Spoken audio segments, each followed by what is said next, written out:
pieces. I'm in love with your pieces. Nasty girl like Janet Jackson. Okay. Necesito encontrar. She's the type to make you call the reverend. Porque necesito ayudar. So why don't we get missing? Don't just stand by. Love don't wait on it. Ain't no rules, so why don't we get missing? Don't tell so about it. Love don't wait on it. Make your move. 'Cause you're my jigsaw. I want all of your pieces. You fit my edges, always so seamless. My jigsaw. I'm in love with your piece. Yeah, I want all of your pieces. I'm in love with your pieces. My jigsaw. I want all of your pieces. You fit my edges, always so seamless. My jigsaw. I'm in love with your piece. Yeah, I want all of your pieces. I'm in love with your pieces. My jigsaw. I want all of your pieces. You fit my edges, always so seamless. My jigsaw. I'm in love with your piece. Yeah, I want all of your pieces. I'm in love with your pieces. My jigsaw. I want all of your pieces.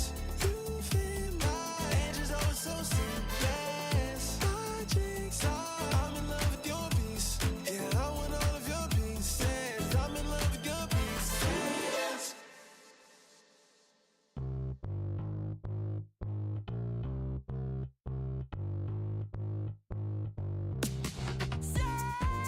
Something is wrong, but you're telling me nothing. No, you're telling me nothing. If I don't know what you want, how can I get my love in? How can I get my love in? Yeah. I'm giving everything I got for you. I'm giving everything I got for you. All I got is all for you. It's kinda crazy what some love can do. All I need is me and you. It's kinda crazy what some love can do. It's kinda crazy what some love can do.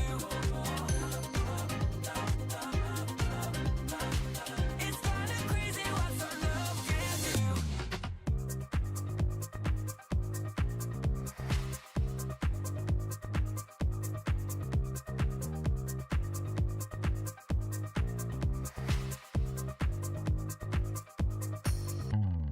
Something is wrong, but you're telling me nothing. No, you're telling me nothing. If I don't know what you want, how can I get my love in? How can I get my love in? Yeah. All I got is all for you.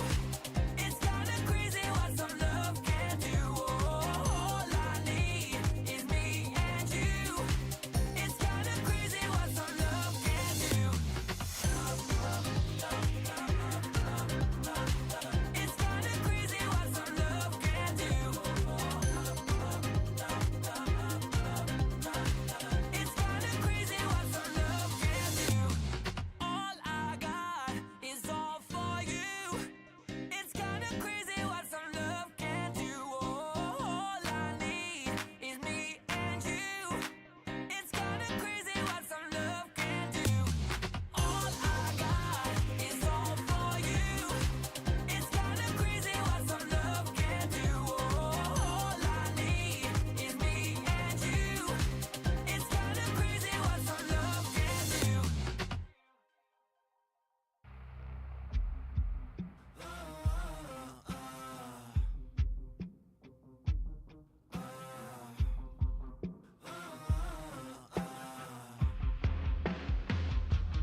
We are dancing to the rhythm of the night. We're falling in and out of love. We're grinding till the silent break of dawn.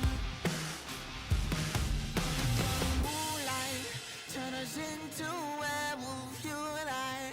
In the magic rush, we got one life, and we won't go mess it up. We won't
dangerous.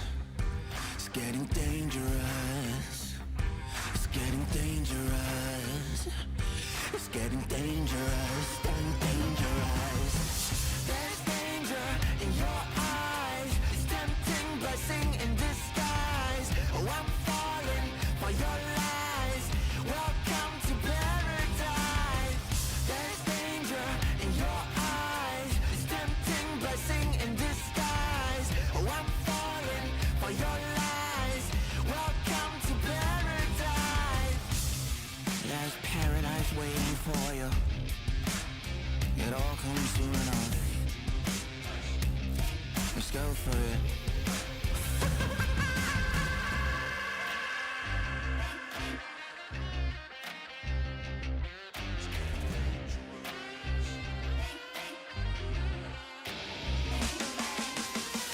There's danger in your eyes. It's tempting blessing in disguise. Oh, I'm falling for your lies. Welcome to paradise. There's danger in your eyes. It's tempting blessing in disguise. Oh, I'm falling for your lies. Welcome to paradise.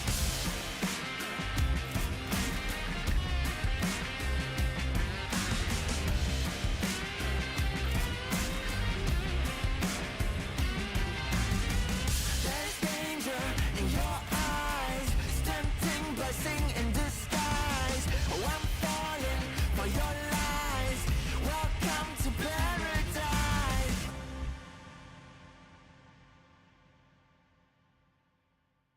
Kiss the sun on a hazy day. I burn my tongue but I keep my way. 'Cause I'm unstoppable now. I lost my faith to my kryptonite. I got it back in an epic fight. 'Cause I'm unstoppable now. I'm unstoppable now.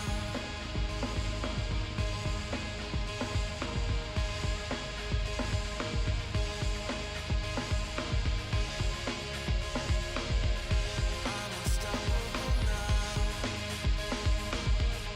I'm unstoppable now.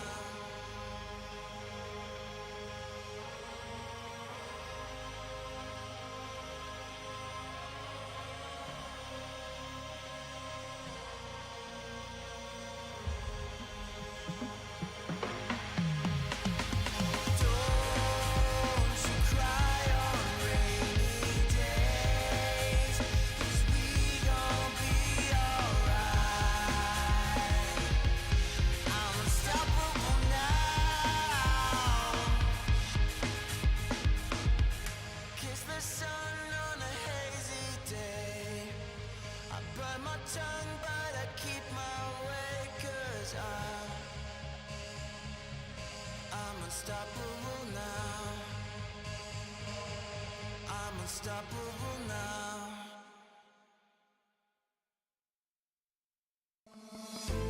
Oh, I don't know how to put it together. Ever since I found you, my life just got better. Better than this, better than that, better than anything I ever had. Better than this, better than that, better than anything I ever had.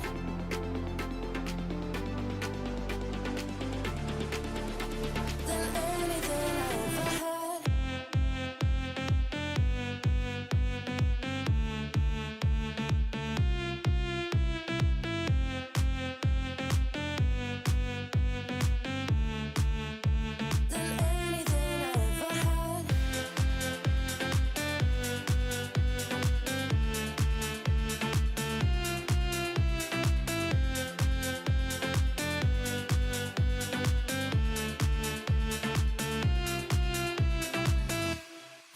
Every time I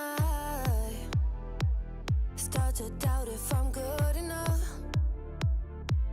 Looking straight in your blue eyes makes me feel better. Better than this, better than that, better than anything I ever had. Better than this, better than that, better than anything I ever had.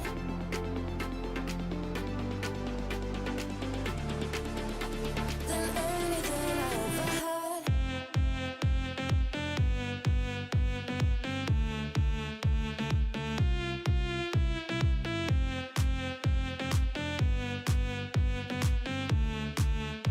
Than anything I ever had.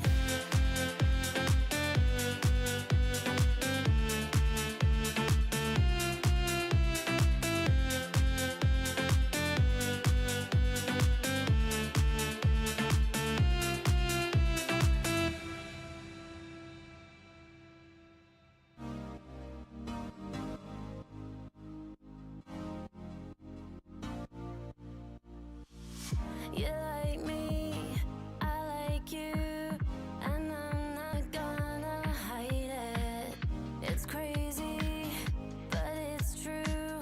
So baby, let's not fight it. 'Cause I've fallen so deep. No one knows me like you know me. You got me where you want me, where you want me, where you want me. It doesn't matter 'cause it feels right. Nothing else matters 'cause I got you here by my side. I need somebody I can hold tight. Nothing to lose, baby, I think it's you. It doesn't matter 'cause it feels right. Nothing else matters 'cause I got you here by my side. I need somebody I can hold tight. Nothing to lose, baby, I think it's you. I want you, you want me to be your one and only. We're moving too slowly. Oh boy, don't leave me lonely. 'Cause I've fallen so deep. No one knows me like you know me. You got me where you want me, where you want me, where you want me. It doesn't matter 'cause it feels right. Nothing else matters 'cause I got you here by my side. I need somebody I can hold tight. Nothing to lose, baby, I think it's you. It doesn't matter 'cause it feels right. Nothing else matters 'cause I got you here by my side. I need somebody I can hold tight, hold tight. Nothing to lose, baby, I think it's you.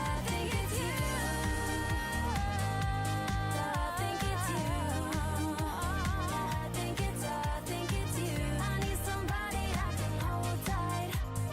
Nothing to lose, baby, I think it's you.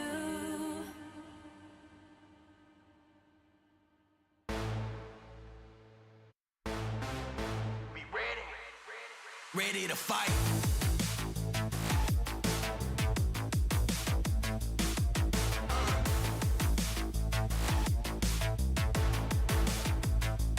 Ready to fight.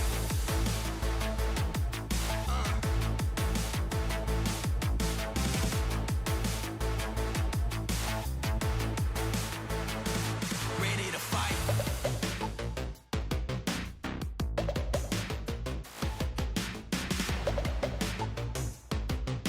We ready. Ready to fight.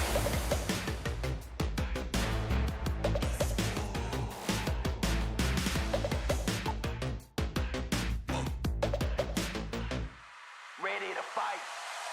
Fight.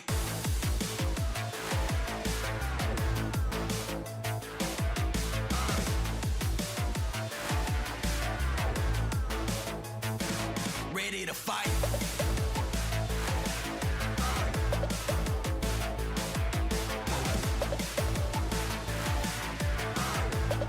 We ready. Ready to fight.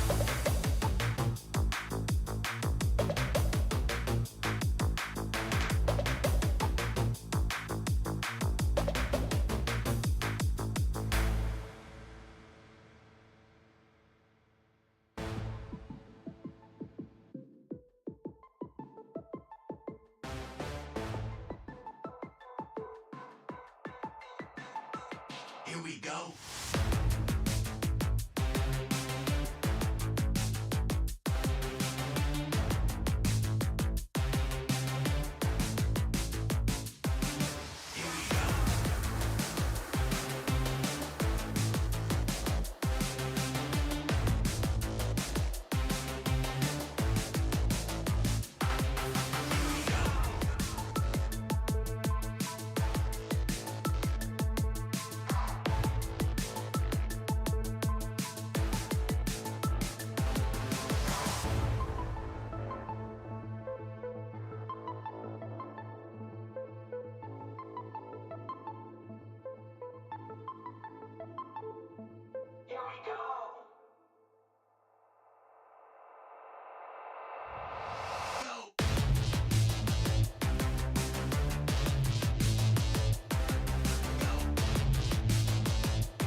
Nothing like us can't hold us down. Ain't nothing like us can't hold us down. Ain't nothing like us. Victorious warriors, warriors, warriors, warriors.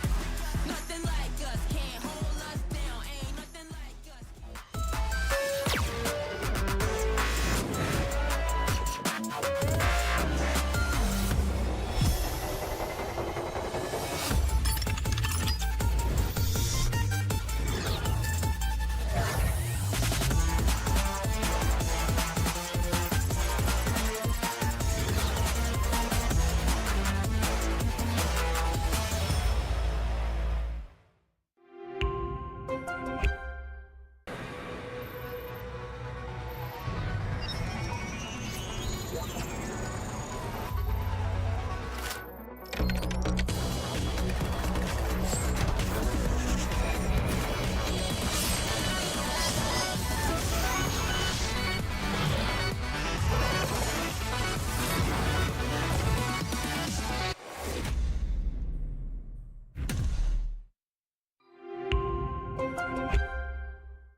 Red Bull gives you wings.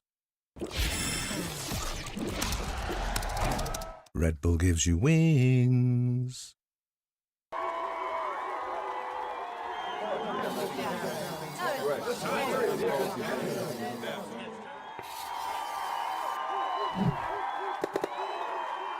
Red Bull gives you wings.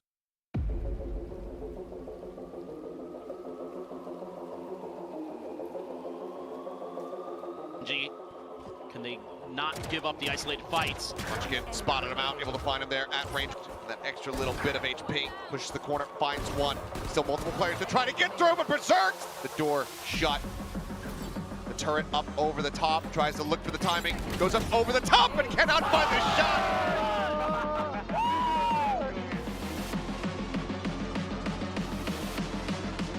Francis, ooh, I think update's going to be shown there. Swings the corner.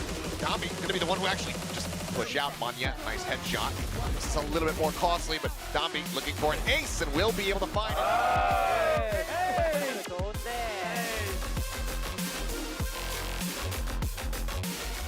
Find the shots, I don't believe. There we go. Yes, okay. Toss 9. Trying to hold here. Just that Sheriff in hand. Flash not going to connect, so just able to turn from it. Dodges out of the ball line. Gets the clean one tap on NC Slasher. Pink not bound. He's up close. And the ace is confirmed.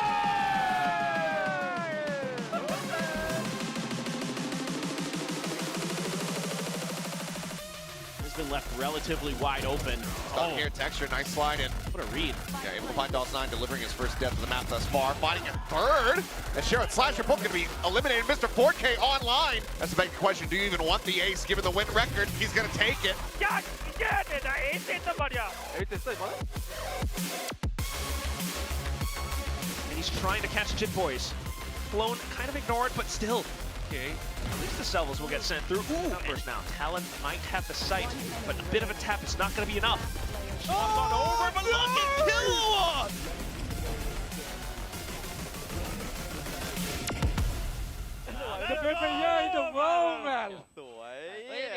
We're gonna give you a frame each. Don't look at it until I count to 3. 아직 보지 마세요. 하나, 둘, 셋. 사진 잘 나왔네. SPG가 있는데? I believe. 그 티어 2에서 티어 1으로 올라오신 분들이니까 graduates라는 컨셉으로 졸업 사진을 한 번씩 준비를 해봤어요. 와, 와우. 안녕하세요. 저는 농심 레드퍼스 담비 이혁규라고 합니다. Hello, my name is Kushian. I'm from Team RRQ. 안녕하세요. 글로벌 e스포츠 유도탄 고경원입니다. 안녕하세요. DRX 현민입니다. It felt great at first when walking into the stage because the ones who have played in the stage, of course, like are high-skilled players and high-skilled teams. I'm grateful that I have the chance to finally play in the same stage and in the same tournament as them. 다른 나라 선수들이랑 같은 무대에서 뛰고 있는 게 일단 신기하고 챔피언스 갈 수 있는 무대다 보니까 더 열심히 하게 되고 동기부여도 많이 생기는 것 같아요. 좋은 경쟁력에서 게임할 수 있다는 게 가장 큰 장점 중 하나인 것 같아요. 우승했을 때가 아마 페르시아가 3대1 클러치 했을 텐데 그때 그냥 눈 감고 있었거든요. 전. 근데 귀에서 클러치 소리 들리고 빅토리 소리 들리니까 좋아가지고 그냥 방방 뛰고 그랬던 것 같습니다. 저는 일단 1군에서 뛰게 돼서 엄청 기뻤는데 그리고 그 팀 DRX에서 제가 옛날에 진짜 팬이었던 팀에서 같이 할 수 있어가지고 너무 좋았던 것 같아요. 저는 테스트를 보고 들어왔는데 테스트 멤버들이 약간 누가 합격해도 이상하지 않을 멤버들이라서 긴장을 많이 하고 있었는데 테스트 결과가 좋게 나와서 나름대로 만족은 하고 있는 것 같아요. Definitely for me, moving to Korea, you're far away from your loved ones and also like your friends. So I think for me it's better because I can focus on myself more. Then I can also be more locked in into like my job here is just to play VALORANT, you know. 저도 가족이 다 미국에 계셔가지고 미국에서 한 15년 정도 살다 와가지고 지금 다 쿠시랑 좀 같은 마음인 것 같아요. 티어 2에서는 개인의 판단으로 이제 게임을 이기는 순간이 많다면은 티어 1에서는 이제 팀적인 판단이 더 많이 있어야지 그림도 이쁘고 더 이기는 상황이 더 많이 나오는 것 같아요. 저도 동의하는 부분인데 티어 1에서는 확실히 커뮤니케이션이랑 소통이 더 중요한 것 같아요. 사람들이 많이 봐야지 스타성도 많아지는 거니까 일단 촬영도 많아지는 것 같고 이미지도 좀 더 생각하면서 게임하다 보니까 그게 티어 1에 와서는 사람들한테 존경받을 만한 그런 사람이 되는 게 좋은 것 같습니다. 개인적으로 퍼시픽 팀들 중에서 제일 무서운 팀은 농심이라고 생각하기 때문에 아무리 봐도 좀 둘이 비슷한 마음이지 않았을까 싶어요. 동의합니다. I agree. They have a Ferrari. So Dambi, I've heard that his neon was insane before. 사람들이 무서워하는 이유가 네온 자체가 소수 교전에서는 안 밀리다 보니까 그런 싸움을 절대 이길 수 없다고 생각을 하니까 사람들이 양목을 꾸는 것 같고 그냥 계속 껐으면 좋겠어요. 그래야지 좀 더 과감하게 플레이할 수 있고 저도 그렇게 해야 네온을 하는 의미가 있으니까. If I'm not wrong, Hyunmin, you're from NA? Yeah, I've heard that he's also a rank demon, people will say. God, he is just electric. Apparently you died. 8 HP. 저는 그 같이 해본 적은 없는데 총은 잘 쏜다는 소리가 많이 들어가지고 그 사람들한테 그래서 엄청 잘하는 선수라고 생각했었어요. 유도타는 이제 진짜 그냥 잘 쏜다는 생각밖에 없었어요. 동의합니다. 신기했어요. 연장전에 이렇게 오랫동안 대회에서 한 것도 처음이고 언제 끝날지 모르겠는데 압박감이 솔직히 처음엔 들었는데 라운드 지나고 보니까 별로 안 들기도 하고 재밌기도 하고 빨리 끝내고 싶기도 하고.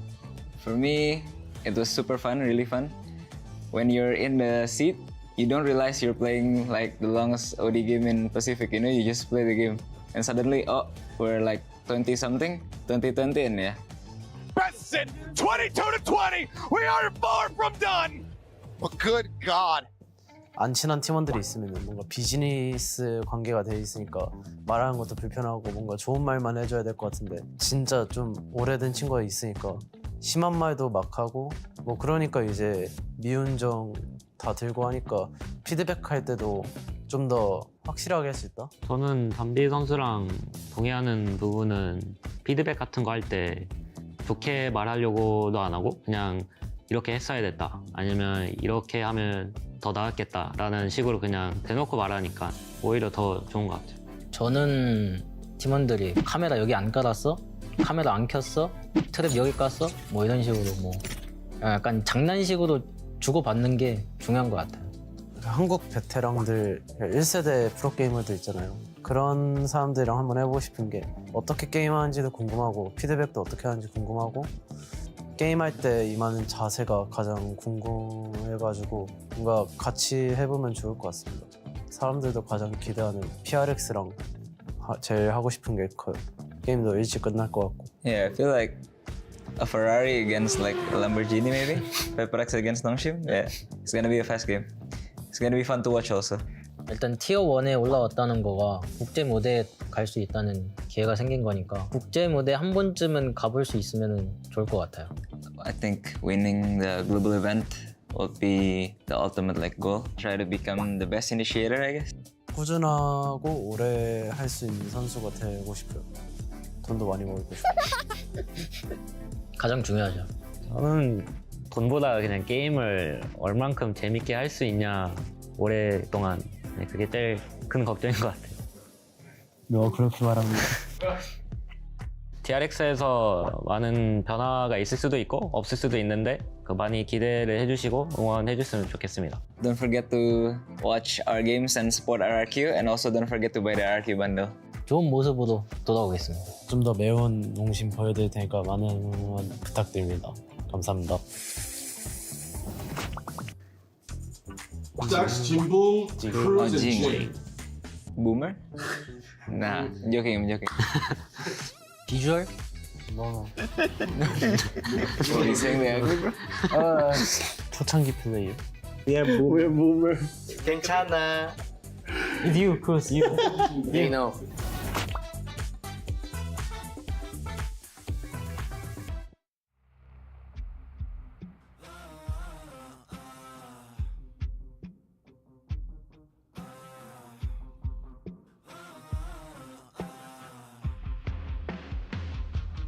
We are dancing to the rhythm of the night. We've fallen in and out of love. We're grinding till the silent break of dawn.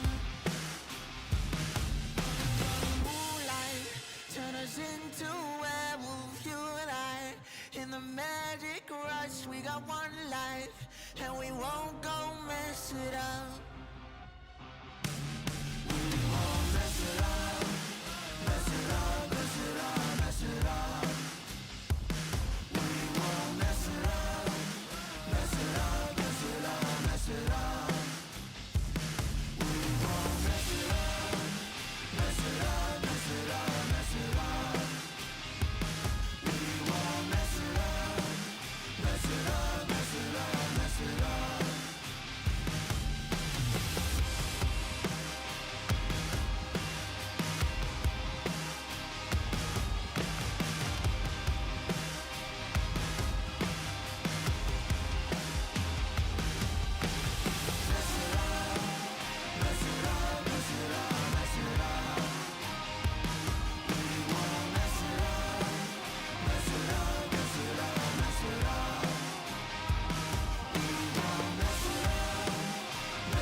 dried out body, dried out soul, lonely rolling stone. Vision fading, worn out dreams, grinding on my own. Someone let the sun go down. Wish that I could raise the clouds. No more tears from dried out eyes. Ain't a place you ever wanna be.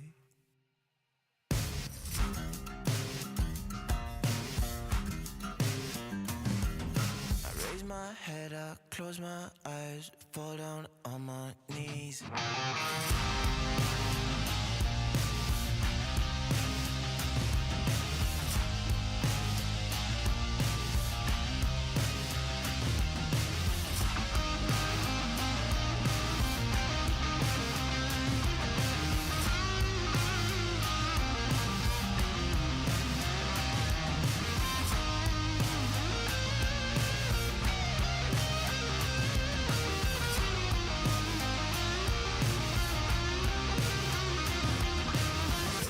Head, I close my eyes, fall down on my knees.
My sentence, cause I knew it wasn't right.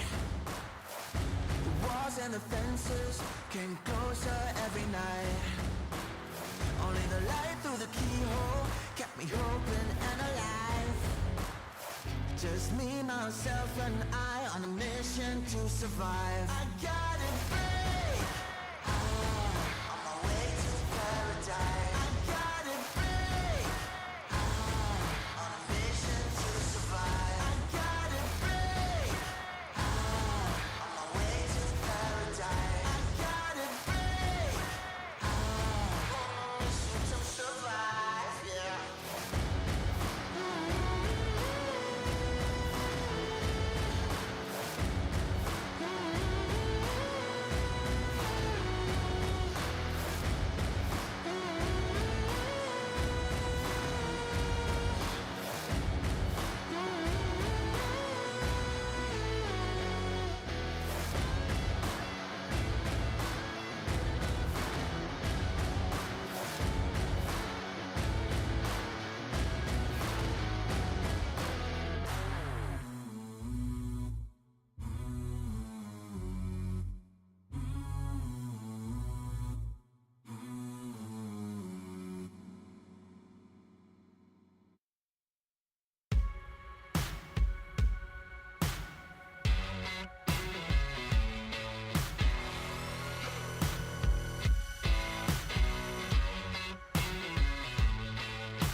everyone, and welcome back to Valorant Champions Tour Pacific Stage 1. We are on week 2 right now, and I'm your host, Victoria, Chubby Ninja. Now, to start things off,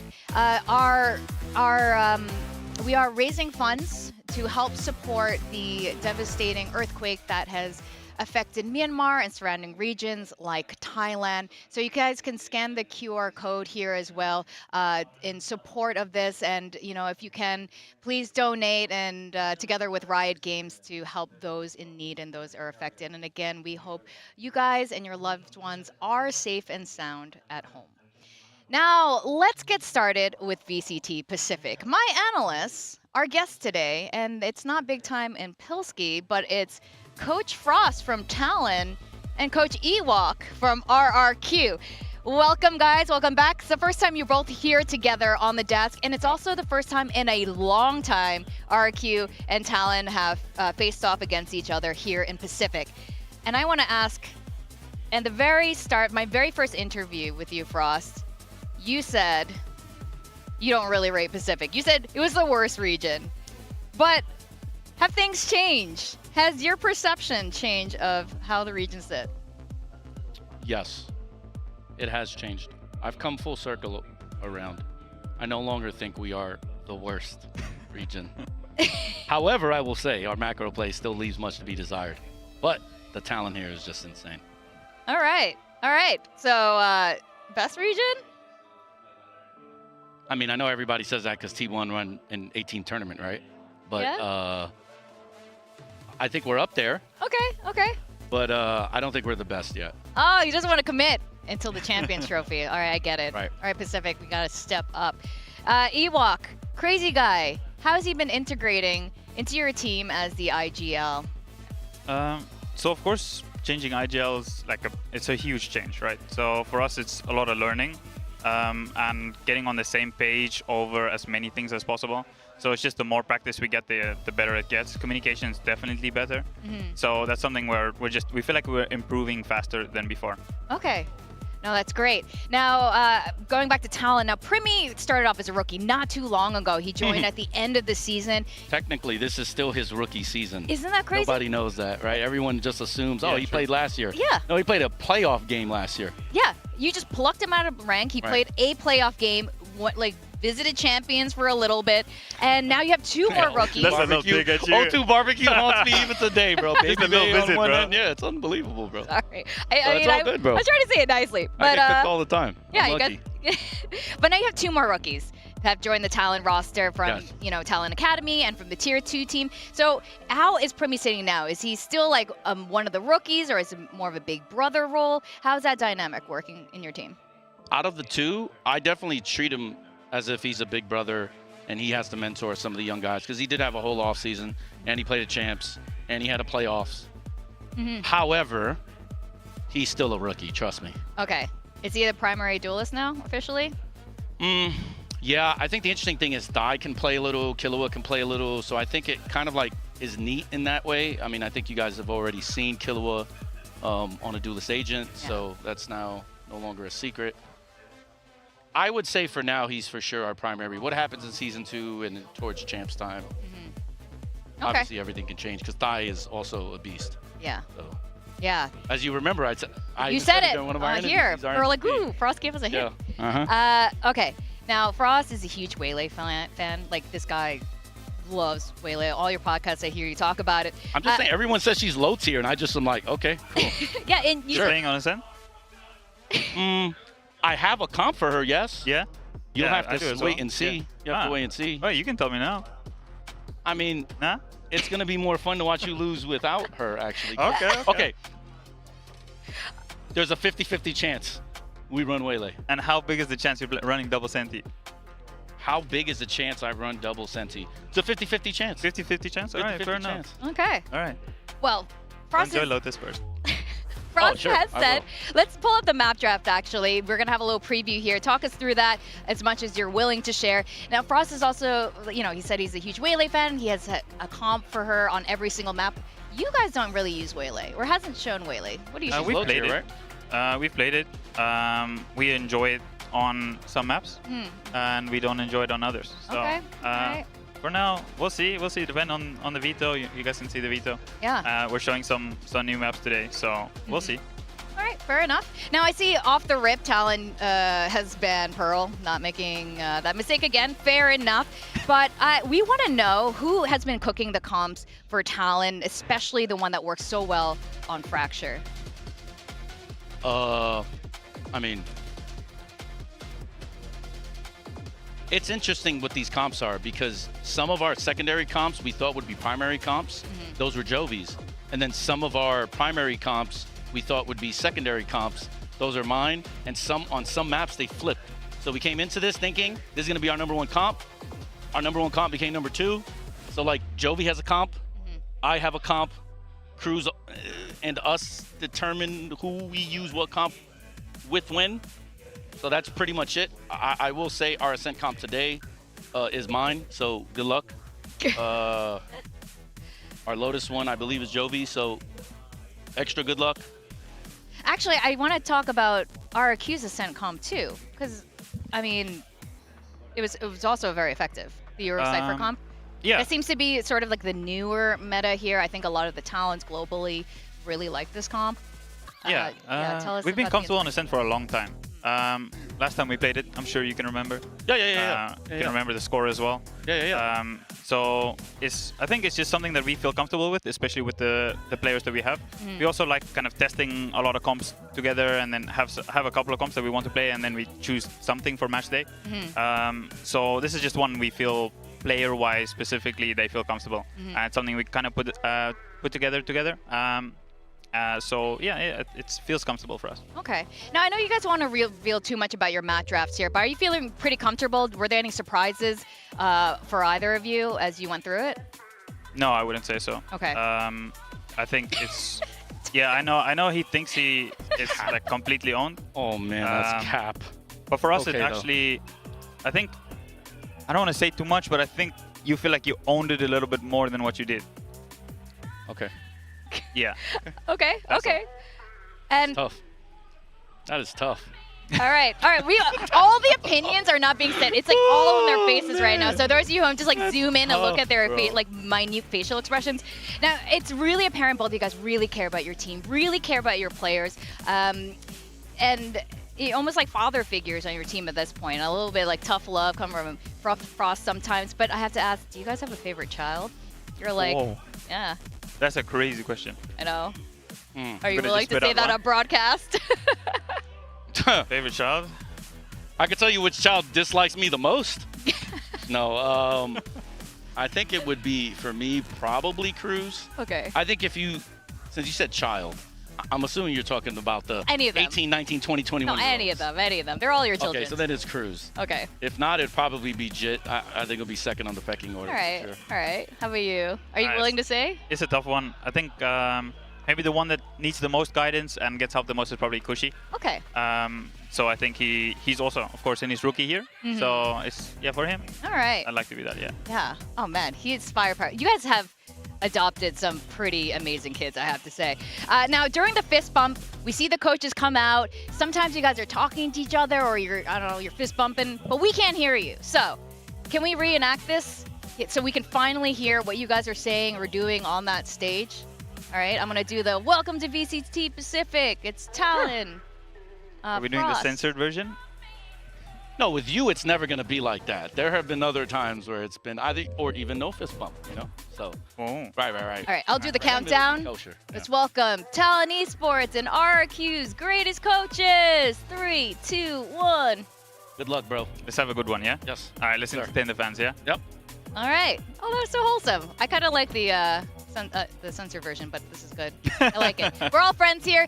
Any last words you want to share to your fans before I send you guys off to join your teams? We just decided to play. We were talking, it's been a long time since we played against each other. It was a tough match last time, so we'd like to have that again, yeah. I'm sure he'll say that there was no ISO diff last time either, right? Unlucky. All right. Well, thank you so much, gentlemen. Everyone, this is Frost and Ewok from RQ and Talon. So good luck on your match today, and I can't wait to watch it. I'm expecting awesome things from both of your teams. Me too. Thank you. Nice. Thank you. All right. Good luck, brother. Likewise, bro. You guys can leave your headsets here. and exit stage right. Thank you so much. Good luck, good luck. All right, while our analysts rejoin us here at the desk, you guys are looking at the standings and where we are at this point in time. We are on week 2 right now. DRX and T1 still remain at the top in terms of points, but again, we've only seen 1 or 2 matches from most of these teams, but I think by the end of today, we're gonna get a much better idea of how things are going. And welcome back, Pilski and Big Time. Thank you. Yeah, so today it's gonna be Talon RQ. What do you think of the interview? Could you hear it from where you were? Yeah, I could hear it, number one. Also, there's something special about this headset now. I feel so much wisdom coming into it. It's like it's been blessed. It's incredible. All these Residual different brain power in it. I'm thinking about all these different comps. Oh my god, it's the whole world's opened up to me. Man, it's an interesting interview. You can tell there's mind games going on. There's levels to this. There's such like different personalities as well, where it's like I feel like Ewok's like just the reserve, like classy, not going to give away too much, and Frost is a bit more like outspoken. It's a great contrast in terms of interviews. I feel like they're saying so much while they're saying nothing, you know. It's honestly, that was a great interview to watch. It's really nice to hear their thoughts on the V-Tower and that kind of thing as well. It's what Pacific is about, like all these personalities and all these people from all different regions, whether they're from the Pacific region originally or whether they've kind of been adopted into it, although they've now adopted their own children. How many generations is that? I guess you have to make up your own mind at this point. In fact, let's look at the children that we were just talking about. First up, we got Talon coming back in. He said Cruz, the eldest child, is his favorite child here. Yeah. And you know what? Are we surprised by this? We were kind of speculating a bit in the green room earlier. It's like it's the IGL. Yeah, it's gotta be Cruz. The IGL is always the favorite son. It makes sense, you know. It's the one you have the most interaction with as the coach. The IGL is your gateway into the team, so I'm not surprised. And you know, Frost and Cruz know each other very well at this point, so it's nice. It's nice that he's the favorite. Yeah, and the coaches and the teams get along really well, which is fantastic too. And we were just talking about Thai and of course with Primi and Kahlua, now these 3 young guns here, and he did mention one that he was having the most trouble with, and I imagine it's someone like Primi, when you have a very dynamic personality there who just wants to do what he wants to do in the server, and can you blame the guy? Like the way he aims, of course he wants to do what I mean Primi's very good. You know, it's kind of hard to be like, no Primi, you shouldn't do this, when he's absolutely a beast on almost everything he touches, right? So you have to give him some leeway, and I think that's where that, you know, that kind of coach-player relationship comes in. There's a lot of, you know, coaching is a lot more than run this strat. There's a people element to it, so you know that's a huge part of this Talon roster and Frost coaching them.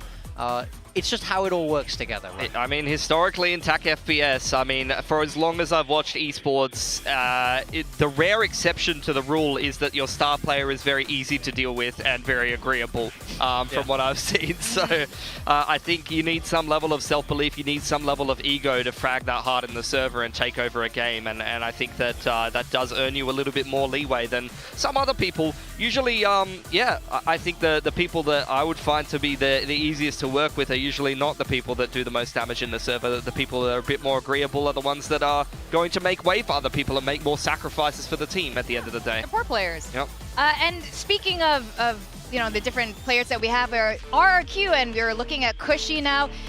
Ewok has identified Cushy, you know, needs the most guidance as one of the newest players on the teams, but he is just so damn talented, and all eyes are definitely on him, at least for me anyway. The way he frags every single match since joining this, I think there's just so much potential for RRQ. It's just a fantastic addition to the team. Honestly, he's been a pleasure to watch in that initiator role, especially as Sova is a real standout. He looks so comfortable on the Pacific stage already. He doesn't seem like he's really been phased. So that is credit to Ewok and Warbirds for making him, you know, giving him that extra help, helping him settle in. And, you know, we can just see from his numbers, he is an absolute beast. He's like, for me, the standout member of this roster already in his rookie year. I think, yeah, just excellent scouting. Has to be credit given over towards Ewok. I think you can say the same thing for Frost in terms of what the initial debut performances, although Kahlua was a bit more of a known quantity. Thai in particular had a pretty good debut for a rookie, so I think it's always an extra additional boon that you can bring to your team and your organization when your coach can be a little bit more on the GM side as well and has a good eye for talent. And I think we praised a lot of the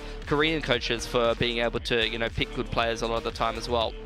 Yeah, that's absolutely right. I feel like Ewok has been just making these little adjustments to the roster every single stage, and the fruits of his labor are definitely coming to fruition here. I feel like it's almost complete. It's almost there. We can't say it's complete until, you know, they're holding that trophy in their hand, but I think they're pretty darn close, which is why it was really exciting to see this first matchup today. And of course, the two coaches there, like, having so much respect for each other. Now, we were talking about Thai and Killua. Killua is adorable, by the way. We got to see him on the stage. He was so shy. And you get to see, even though he's a freaking beast in the server, he's still so green to stage performances here. Yeah. And they were both not performing at their 100%, they were saying they were so nervous, they were shaking. Can you imagine your hand is shaking in an attack FPS and you're still shooting like that? I mean, it makes sense to be nervous, right? Like we say, that the lights are bright here, the crowd are loud. It's an entirely different experience of playing Valorant from your bedroom, which is where a lot of these young players come from. So it is an adjustment, and if that wasn't there 100%, then that just means they have more to give, and I can't wait to see that. Yeah, I'd agree with that. I thought it was an excellent debut. Killua in particular is quite flexible role-wise. Thai has even less experience than that, but he did have a pretty good game for himself as well. In that controller role, he can kind of settle into being a little bit more of a stable force in the team, I'd imagine, coming in for Talon here. So I think great pickups, great additions, and I'm just happy that this is a full Thai roster now. Now, we were talking about Cushy just now and how he's just so talented, and so is Killua. And now I'm so excited to see these two facing off today. Yeah, I mean, these, in my mind, are the two standout players on these teams, both playing Initiator, both in their rookie year. I mean, there's a lot of similarities between these two players across these two teams, and you know, these are the ones to keep an eye on today as far as I'm concerned. I think Cushy, like in the info init role in particular, has to undergo a little bit of exploration in terms of his agent pool. Sova is getting phased out in the meta more and more now that there's more options in that role. So you've already seen Cushy playing KO on Pearl and things like that. He's going to have to really be a little bit more dynamic in terms of his agent pool, because we know that he looks really comfy on the Sova. And Killua, as we've already seen and has been mentioned by the coaches before in the interview, can flex into that secondary duelist, which gives Talon a little bit of an edge that a lot of teams are bringing at the moment. DRX, it's T1's kind of go-to to play that double duelist and have some real big heavy hitters in the server. Speaking of comps, we did see the map draft earlier, and we saw a lot of things said and unsaid between the two coaches, but one thing for sure, they're both eyeing each other about Ascent, and they're both feeling pretty damn confident about their Ascent. Yeah. Do you guys have any thoughts on, like, you know, how this might go? Especially based on how they were answering. Like, it's always funny after these map drafts, because in general, you almost always think you won the map draft. Yeah. Right? There's very, very few times where you come out of a map draft and go, oh no, they've absolutely something has to go really wrong for that to happen. Yeah. So I think both the coaches feel confident in their own picks. I think map 3 of Haven is an interesting decider after all is said and done. But yeah, I think both these coaches feel confident, which is a good sign, you know, but they were always going to display confidence when they're sat here on this couch being interviewed. Yeah, I mean, I've come out of map drafts in the past and thought, I've won this map draft, and then got 13-3, 13-3, to be honest. So, like, you know, you never know what you're going to expect. I think compositionally, it was super interesting to hear from both of the coaches, how their assistant coaches do kind of pitch in and give them some more ideas. But particularly, I mean, Lotus is a map that I feel like neither one of these teams has shown great results on or a great record on. So it's interesting to see Talon go ahead and pick that. I think for Ascent, there's a question mark factor there. But for RRQ, you cannot go against what they just did to Nongshim. That was brutal to watch. Like, they did my my boy Danby so wrong. All right, let's pull up her predictions then, because even the coaches both feeling really confident, and I think they're both very warranted in their confidence there. And we're a lot of Talon fans, a lot of Talon believers. Yeah. We're split on this, slightly more on the Talon side, and I think this might be because of the IGL change. But Pilski, why'd you go for RRQ? Here's the thing, Vic. Okay, most people quit right before they're about to win big, okay? I know what RRQ did last week does not leave a lot to be inspiring, especially that attack side of Split and how that third map went. But this is the time, okay? This is the day. No more choke. This is a guaranteed dub. You got the Pilski guarantee, okay? Okay. I mean, for me... Wait, did you pick RRQ? I can't remember. No, I went with Talon. I went with Talon because I can only predict RRQ for so long based on their potential when they keep losing. That's what I was saying. They can't close the games. The doubters. I can't pick them. He's a doubter. Okay, I am. I was specifically messaged by RRQ, and they're like, stop picking us, you're cursed. But I also believe in Talon, so who knows? We're going to send it down to the stage to welcome Talon and RRQ.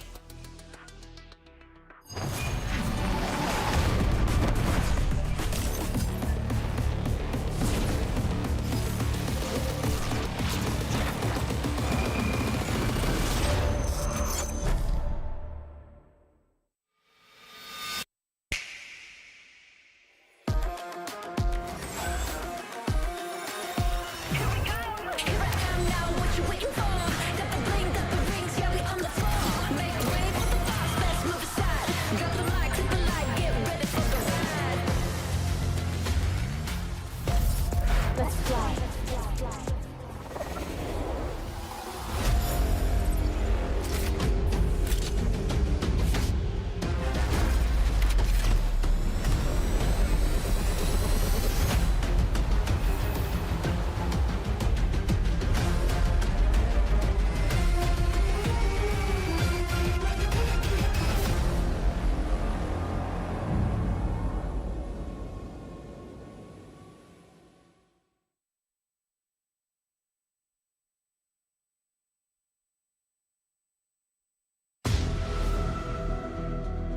...2025 VCT Pacific, Stage 1.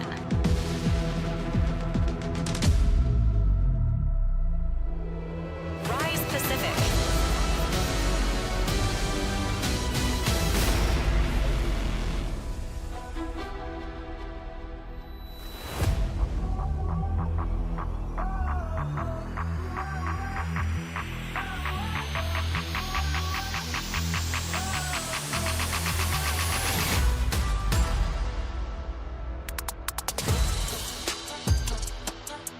Talon. Another beautiful day here in VCT Pacific, and we're welcoming Talon Esports now with a full Thai roster. They have already started to turn heads. Yes, their rookies were nervous on debut, but that didn't stop them at all from showcasing raw talent and insane potential. And if they are that dangerous when nervous, imagine what they'll do once they settle in. Yeah, unshackled from a lot of the burdens of international communication, people from different countries. Hopefully this unlocks Talon's potential. And if so, that means better than 4th place. Oh, for sure. I hope so anyway. And they are going to be facing RRQ, who has also come in as a team that has been steadily grinding, quietly building synergy, but now they face a new chapter. They have a shift in their IGL role, and that has potential to change everything from how they call to how they clutch. And momentum can be pretty fragile, guys, in Pacific especially. And today, that is going to be tested. Yeah, it was a tough week 1 for RRQ, losing to Nongshim, but of course Crazy Guy was entering as the IGL. That was his first time with the team. They've now had more time to string this together, so expect stronger performances from them. RRQ have always been that bubble team, so close but so far. They need to get some momentum now to start a run towards playoffs. Would you say these two teams are evenly matched? I think so. I think RRQ, and the reason why I go for them, I feel that they're the known quantity here. Yes, they have issues with closing games. They go missing from time to time, but they have the established chemistry. There you go. A hug. Oh, double arm hug. A hug after that. Look, they got to know each other. They got to know each other better a little earlier, and now it's all love down there on the stage. You love to see it. Yeah, I mean, I just back RRQ. I know what I'm going to get for them. For a map and a half, I was incredibly impressed. I just memory hold everything that happened after split defense. We don't talk about that. Yeah, I think RRQ's level is crazy high when they're on their game, right? But the big problem with this team is they're not closing the games. It's been a problem for such a long time. And that's the biggest reason I can't predict them today, because I don't trust them to be able to close it out when they're ahead. Where I think Talon don't have as big of an issue. You know, we see them finish top 4. What about Pearl though? What about Pearl? They're such a fresh team. They're so up and down, mate. There's so much that could go wrong. Sure, but they have been more consistent than RRQ. Oh, Morgan, speaking from a man with a broken heart here. It's been broken once too many times. I love RRQ. I've been predicting them for so long, but where are the wins, guys? Come on, help me. It was really interesting. Frost mentioned Jovi there, and they both added assistant coaches to their roster this year, so I imagine they're having huge impact on these teams right now. We were talking about yesterday with Coach Alex, Morgan, how much work there is for a coach to do and how important it is to actually share that load. Yeah, I mean, it's so nice when you're working with other coaches. You can just get a lot more ideas. But now the map draft, we saw about how Talon, you know, they have multiple comps prepared. So a little bit of a different look for them today. Yeah, I mean, I'm looking at RRQ. They're going to be playing the Viper. I think the Euro is going to play great in towards that Vice. Going to really help them kind of crack into some of these sites. And they've swapped Monya and Xfero back onto the Viper and the Omen like they were playing before. So they haven't committed to that role swap from last time. Yeah, we see Talon with a very similar style to RRQ with this Breach Teo, but no Viper instead. So now you kind of the way you control A has to change, but they are sticking with the Vice that has been so popular. RRQ have to figure that out towards C because they don't have that traditional Sentinel to hold the site. I'm going to be honest with you guys. This particular match today is probably my most highly anticipated match It's a big one. of this stage 1. I'm really excited about this. Both teams have so much improvement, and we're going to send it to our casters. We've got Paper Thin and Achilleos. Thank you very much. My most anticipated series of the stages, every series that I get to cast. Oh, yeah. I love all of my children and matches equally. That is the most false thing you have ever said. That's very true. But I am excited for this. We have a banger day lined up. Looks like we could be in for a very long one, so get strapped in, ladies and gentlemen. You make sure you got your drinks, have your snacks, you're in a good, cozy spot, you got your water, you're staying hydrated, and you're sitting upright. You're watching your posture, and you're watching these games. Talon versus RRQ. It's going to be a huge SEA showdown here today. Yeah, this is going to be really exciting. I mean, obviously, you kind of expect this to be a long, grueling series. These teams making some changes here and there so far this year. Both have their moments where they look really good. They have their moments where they kind of look like they're still a work in progress. But, you know, like I kind of agree with the desk. Talon has kind of the pedigree behind them into what you would normally expect with where their results have been. If you go back to last year, bring in a couple new players, and this year they're still kind of hovering around that 4th place mark. RRQ is constantly coming up short. Can today be the difference for them? Can they turn it around with this new IGL and bring us a win on Lotus, which they haven't had in quite some time? RRQ has been struggling on Lotus. They haven't won it in 8 or 9 attempts in a row, so this is really important for them to come off on the right foot, starting on the defender side where they are really looking good this year. I will say, this is one thing about RRQ. They are one of our best defending teams we have in the league. Let's see if they can shore it up against Talon. Fault line going across, trying to stop this approach from B. Snakebite as well, going to be committed there from the side of RQ, so Talon just slowly drifting back, getting clustered up. Ice set now on the C site. Look at all these eyes towards B. I mean, they were so far pushed up towards A with Jemkin. They were pretty well aware that this, at least at the moment, wasn't going to be there. But now the drone goes out through B mid, so they have to be thinking this is going to be C here pretty quick. Are they thinking about maybe a doors crunch or something like that? But still, a lot of patience being shown by Talon. Yeah, things getting slowed up as that stealth drone wasn't able to spot out much of anything. Monyet able to go ahead and get the destruction on it. Cycles the smoke forward, but now just waiting for that util to cycle back up. Salvos as well, the fault line going to be sent. Monyet bounces back over, the site opened up. Talon in control, go for the plant. It's going to be a 5v5 for the retake. But look at this lurk. Jit Boys still wandering forward, working his way upstairs over at that A side of the map. Kahlua, however, able to find first kill. Is Sparrow going to be taken down? Crazy guy picks off Primy. The defuse getting started. About to be held to half. Aftershock, the Foresight out of the corner. Sends it to Paranoia. Does not connect. And that's just going to be the defuse getting stuck the whole way throughout. Kahlua nearly coming away with an ace at the end of it all. Good for building up towards that Rolling Thunder, but not good for closing out the round. That's really interesting. Talon, I thought, had a really nice setup here, but a couple good salvos from Cruz really just breaks that open for them.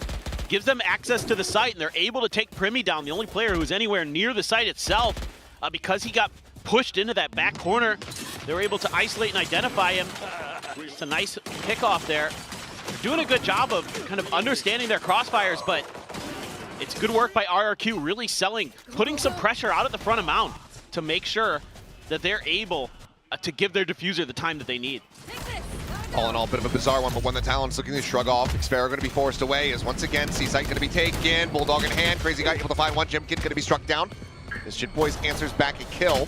Just jiggling on the corner here. Smattering of damage going to be found, but it's a recycle on this one. They should know that Yatai had disconnected split over towards Mound, so they don't want to try pushing out into the open sightlines of that Stinger. They got to be real careful. Saw this work really well for Paper Rex yesterday, where they were able to get the conversion on the force up. A little bit of a spot. Paranoia doesn't really connect. Counting on the angle, headshot found, but Crazy guy the answer back, just a bit more damage there with that Bulldog in hand. Push onto the corner, might get similar story, falling low but not getting taken down. RQ lose out on a couple players here, but weapons can be recovered. Think that there's one over at the door they would like to grab, but I'm not sure if they're going to have enough time. Either way, the defuse is in and they're up 2-0. Yeah, they're looking really good on these C retakes. They look really well drilled. And as you would expect, with a bit of a comp change-up coming into Lotus, you got to feel like you're looking pretty clean with that Tejo util. Kind of buy you that a little bit of extra space and time that you need to get these retakes to go. So far, 2 retakes in a row that work on the C site. And Crazy Guy getting vocal. You know, had a really good debut on their opening map of Ascent last week, and after that, things started to crumble a bit, mostly on the attacker side of things. So again, stingers in hand for Talon. Yep. And they're just maybe going to double down, and X-Arrow's ready. Yeah, this time not going to be forced off the angle by util, so is able to get the shot across. Or picked up, Primi looking to close that distance, looking to try to slide in, but back behind covers that smoke. Does obfuscate. Sparrow gets out to safety. Tiny, tiny ticklings of damage, all that he suffered thus far. As just the one going to be spotted here, but cuss into the corner. Jit going to be caught blinded up as well. Primi comes away with 1, but Moniette finding 2. Leaves Kaluan out all alone. Death, the kill, etc. Rolling Thunder going to be online no matter what here for the breach, but we'll find it in Death is RRQ getting themselves a very solid 3-0 start. Yeah, again, good retakes. Just looking really clean. I mean, the patience here early from the Tejo, from Cushy, to make sure that they're going to clear that corner. You know, Talon's pushed way far up, and a little bit of a jiggle with the drone as well. Got the reveal on the gunfire positioning of Talon. Nice opener for X-Pharaoh, great patience. Like every time, whoever's been here on C, whether it's been Moniette or X-Pharaoh, they've been quick to get out. If it's a fast hit from Talon, they're just giving up the space and they're immediately playing for retake. So I really like the discipline that we're seeing from RRQ in that regard. Too many teams I see just the Sentinels or the controllers that are playing on C just sit there and try to fight it out. And that's often not the right decision. Well, we'll get into our first rifle round of the map. Well, I was going to say full armor on everyone, but Ty on that peek out does eat a shot from the Outlaw, and he's down to 10 health now. There. So X-Pharaoh still showing off some very nice accuracy. Yeah, they're looking sharp today. I mean, you know, this is a real test for RRQ. How do you bounce back after that devastating loss last week? You know, if you can shake it off, get a win. Oh, that's a great kill for Jit. Does manage to find 1. Cruz there for the swing in, gets the trade onto Cushy. Still some decent damage dealt. Once again, C is going to be the target at the end of the day. Talon, and they get it done this time around. Salvos available for them as they scale forward, just ensuring that the rest of this site is opened up. X-Pharaoh playing a narrow margin. Shot's not going to connect though. Cruz off to the right-hand side. Able to avoid that damage. Like that we're spreading the map a little bit here. Still that Rolling Thunder to consider. He's online. The slow creep up. Jump Kid just around the corner. Fake out. Catching the shot there, allowing him to swing over towards the back of sight. Bolt line going to be sent in. Moniette trying to desperately just tuck in behind this pillar. Is able to do so. Is now Cuz going to be lobbed in as well. Going to be taking down X-Pharaoh. Moniette going to fall all down the Jemkin. Cannot find anything else. So pretty damn clean. Narrow margins. 2 players down to 10 health. But in the end, Talon do get themselves on the board. They managed to keep 4 players alive. Yeah, and this time Primi playing his life really nicely on site. Obviously a good opener with the trades here for Talon. Able to stack that up, get the better of that exchange.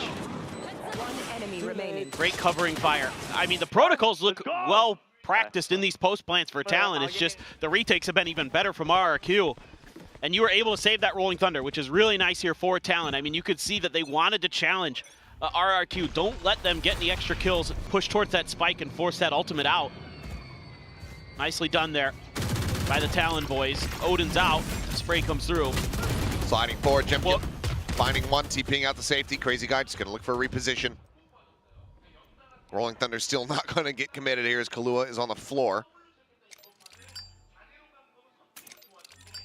Cushy here. Armageddon at the ready. As, okay, they want to try to go for a crunch outside of A main. Primi at the same time tucked away, able to find 1, looking for the second. Jemkin will turn back and find it, so all goes out. RQ finding that kill, trading it back, maybe still scratching their heads, but are in an advantageous position. 4-2, the numbers. The stealth drone up close, cannot recover fast enough. Jit boys, quick to strike, finding 1, and maybe if you'd been able to find Jemkin, you start believing in the comeback here in the round. Instead, it is all down to Cruz, the IGL, to see if he can make anything happen. Salvos for the post plant. Will be one away from having an Armageddon of his own. Would have to be a 1v3 clutch. Regardless for Cruz, get the plant down. Even if you die, you've got that Armageddon coming in the next round. But yeah, I mean, what a moment it would be for the IGL. Spike planted. See if he can hold this down. He has done it in the past. See if he can start right here. I think he maybe caught a glimpse here. Xfero playing on the angle pretty wisely and is able to stave him off. So Diffuse can come in. RQ maintaining and stretching the lead, now 4-1. Yeah, this is just them winning a small skirmish outside of Rubble initially, just with a spray through, I think, of the smokes by Jemkin. I mean, Primmy's able to sneak through undetected, get into the orb corner, find that kill. Right as it was blooming, he caught a vision of it. Yep. Nice little peek there from Cushy with that Bulldog. That was a huge win for Jemkin. 3 kills in the round for him. Definitely need him to come online and stay online for RRQ. I know there's some maps where sometimes he doesn't look as comfortable on the Yoru, but now he's got 3 kills in that round, got himself up to an even score line. Oh God. Now he's out quite far forward. Obviously, we'll have that gate crash set up, that quick exit, but it's able to find one. Primmy just going to be struck down. The rocky start here for the side of Talon. Given that this is their map pick and they're starting on the attacking side, should be looking for a much more dominant half than this. We'll see if they can still turn the tides around here in this round, as Xfero will get caught on the ropes. So solid way to bring this back to parity of 4v4. Multiple ultimates online here for the side of Talon. This should be unassailable. You'd think so. Post plant here. RQ, though, scouting things out. Dimensional drift in play. Jemkin just trying to spot out these players. Sends up the flash around the corner. Jitboy's going to be taken down. Does send the Seal Garden all the same. So Primary is going to be jammed up. Monyet trying to arrive in from behind, but it's noted, and Cruz is there to find the kill. Crazy Guy pushing forward, finding Die. Has managed to strike him down. One less player to deal with is Rolling Thunder. Now going to go across. Shot found. Kahlua looking for a little bit more Aftershock. Trying to flush Crazy Guy out of the corner. Comes away with the kill, and the Diffuse is just not there. Jemkin cannot make it happen. It's going to be a Red Bull clutch for Kahlua, as Talon will win their second round. Yeah, this is a great round for Kahlua. I thought RRQ was going to turn this on its head. With all those ults in play, you had to feel like Talon should have this in the book pretty much no matter what. But they're able to take a ton of space off the back of Jemkin's ult. He's able to find a nice kill in tree to really break things open. And then they know they have to get ahead of the Rolling Thunder and the Armageddon if they're going to win this round. So they push the pace, they push the space, and they almost win the race, but Kahlua with a brilliant outplay there, using his utility to perfection. Here we go again. Overdrive going to be popped, Primmy. Oh yeah, it does get a good amount of damage in it. Jemkin just going to die. As those salvos land at his feet, Monyet stunned up, dazed in the corner, nothing more to be done, just ends up falling. Cushy similarly going to be taken down as Xfero. The lone Bulldog at 54 health. He knows that they have access to this B site. Has no idea if the flank is going to be coming through. Reads it well, but can he win the fight is the question. Paranoia sent, connects, tucks back, gets around the corner, and then eventually will fall. So flawless round, Talon closing the gap, just one round separating. As RQ pushed back, but now get themselves into another bye. This has been a really good map already so far. A lot of changes from both teams. You're seeing good retake, good protocols from RRQ. Then they're starting to test it with Talon here, turning up the tempo again, using Primmy's ult to catch RRQ a little bit off guard. They're able to find some decent damage through the poison orb of Xfero, get even a Teho util kill. Cruz has looked really on point with the Teho util. I have to say a lot of those salvos are really either forcing opponents into bad positions or, in that case, even finding the damage. So Talon here, the protocol is looking really, really good. Good covering fire from Jitboys on that B side as well to find a pick. Really impressed with both squads here. And this is kind of what you were hoping for in this matchup today. Two teams that really have shown a ton of promise, giving it their all and looking really well prepared.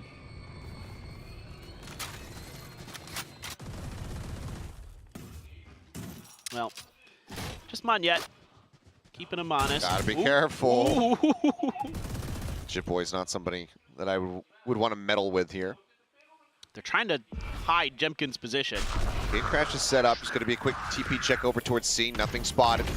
Snap back there, and Jimkin immediately has to exit. Still does eat a decent amount of damage, down to 70 HP now.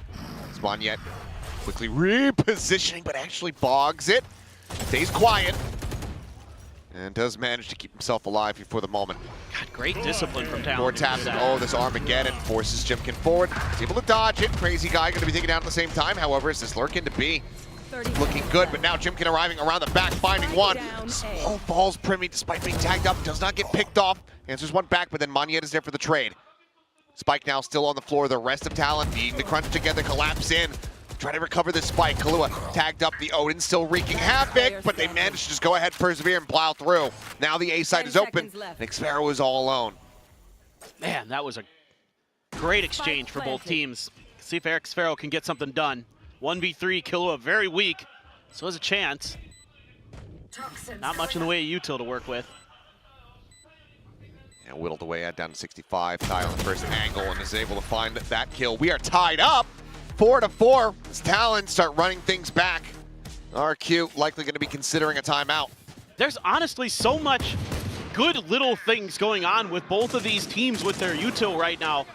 In the way that they're trading them, you know, they're able to use the Odin to try to hide the Yoru positioning for RRQ. That's read by Talon. They throw a bunch of util at him. He has to TP out. He's in tree, able to dodge the ultimate and the salvos, goes around the door while it's just about to close, and he's able to catch Talon off guard in the back, but then Primy quick to react on the Neon. Like, all these things, really, really good. I'm very impressed with both teams. Hot start for RQ, but starting to get quelled. Talon getting a read, starting to get the hands warmed up a bit. As Frost likely able to shrug off some of the early frustrations from the start of this map. I'm just looking to reaffirm, direct the squad forward, keep them on this path. RQ, though, talked about it, their defensive sides, how strong they have been. Things are starting to falter. So Ewok Warbirds looking to try to get them back on the right path here. Yep, that age-old question, the unstoppable force versus the immovable object, seemingly the name of the game for this series. And Talon now starting to move that object back just ever so slightly. And it's going to be a weaker buy for RRQ for the first time. You know, after winning those opening 3 rounds where Talon decided to force, they had a pretty big advantage, but once the rifles got in hand, Talon was able to start whittling away at it. Primy's even going to grab an outlaw here. And nobody was able to get full armor, of course, on RRQ, so very, very valuable. Instead, there's going to be a stacker from RRQ going to be identified by that drone. Just the one player, maybe a note of it, perhaps a second, either way. Cruz considering going for a little shot out, but doesn't manage to do so. Sheer wall going to be popped, I do believe, outside of main. Cushy just taking a single shot from that Vandal. And down to 86. Primy's been slowly but surely gathering some info, some space. Ooh, what a shot. Yeah, crazy guy out from stairs. Wow. On the peak, finds Shit Boys alongside Rubble. Push through the smoke. Cruz looking for the readjustment, and it is damn clean. 2 players take it down. Monyet catching a glimpse, though, is able to find one. So Cruz eliminated. A weapon on the floor, potentially recoverable. But for now, RQ just going to be waiting for this wraparound as Crazy Guy makes his way 30 seconds left. through that attacker spawn. Interrupt on the plan as the salvos go flying. RQ buying some more time to try to get this breach in position. Man, he's got the outlaw, but the peak timing. Crazy Guy, eyes in towards the box, not ready for someone just to go walking back out. Weapon now picked up, but onus entirely on Monyet to deliver. Stunned up into the corner, gun barrel going to be spotted out. Looks for the reposition, but Primy knows exactly where he's going. 2 kills found, not close enough. RQ cannot try to run it back with a thrifty route. That is going to be now Talon gaining the lead for the first time here on Lotus. Yeah, decent damage done by RRQ, but I mean, it's really impressive right now the way Talon is able to spread the map. I mean, you're going against weaker weaponry, so kind of expected, where you're able to use that outlaw to gain a bunch of space on A. Cruz is slow pushing through Mound the whole time, buying some open room. So really, Talon kind of has their pick of the litter with what site they can go to. They've got good information on where their opponents are likely to be. Good comboing there of the stuns between Killua and Primi. Oh. Jemkin taking one, getting out. But look at this, Ty pushed forward, but Jemkin is wise to it. Comes away with the kill, shuts down that flank, keeps the op in play. Leaps forward, just trying to get closer to the C site that Talon continue to try to barrel their way into. And now you can tell, scratching their heads a bit, trying to assess, but they know that RRQ just has complete control. I think they're just trying to figure out what's around them while Util comes back off a cooldown, then try to make their move. None of this hitting Jemkin, keeps him firmly on that line. Bit of damage, well, quite a bit of damage taken there as Cruz does suffer 2 blasts from those salvos. Now's their moment. Got the salvos in the fault line. Forces back one-dimensional drift coming through, but counter stun out. Cruz gonna be finished off. Kahlua gonna be taken down, and Sparrow will find the final 2. 5-5. RRQ rallying back. Can see 4 in a row to the side of Talon, but they'll get themselves back into the driver's seat perhaps. Man, this is a great round for Jemkin on the operator. Gets the first pick, TP's back, and they're so ready for this. I mean, it's the classic Talon play, right? No matter who's on the Omen, they're gonna be trying to get into your back lines on the C side. And it's really well read there by RRQ, understanding their opponents very, very well. And Talon has to pause, has to wait things out to try to make an execute happen, but again, just completely shut down by RRQ with their numbers advantage, their information advantage. They had him corralled the whole time, right outside of C. Pretty easy to react to that. Now a stacked B hit seemingly being thought about. There's the Armageddon to consider. One of the first times that Talon have really even just considered this side of the map. It's been C pretty much the whole way through, but Plant does come through just alongside the box. Looks like it's going to be a triple fight into upper, and Crazy Guy's only going to be good for 1. Shitboy is able to go ahead, trades it back. Still some damage taken. Steel Garden online, however. Trying to take some of the bite out of this retake is for now. It's going to be that fake walking forward here on towards the site. Armageddon goes across.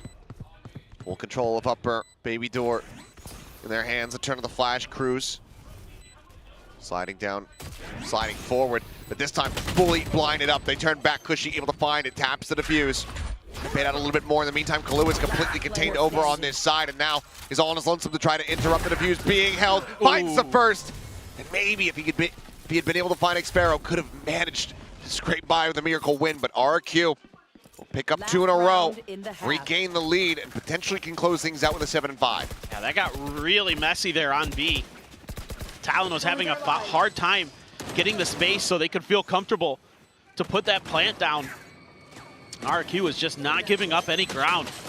They were holding the line nicely all around the flanks. Nice little micro adjustment there by Xpharaoh at the very end to get off of the crosshairs potentially of his opponent. So Killua though, man, 14-5 on this map. Yeah. Even though Talon's down around, he's having an absolute banger on Breach. And 4 of those from the pistol. As Pit. I mean, they have to know that he's going to be in a shallow position, so they're looking for the hunt. The shorty, however, is there, and Xpero collects 2 kills right into his trap. His 3 do fall. Smoke dissipating. Snappy shot. Jemkin able to take him down. And RRQ, and barring an ace clutch from the side of Jit Boys, will be securing themselves an advantage here going into their attacking half. So a little wry smile from Jit. Every angle being watched. Yep, flawless fashion to bring this half to a conclusion. RRQ out in front by 2. Yeah, just a great bounce back again from RRQ. Kind of figuring out the tempo. Talon was really turning up the pace. And they were so ready every single time here in these last 3 rounds. Xpharaoh there by the skin of his teeth, able to get that pit through, get himself tucked into the corner with the shorty. And able to find 3 huge kills off the back of his ultimate. So really nice first half. I mean, normally you'd be looking at that score line. It's your pick, it's Lotus. You're 5-7 as Talon. You'd be going, I don't know. but RRQ's attack, we'll see. Maybe, I'm sure that was probably the biggest focus for this squad. And if it wasn't, then we have some greater concerns. Yeah. Then I'm gonna go throw things at Ewok. But yeah, of course, we have seen the stumbles. That split is going to be fresh in everyone's minds, including these players. Let's see. How do they do fare, though? A couple more seconds here for the coaching staff to continue to relay the game plan. The Jemkin, a little bit of a slow start, like you said, got that 3K, kind of opened the floodgates, started running it back, and was climbing the standings. Once he got that operator in hand, especially, was very much finding his groove. Needs to have that as this Yoru as they get ready to attack these sites. I'm right there with you, and I'm really curious to see if there's some cool ideas with the Viper Yoru combo potentially being thought about by RRQ. There's a lot of cool ways where you can use that toxic screen to kind of hide where Jemkin is going to be and when those flashes are going to come through, and you can hide the TPs, stuff like that. Something to keep your eye on. I would think there's going to be little tricks up their sleeve potentially. Just have to see. The pistol round, who knows, but as we go along, TP already sent out towards Mound. There's an Arc Rose in the Vice Util right out front. Two players here, Flash. Unable to fully blind up. Jemkin does find one, but now push into the smoke and die, looking for a little bit more. Solid follow-up kill to be found, keeping this at a 3v3. Meanwhile, Xfero lurking, but Cruz has a read on this and has the shot lined up. Xfero completely caught unawares.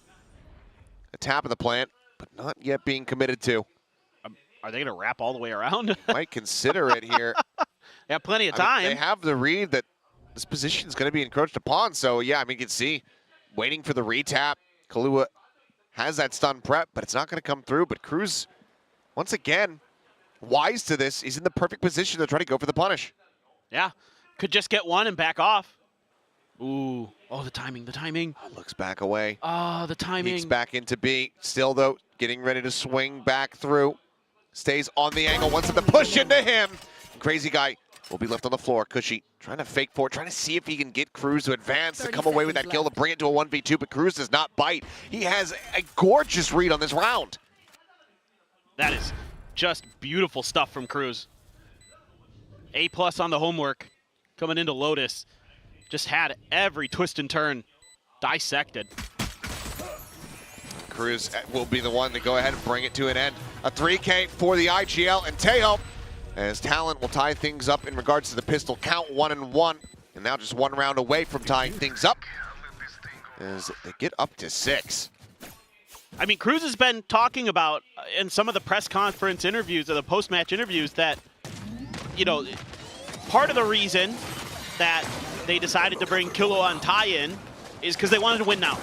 You know, they've literally used the word greedy. They said they're greedy, him and Frost, that they want to win this year. And rounds like this show you that Cruz is dialed in, that he is really putting in some hard work and really understanding his opponent's tendencies and understanding negative space. What can be going on in the map? Not a lot of teams are going to expect you to wrap all the way through defender spawn like that, except for Cruz, except for Talon. They do. Reads it like a book. Drone going to be cleared out, doesn't catch a glimpse of too much as Salvo is going to be sent off these positions, but the flood's not coming through. They know that sheer wall's going to be in play. Jitboy's going to be overwhelmed. This crazy guy does manage to find one, but he takes Jemkin down with him. At the same time, pressuring around the back is just dancing here, but the Guardian still manages to find the shot. TP over to the side, Cushy fast enough to find the punish, but just not enough time to try to go for the weapon recovery. Get themselves forward into the site. Just a Spectre, a Ghost in hand. Xfero with the classic on a lurk, tucked back over towards the spawn behind this B connector exit. I want to see that kill from Jemkin's perspective.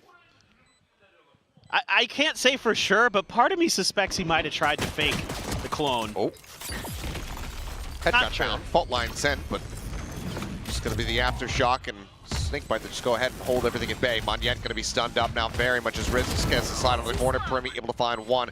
Cushy needing these shots to be clean. The right click takes Cruz a little bit lower, but Talon able to find stability here yet in the round as they tie things up 7-7. Could have just been a double peek with him and Monyet. Kind of curious, because he was just walking straight. Didn't really react to his opponent. But we don't get to see it. Jitboy's got the kill. Whatever. Still though, pretty smooth sailing for Talon. Able to keep some of the important guns, 3 of them. That's what you want to do, basically. That's mission accomplished. Try to find that bonus Overall, not too bad of an eco, though, from RRQ. You can see decently advantaged. Obviously, these Guardians can still do immense work for Talon, though. Yeah. The Bulldog in Primmy's hands. Okay. That's what I was just about to say. I was just thinking it. Well, never mind. Well, any gun in Primmy's hand Sure. is pretty good. But now you get into a rocky position. Fault line avoided. Relay bolt holding them back. Xfero just managed to find one. Crew's going to be taken out. Decent little punish. Brings it back into a 4v4, but that entry power is still out of the hands of RRQ. Scaling forward without the Yoru. A bit more difficult. They also just have one flash left on Crazy Guy. Good Boys peeking out. Going to be taken down, though, and that's going to be a nice little window of opportunity, perhaps, to play around with his. Xfero honestly was about to drift in and likely die to Primmy, but instead the door tap draws his attention elsewhere. So Primmy does eventually find that kill, but not before Xfero picks up a third. Wants the gun upgrade, but is scared there's someone around the corner. Little does he know. They'll hear it. Now they absolutely know. And he just walks straight into a firing squad.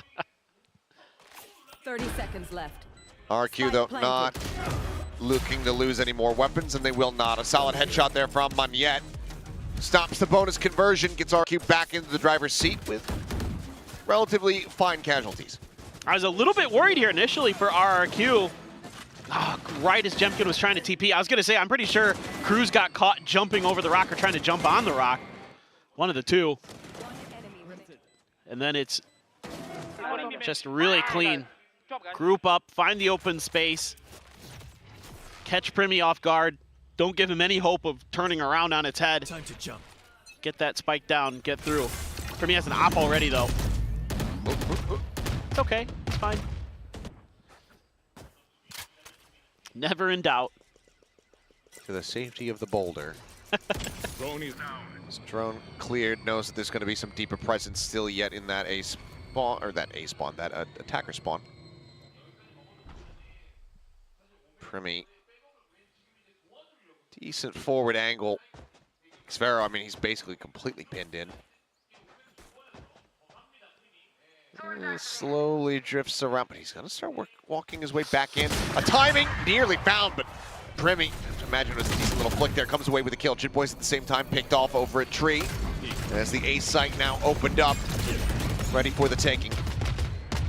Double flash out. Monyet pulls off the angle right as Primmy's up at the peak in. RQ now in control of the site of 4v4 for the retake as Talon. Everybody already in position to get this going. Yeah, great call there. To be aware of the op. Whoever realized it or said it, got Monyet, saved his life. See if they can hold the line. Paranoia still to work with for the side of Talon. Oh, doesn't hit a thing. Yeah, instant with a headshot there right before the smoke and bloom, and Crazy Guy mows down the final three. One away from a Rolling Thunder is RQ. Starting to get reestablished here. Up by 2 once again. One away from double digits. Armageddon. Some other critical ultimates nearly online for the squad. I wanted to see it from Primmy's angle because Primmy jumped out and made noise. That's why Xfero peaks. That's why I went, ooh, because I was worried for Primmy that he had given the prize away there, but he was able to still find the kill. However, RRQ just diligently working through space, getting the Vice out of the way so that util can't slow you down. You know, Cruz tried to throw the Tejo util in there to do what he could to buy a little bit of time to set up for a retake. They're able to get pretty quickly in a position, but they're out of util at that point. Everything had already been expended, and they can't afford to wait for some of that to come back into cycle off the cooldown timers. So they have to make a go of it with just a Paranoia. It hits nobody, and they just get mowed down trying to push out towards the site. I'm sure they're still active. You remember that YouTube channel that was really popular like 10 years ago, Bad Lip Reading? Yeah. I think somebody should do that for like the coach cams. Oh, I've recommended this. Oh, have you? Yeah. Okay. I put this when we go to global events, we fill out. I've recommended we do this. Oh, I think that on the analyst desk. I could see that being very funny. I think it'd be hilarious. If anyone's wondering, like, how do I get the Valorant content? I want to make some content around the VCT, and I don't know what I should do. Do a Bad Lip Reading. Do a Bad Lip Reading. I think that'd be a good one. I'd still like to do hold on. This might be, okay, they slowed down. I was going to say, I want to do like the between two ferns, where we get players or coaches you've been on and pitching just that one for a while. Just roast them. Well, you have too. That's why I said we could do it together. Well, there's a lot of space taken by Jemkin over at A. I mean, he has to pop the vice wall, and that immediately pushes rotations over. Two players. This could open up some space, but with the drone coming through as well, this is tough to read for Talon. They have to check A. They have to be, oh, and this is so good. They use that drone as a little bit of bait. Here's a TP put in the back of spawn for Jemkin. And now they're going to shift towards B. I thought maybe they were going to go over towards A with how much space and info that Jemkin has. But instead, they're just going to try to use this to get onto the B site, and Talon's confused as well. This is a very tough round to read for both teams. There's been very little info given over. RQ, though, in a decent spot. Salvos, he buys some time here for the side of Talon. Door getting ready to be tapped. A major crunch potentially coming through here over towards B. Is Aftershock going to be sent through the door, but I think they still have to tuck back the Armageddon as well, layered in. Crazy Guy able to find one Primi.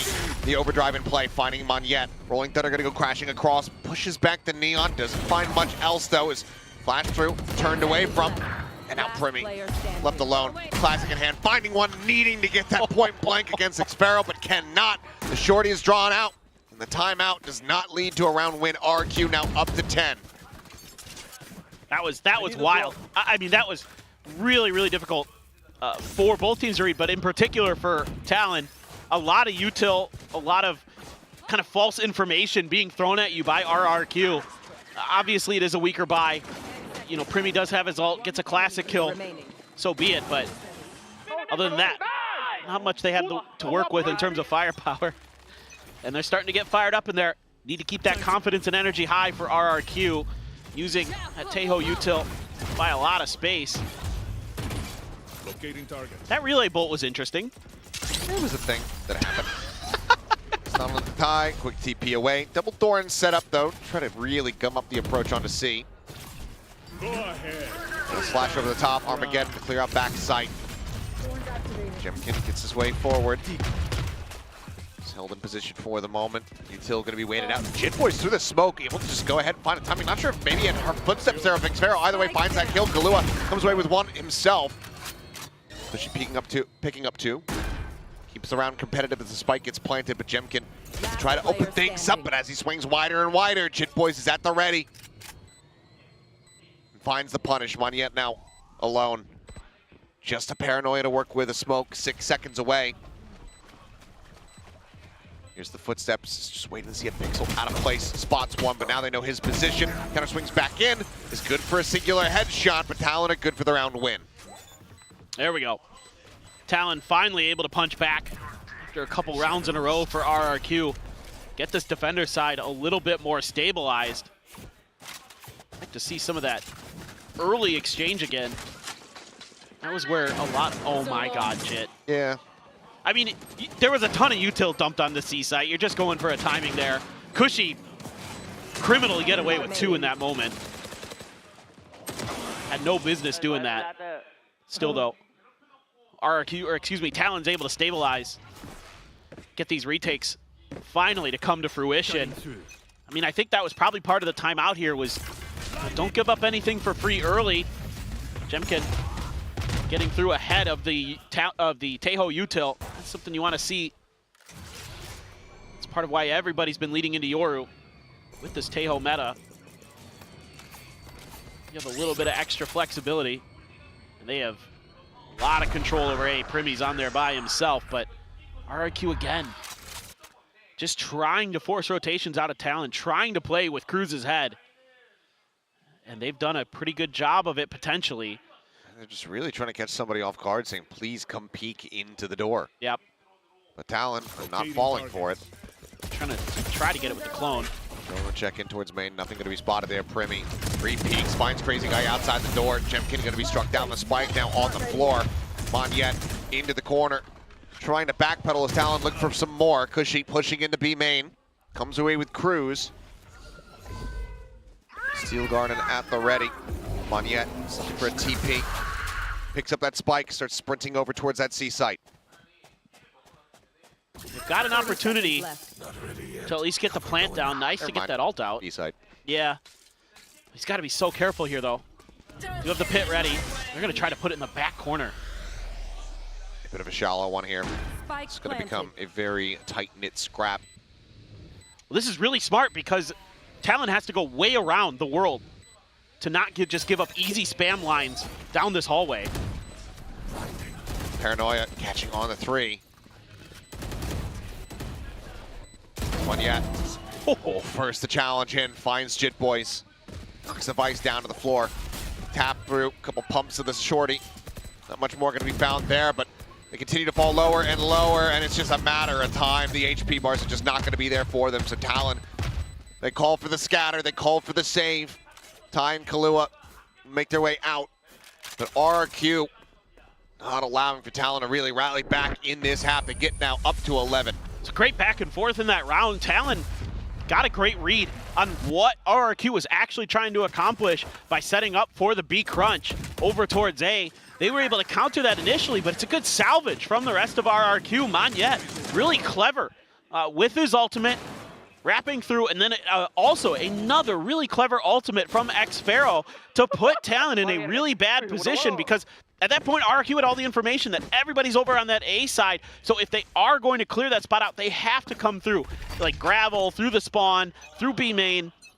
At that point, it would take forever to get there, so really, really smart placement by RRQ. Who's next? Close fight. Here at A main, Primi goes sliding forward, but Cushy on the peak immediately shuts him down, and now these positions squandered. Scouted is Jemkin. Flashing himself up, but pops back behind Rubble and finds a headshot onto Kahlua. Just the one trade there onto Cushy. Only thing found for Talon. So they might have to consider yet another save here. This economy is not going to be there for them. RQ very well poised to take this now up the map point. Ty though, perhaps some other ideas. Gets the smoke out, but doesn't turn to the flash, and it's just frantic panic. Just great pop flashes from Jemkin. Having a really solid map on the Yoru today. Crazy guy. Oh, here are the footsteps. He was ready. He just got outdone. Suddenly, a bit more doable. 2v2, a weapon picked up. Cruz now with a Vandal in hand, not just that Stinger. Poison Orb thrown down, going to be a reroute here. This feels like one of those pivotal rounds for RRQ. Yeah, double fight out the back. Still a snake bite available here for the side of RRQ. Jit Boys seeing nothing now. I mean, they can fully assess where these players are at, having seen nothing. The wraparound from xFaro maybe needing to be a little bit faster, but Jemkin's able to find one. Snake bite now at the feet, and there's the 4K for Jemkin, and map point for RRQ. Talon needing to run back 4 rounds to take this into OT. Really well played in the post plant. Great patience shown. Talon tries to catch him a little bit off guard. This is Talon trying to play with the conditioning they've been setting up. When they go for those Rubble hits, it's just util at the front of Rubble to buy the space. This time they try to use it to send Primi in to get a kill, and it's just shut right down. Very nicely handled by RRQ. And that's going to force out what is going to be the last time out for Talon unless there's an overtime. And they need to figure this out. When they were playing for retake was when I thought they were kind of at their best, but even that sometimes wasn't always a sure thing. So Talon, what does Frost want to give them? I mean, it's tough right now. RRQ, frankly, doing a great job of working the map. Really impressed. You know, Crazy Guy comes through. Last week, they looked great on Ascent. The next 2 maps, one half of Split looked good, and then it kind of fell apart from there. So, you know, a lot of question marks then about Crazy Guy. You bring him in, you know, but Ewok talked about it on the desk. It takes time to get everybody integrated, to get the system together, to get, you know, all your players on the same wavelength as your IGL, to get your IGL on the same wavelength as your coaches. All these things so hard to do. And already, though, you know, we're seeing Crazy Guy really working the map really nicely and being more decisive. That's one of the most important things, right, for this RRQ team. Yeah, it's all coming together. It's in a very good spot, it would seem, right now for RRQ. Obviously, you know, that first map in the last years that they played also looked incredibly good. We'll see how things continue to develop throughout the rest of this series, but as far as this potentially final round of Lotus is concerned, it's off to a huge start. As the opening kill found. Flick not quite going to be there to get a punish onto Primi. He will tuck back, ride the rope up, and wrap back around here. But for now, I mean, RRQ just kind of their pick of the map. And they had a little bit of extra economy, so they were able to throw in a couple rifles behind some Outlaws to try to find those opening picks, knowing what the economy of Talon was going to look like, knowing that most of their players would be on half armor. They're able to punish that really nicely there, get that first kill, set Talon off balance once again. A drone through mid from Cruz, spots absolutely nothing. Let's see if they can get a little bit more info. They're suspecting A, but it's actually C. All on to Jit Boys. Yep.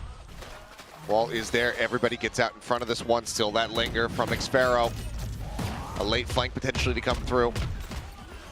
Spike brawl around the corner now, going for the plant. Cushy able to find one. Cruz gets the headshot there. Guardian in hand, comes away with one. Crazy Guy going to be taken down. Now the Rolling Thunder going to be in play. Flash is sent to try to just go ahead and stave them off Monyet's position, keep him protected for the time being. And now Monyet can strike. Swings back in. Kahlua going to be taken down, looking for the spray, looking for the interrupt here on that diffuser, able to find it. And Xfero with the final shot now arriving is there for the closeout. 13-8 RRQ.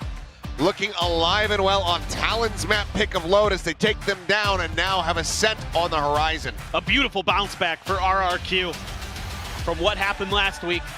Let's see if they can keep the momentum up. That's going to be what's important. But the first half was great. Beautiful VALORANT on both sides. Really loved the adjustments, really loved the reads. Great util. Well, the second half a little bit scrappier, but it was largely in part to the way that RRQ was playing the map, was catching Talon off guard, putting them in bad positions often. Yeah. Rained a little bit during the halftime. The pitch got muddied. But yeah. I like RRQ were able to find their footing, stop slipping around. Talon, though, going to be scratching their heads a bit. And I'm scratching my head contemplating this ascent. Both teams, during that coach interview at the start with Victoria, said, like, yeah, we do have, you know, waylays prompted. We have those comps ready to go. Ascent's a map where we have been seeing some of it across the world of VCT. Do we get what I think would be our first waylay v waylay? Could be. I mean, I would think that's definitely a possibility. I think Talon's going to run it 100%. I think Frost was straight up lying when he said it's a 50-50. I think Frost, you see some of the ideas taken from G2, for example, with the Stingers and things like that being worked into their lower economy rounds. I definitely wouldn't be too surprised to see Waylay with how good not only Primi has looked on it, but Jog as well. All right, well, we'll see if that is going to be in the cards, but for now, we'll send things back over to the analyst desk to break down the action from our opening map. Thank you, Achilleos and Paper Thin. And that's when you know you've watched some damn good VALORANT, because you're really excited and anticipating already the second map, which will be Ascent. Now, starting on Lotus here, it was a really hot start for Talon, but it's still a lot of back and forth there. We're just seeing a lot of peak play from both of these teams. Yeah, I felt like RRQ had a really good understanding on the map, to be honest. I really enjoyed watching RRQ play this map. I felt like their macro was solid and they were able to pick apart Talon. I feel like RRQ kind of should have done worse in that first half, given their comp, but they really tightened up all the holes that they could have had. I was very, very impressed by them this map one. Yeah, we've seen them swap up their comp a little bit. I mean, Lotus is a map they played a lot, at least initially in kickoff. They didn't find any wins or any success. I felt like they should have won that game against Nongshim, but unfortunately they kind of let that one slip through their fingers in classic RRQ fashion. I think this comp fits their current lineup as well. They seem to be throwing Crazy Guy on the breach, Cushy on the Teo where they can, Monya and Xfero back on their respective roles in terms of what controller they're playing, and Jemkin off the Raze onto the Yoru, which he seems like he's playing quite a lot, especially if you're anticipating a Vice can be a good thing to mix in. I think it was pretty neck and neck, honestly, between Talon and RRQ, at least for this game. And I think that the coaches kind of alluded to it in the coach interview initially, that maybe this wouldn't have been a map that was expected because it was floated. Neither one of these teams had much success on it in terms of getting wins. And Talon in particular, who picked it the last time they played it with their own lineup, they got smashed by Gen G. But I expected them to make changes to their map pool and their agent comp, given the fact that their team has changed quite drastically now.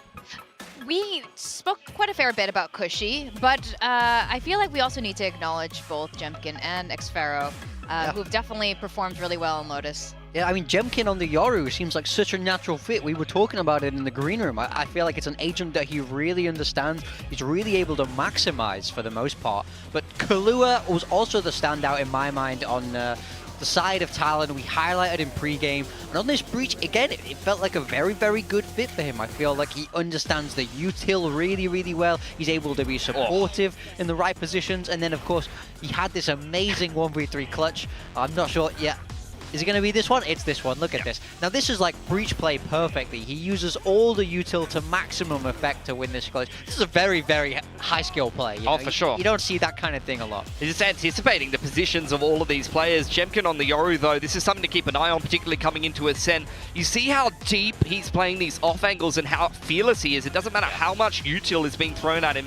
In this high util meta, he's going to play these deep off angles and make your life very difficult, even preempting the lurk in there from Thai and being able to neutralize him before he's really an issue. And then on the attack, you'll see him just sent him on the hard entry with the breach and the Teo util. You know, you see the TP thrown in there, instant fault line to set him up for an entry. And even though he only goes 1 for 1 there, you're able to kind of confirm the fact that it's a 2-stack site and read better in towards the mid to late round. So Jemkin's going to get the MVP there, but for me, it was quite a very well-rounded performance from RRQ. I love the adjustments that they brought into this game, and they're showing the stability and the consistency that I wanted to see from them against Talon, at least in this opening map.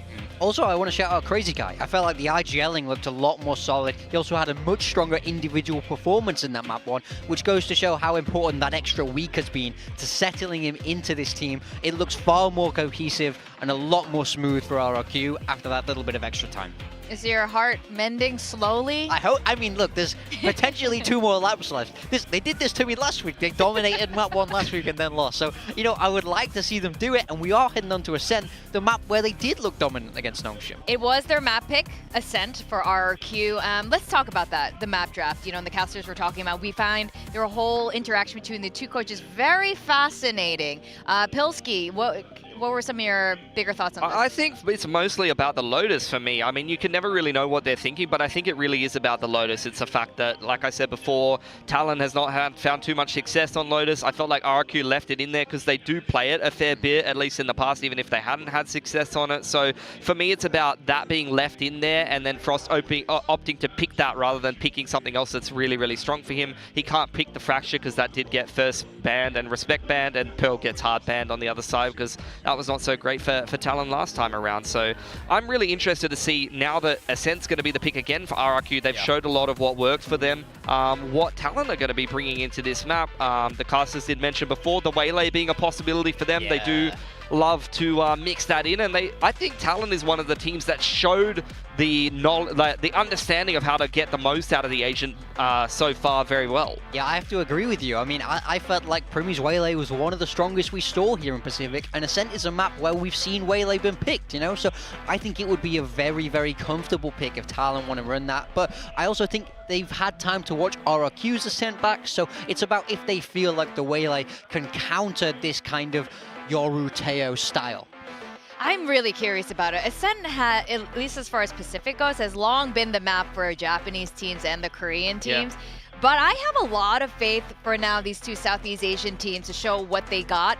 I think especially when you get like these dynamic players like Primy on the Waylay, like Killua now on the Initiator, when you have Jemkin around as well, I think this is going to be a completely different look for Ascent. And we've talked about this last week as well, that, you know, Ascent, not much changes on Ascent when you need to see peak Ascent, and it gets kind of dry after a while, but I think this is the new era for Ascent, and today, this very map, this very match is when we're going to see something really, really cool happening. I can't believe I'm excited for an Ascent map. I know, I'm actually legitimately excited. That hasn't happened for me in years at this point, but now I'm quite looking forward to it because there's so many different options you can play now, and I really, really liked RRQ's comp. In my mind, that was as close to kind of optimal as you can get. I think the Yoru being in there with the Teo, I mean, the Teo was replacing the KO in that kind of traditional thing. I just love it. I feel like that will become kind of the new meta on Ascent, and I think they're very early adopters of it. You know, we spoke about how great Jemkin's Yoru is, so I think Talon have a hill to climb here if they want to stop themselves getting 2-0'd. Yeah, Definitely. I think there's definitely a possibility that could become a very popular comp. It shows a lot of the same strengths as like the old Cypher Deadlock comp and the way you would play the Yoru around that, and some of the NA teams liking to play that, but you do have the util and the double drone as well, which is always so strong and something worth looking forward to. So I think RRQ have definitely cracked the nut there. At the same time though, take that win against Nongshim with a grain of salt. I feel like Ascent is not really a map that I saw from Nongshim throughout their whole dominant streak. It was really only a pocket pick for them, so that might just not be a map that they're comfortable on, and RRQ was able to easily push them over. And as Vic mentioned, a lot of teams in Pacific here love Ascent, so I think they're going to be a much harder challenge than Talon, for example, or even the Japanese or Korean teams than Nongshim will for me. I mean, I also think what's also nice is Talon have been innovators on this map for a long time. Remember the zombie comp with the Phoenix Sage? That was a real highlight for me. It was interesting. Somebody was getting creative. That's what I want to see. So I think we can expect something a little bit different from Talon. I don't know if it's going to be Waylay or not, but I think something Frost, you know, the way he approaches his coaching philosophy is he wants to put the opposing team on the back foot, right? So he's okay to take those risks. So I am excited to see what him and Jovi have been cooking up, because it's never bland. Oh, 100%. That's why I'm so excited. I think you guys are absolutely right. On paper, RRQ, I think they should be having this, but at the same time, I also do wonder, last week as well, Talon, the first map, there were a little bit more jitters for Talon's side with the 2 rookies. I wonder if the same is still, it's only week 2 for them, so I wonder how they're feeling now going into Ascent, and if we're going to see them all step up even more. Yeah, I mean, I hope so. Now we get the Asian picks come across, and Talon are getting creative. We're not seeing the Waylay, but we are seeing Deadlock.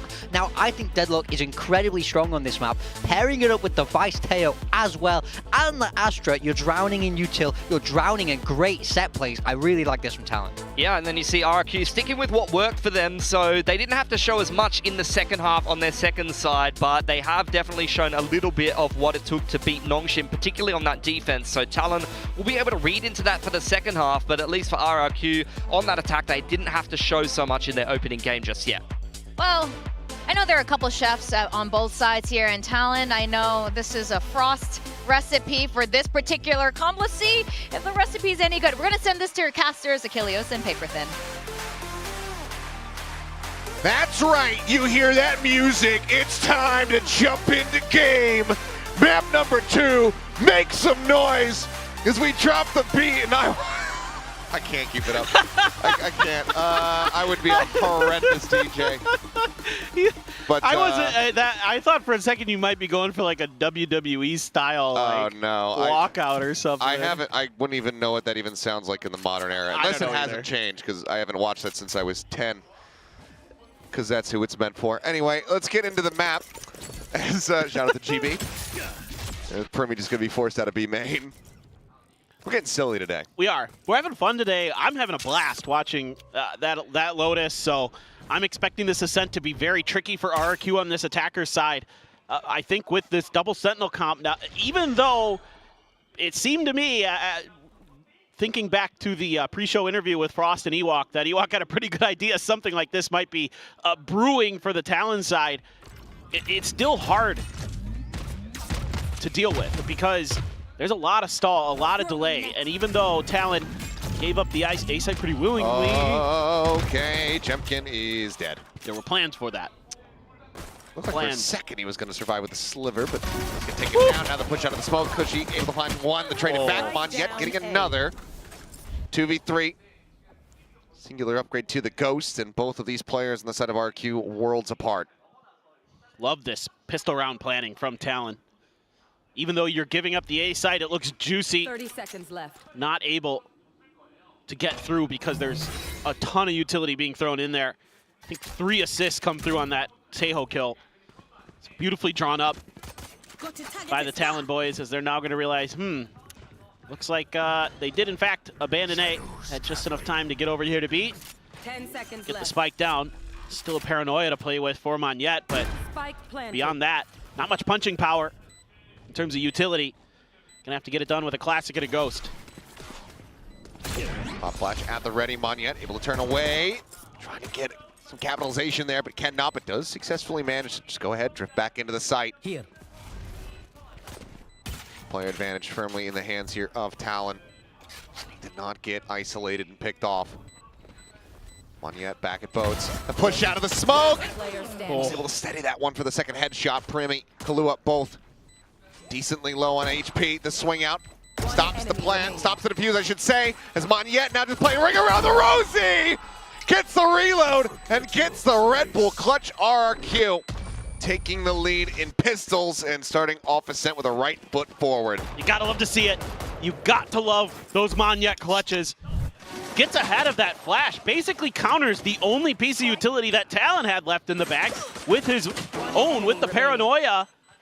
And then even though Talon makes a pretty good decision to just stack up and try to push through, Monyet's able to use that boat's wall so effectively. See it time and time again, and that's the 10th clutch in VCT Pacific history. Feels like that's a number 2 low, to be honest. It feels like he's had a lot more than that. Yeah, given some of his plays. But those clutches he has. Oh, yeah. Oh. I mean, I see Monyet make a play like that, and I just, I gotta enjoy a Red Bull myself. That was. I hope that went through the microphone. If it did. It just. I heard it. Just sounds like you're laughing at nothing. Well, that wouldn't be unusual for me. That's also true. Sometimes the thoughts and the what's voices. what's going on inside this head? No one can contemplate. No one really wants to know. Correct. Jit Voice plays around with some timings there, but ends up falling there as he goes for a bit of a challenge for to play off the back of that grab net. Ends up getting taken down. Just classics abound here for the side of Talon. So I like this diligence from RRQ, though. You know, you already fell to a trap in the first round. Now you're really making sure that these choke points are as safe as possible. Ooh. Well. Looking for the read, looking for the rotate over onto the A site, but everybody's pushed up. It's a pizza party there for RRQ. And Talon were not invited. Ty and Kahlua now. 2 most recent additions to try to see if they can get some damage dealt. Stop this from being a flawless. Monyet puts a bit of damage down. 3 swings, finds a headshot. Will be able to go ahead and clean things up. So flaws for RRQ in the anti-eco. All right. Now this is where things get interesting for me with this Talon comp. You've got 2 Sentinels. This can be really annoying for RRQ if they're not ultra diligent. They've looked pretty good here in the second round, but, you know, again, going up against weaker weaponry, you've got a little bit more comfort to be a little bit more aggressive with some of those angles. Because of the stall that Talon's composition has built into it, one of the things I really liked about RRQ when we saw them last week was that they were doing a great job using these double drones to get information. That could actually be something that's shut down here by Talon. In this case, Primi just walks up, clears one of them, and you have the ability with the Vice and with the Deadlock to slow down the other. If they get a read off of the Owl drone, you can slow them down, get those rotates into place, get your pieces on the board in the right spot, and really make RRQ's life a nightmare on this attacker's side. It's just going to be curious to see how well they're able to play off the back of that. That's really what I'm looking at. Everything grinding to a halt here. RQ, I mean, been on heavy exploration of the map, but now we'll start sliding in towards the main. Slow approach, and Primi fast on the taps. Jem and Cushy both going to be knocked down. Spike now on the floor. This is going to be the wide swing out from Monyet playing Distract. Plants of Feet finds that kill in the meantime.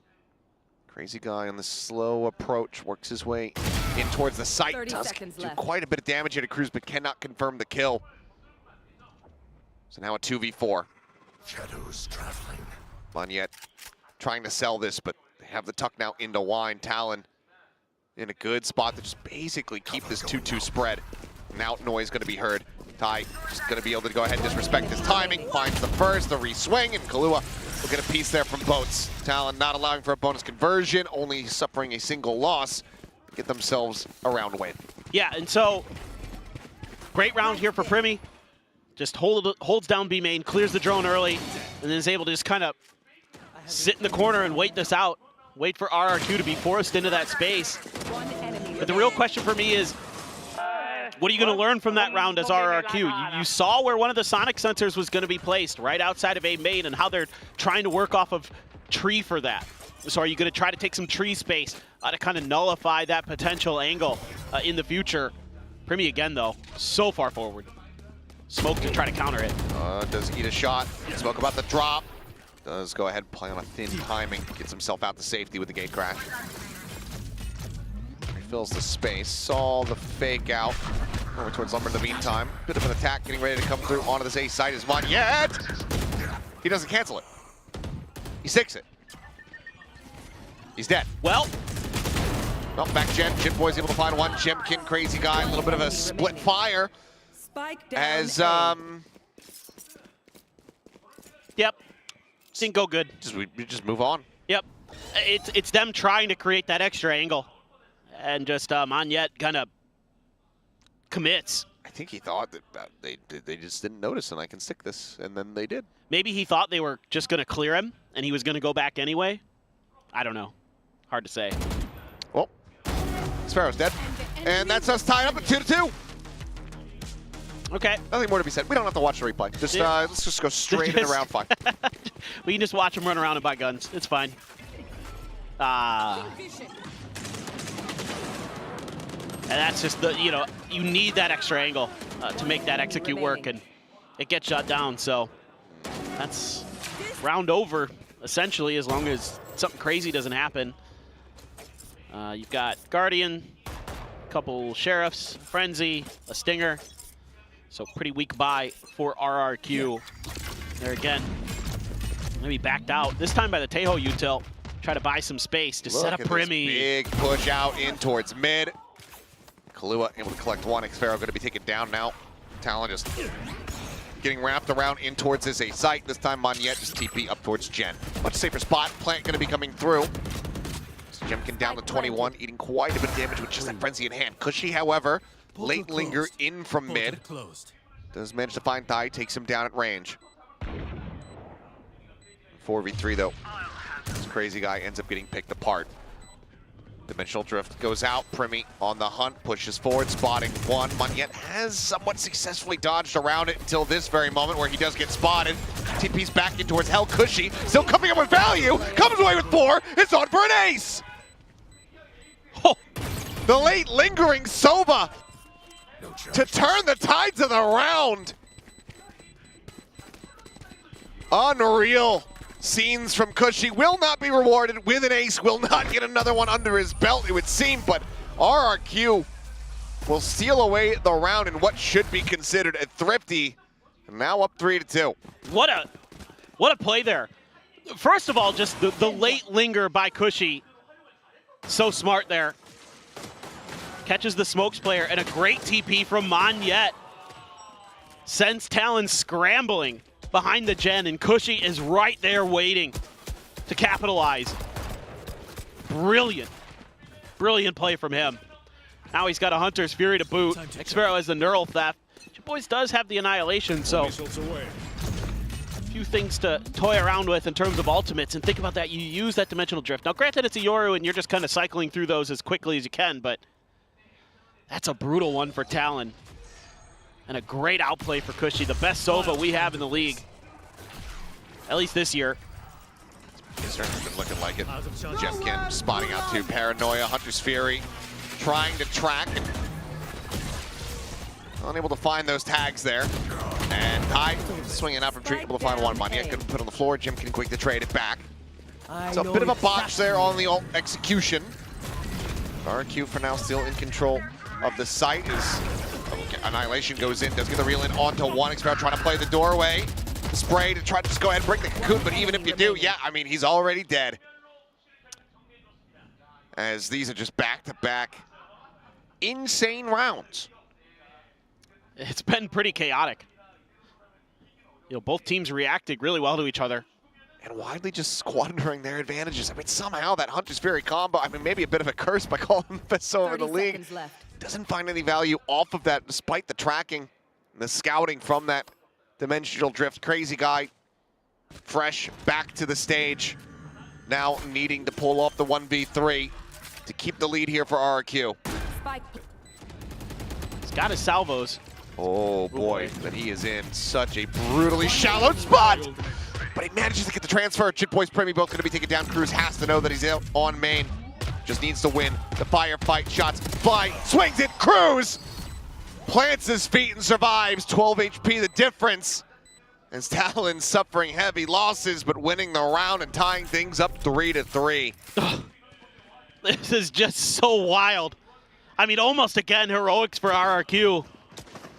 The start of this, a trade, you're at least able to gain control of the site, but with that annihilation angle, things just crumble as RRQ is scrambling to try to get kills behind it or free their trapped player. There's just no hope for them to do so. And yeah, another nice play there for Cruz. 6-3. He's had a couple big rounds for Talon today. Here. Now he's got an Armageddon as well. And it's a weaker buy for RRQ. After what looked like they might be able to string some together. They do have their ultimate for the Tejo. So the drones say hello. Both cleared some salvos. Sen didn't clear the corner. No, it does not, but the rifle will. To push forward, Moniette going to be taken down. That's one of the few rifles that RQ had in play. Now on the floor, the Guardian stranded. Spike going to be picked up. They dodge out on the concuss. Fake teleport. Like the proactivity here from Talon. Don't even let RRQ get to post plants. Don't let them get through those chokes. You've got the Sentinel utility. You've got control of the map. Make RRQ earn it. Don't give them the chance like you did in the previous anti-eco, where you just got one Guardian in Cushy's hand and he's able to win the round. So it's just, they're leaving a lot of mid open, but feeling pretty comfortable after thwarting the early attempts. At the ready, Jitboy is not getting caught by the shot. As I say that, never mind, bit of a curse. Net there, going to be cleared out. A site now open. 3v3. Two players nearby, however, to try to get the interrupted. There's Cushy taken down. Ty able to find one. The plant interrupted. Repositioning now, needing to fight their way out from hell to get this spike in play, but it won't even be necessary. Xfero holds his ground, finds the two, and RRQ will get the lead. Yeah, this is brutal for Talon. I mean, I think they have a great read on this round. The early pick is a TP out from Jemkin in the corner, but 30 seconds left. That is nasty. Yeah, that is good God. The mechanics today for RRQ really sharp. So you can't give them any chances. But that kill onto the deadlock, onto Jitboys, is what really breaks things open for RRQ. If he can hold the line there, probably looks like a pretty easy round for Talon. Now they're on an eco. Premi, an opportunity though. Will get shut down. Kahlua thinking about trying his odds, but just the classic in hand. Can't afford to stick around, can't recover that Sheriff either. Dropped in behind the box. Yeah, this is really good diligence from RRQ. Going against an eco now. Just making sure that there's nothing crazy that's going on around the map. Oh boy. Timing. Yeah. Just a bit rough there. I mean, anything other than the classic, a ghost, a sheriff, etc. Or just some cleaner shots with the classic. Could have been a different speaker there to find at least a bit of value, but for now, still going to be on a flawless pace here, RRQ. As Cam is not cleared out, they have full vision of that alley approach. And it looks like Cruz and Jitboys just going to go their separate ways here. Try to divide and conquer whatever they can, but both ways that they're trying to push in, tripwires waiting for them. You want to send Jemkin on the hunt. And you do. Because that gives him his ult. Another dimensional drift now online. He's been having a whale of a time. Cruz now just happy to stay tucked away. They know exactly where he's at. We'll just leave him to his own devices. Let him go down to the spike. Yeah, this is, excuse me, starting to look really good for RRQ. Unacceptable. What's unacceptable? I'm not excusing you. Oh, okay. Sorry. How dare you cough? Yeah. How dare you be a human? Yeah, my bad. I mean, I tried to be a robot, but didn't go so good. 5-3. RQ looking good. Talon gotta be scratching their heads here. Yeah. Granted, lower buy on this round, but needing to find some stability in the next one here. Yeah, I mean, I think a couple things need to happen for Talon. One is just being a little bit more patient. I think that's the rounds where they've looked better, where they're not just being really aggressive at B main. That really hasn't paid off too much for them. Generally, RRQ, I think, has kind of gotten the better of them in terms of that turf war. You need a little bit more util towards mid, whatever that may be, or just better control of that. Maybe if you can get a sniper into Primmy's hands or something like that to just make sure you've got that space. Because once you have that mid control down, the rest of the map should be pretty well covered by the double sentinel util. Like if you look at the map, the way they're setting things up, it's a lot of times the Vice stuff at the front of B, the Deadlock stuff over on A, and you should just be able to kind of lock that down. Now, RRQ's done a pretty good job of trying to bait some of that out, but I think some of the kills that Talon has given over have just been a little bit of over-eagerness of trying to take some space, and instead you just need to make sure mid's under control, let the Sentinel util do its thing, play off of that information, and you should be in a much better position. I think some of the emotions there seen on Frost's face may be a bit overtelling how things are at the moment in the comms between the coaching staff and the players. Really satisfied with some of the feedback that they're getting. I like this. As okay, forward push and push out, shut down by Cushy in range. Kahlua able to go ahead, Spike down B. trade it back, but still our operator down on the floor and damage dealt. As Kahlua gonna look for a little bit of a later timing. Monyet gonna be swinging in. He's perfectly poised and ready. Kahlua shut down.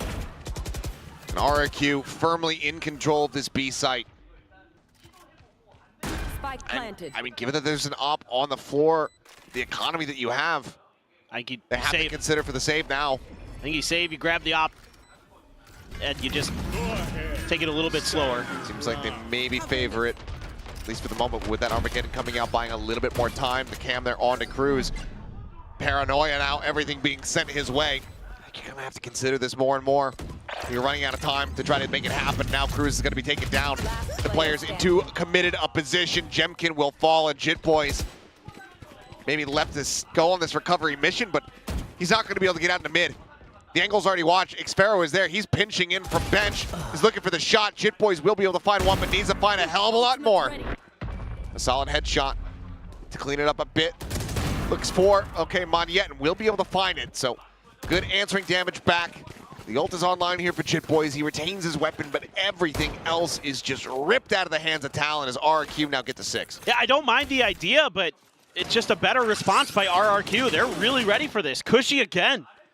Stellar understanding of his opponents and good shooting to boot. I think this should have never been an attempted retake from Talon. I think you grab that op and you go back to trying to use it to take mid control. But you don't expect Primmy to lose a battle like that. You know, with an op in hand, you're pushing mid. Yes, you're the one moving. Yes, your opponent probably has a chance. But he's generally so quick on the trigger. Just an outplay by Cushy, and RRQ sets that round completely off kilter for Talon, who had committed, fully committed to that mid hit. But I like it. I'm fine with it. That was the weaker part of the map. It just was better played by RRQ. Jemkin sending out that gate crash, anticipating this pressure, and oh my god! The second shot is disgusting! Still finds the third, and Talon cannot catch a damn break! Flawless as RRQ make their way up to 7. You ever seen those GIFs where casters like go back and what? You said GIF. Yeah. Continue. Don't look a GIF. GIF is a peanut butter. Don't look a GIF giraffe in the mouth, okay? If you want reasons why you can use the G that way. No, but like the casters like go back in their chair and just kind of like eyes wide open. That was me in that round. Yeah. Just watching Jemkin do that. That was me after you said GIF. Yeah, anyway, okay. Barriers fall. I know most people are split on that. It doesn't matter. I don't care. Say it however you want. For me, it's a peanut butter. Also that, Childish. but that's spelled with a J. Is trying to take some space here. Flash out. Sheer wall in very deep.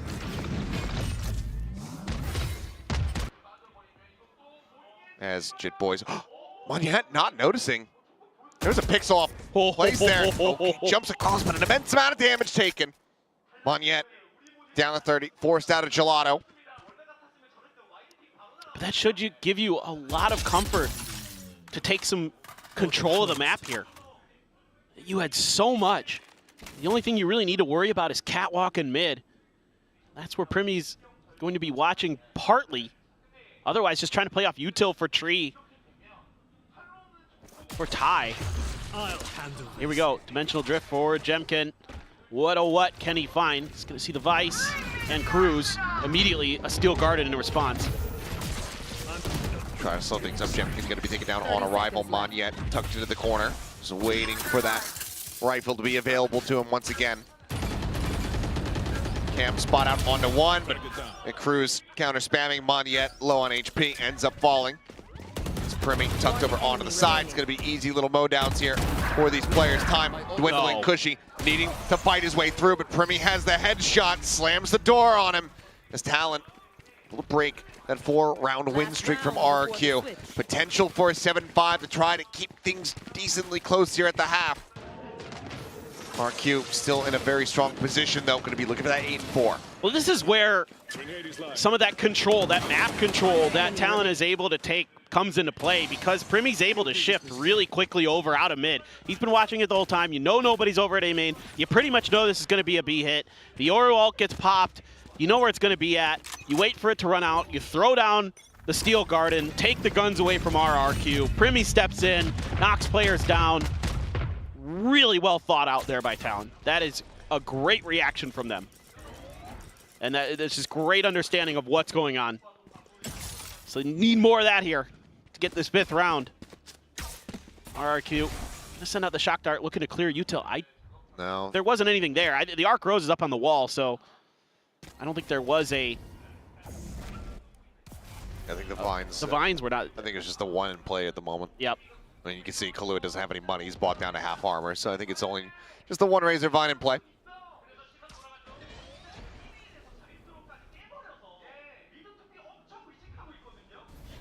On RRQ. Check in towards Tree.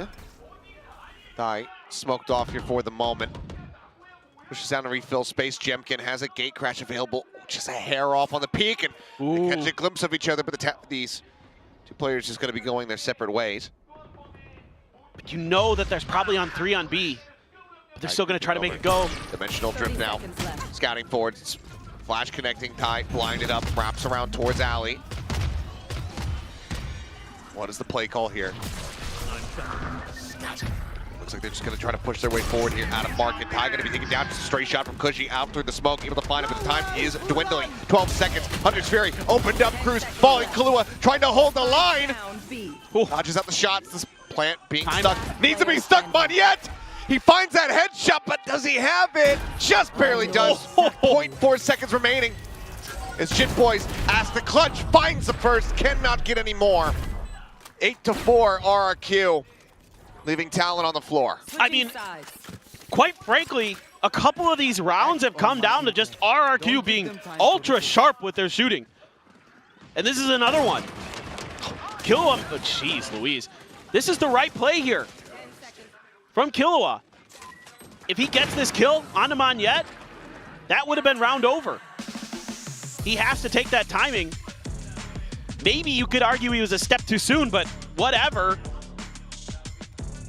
I don't know how Monyet got that I don't shot. know. Sliggy must have said this looks good for Talon or something. Because that was some big curse energy right there. Either way, RRQ gotta be feeling damn good about their odds. They're doing just such a good job of being patient enough, you know, working through some of that utility, finding their moments, and really getting the space, oftentimes, you know, to work against Talon. And I thought maybe Talon, I mean, again, Talon is a good read on that round. They know what's happening. Primi uses his ult. It looks like they should be able to just shut it down, but then snappy shooting comes through. Some RRQ fans? Yeah, absolutely. Both teams decently represented here on this chilly Monday evening. Still just 6:30 p.m. here in Seoul, South Korea. People continue to make their way over to the venue, but right now RRQ is just looking to bring this to a very surprisingly fast conclusion.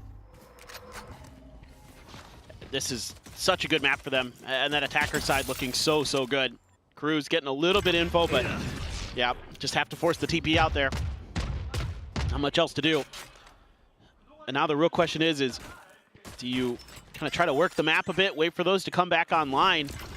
Tons of pings out, you're able to get your opponent's Taeho util out as well, so. Oh no. Well, tripwire set up. Jip Boys pushing forward towards the window, is able to find one crazy guy, gonna be taken down, but Jip there to protect the ghost. Swings in, finds the kill. Cruz one back into his favor here as Monyet does fall. Spike gonna be recovered. Kahlua out onto the site, but now the spike is stranded away from him. They know exactly where the Vice is. RRQ looking to go 3-1 in pistols. They're so clean today. Very disciplined. Not going to give him any chances. Take just some crazy shooting here. Okay. Taps you've ever damn seen. Finds the first one. Some solid damage. Dealt 60 HP between the two remaining players, but RQ finding the win all the same. 9-4.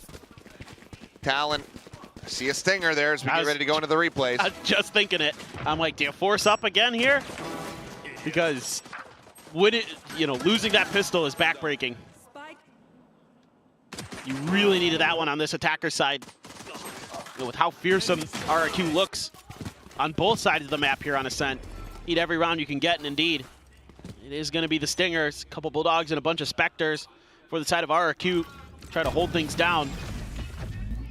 Early exchange. Using a little bit of util there for both of the Taehos.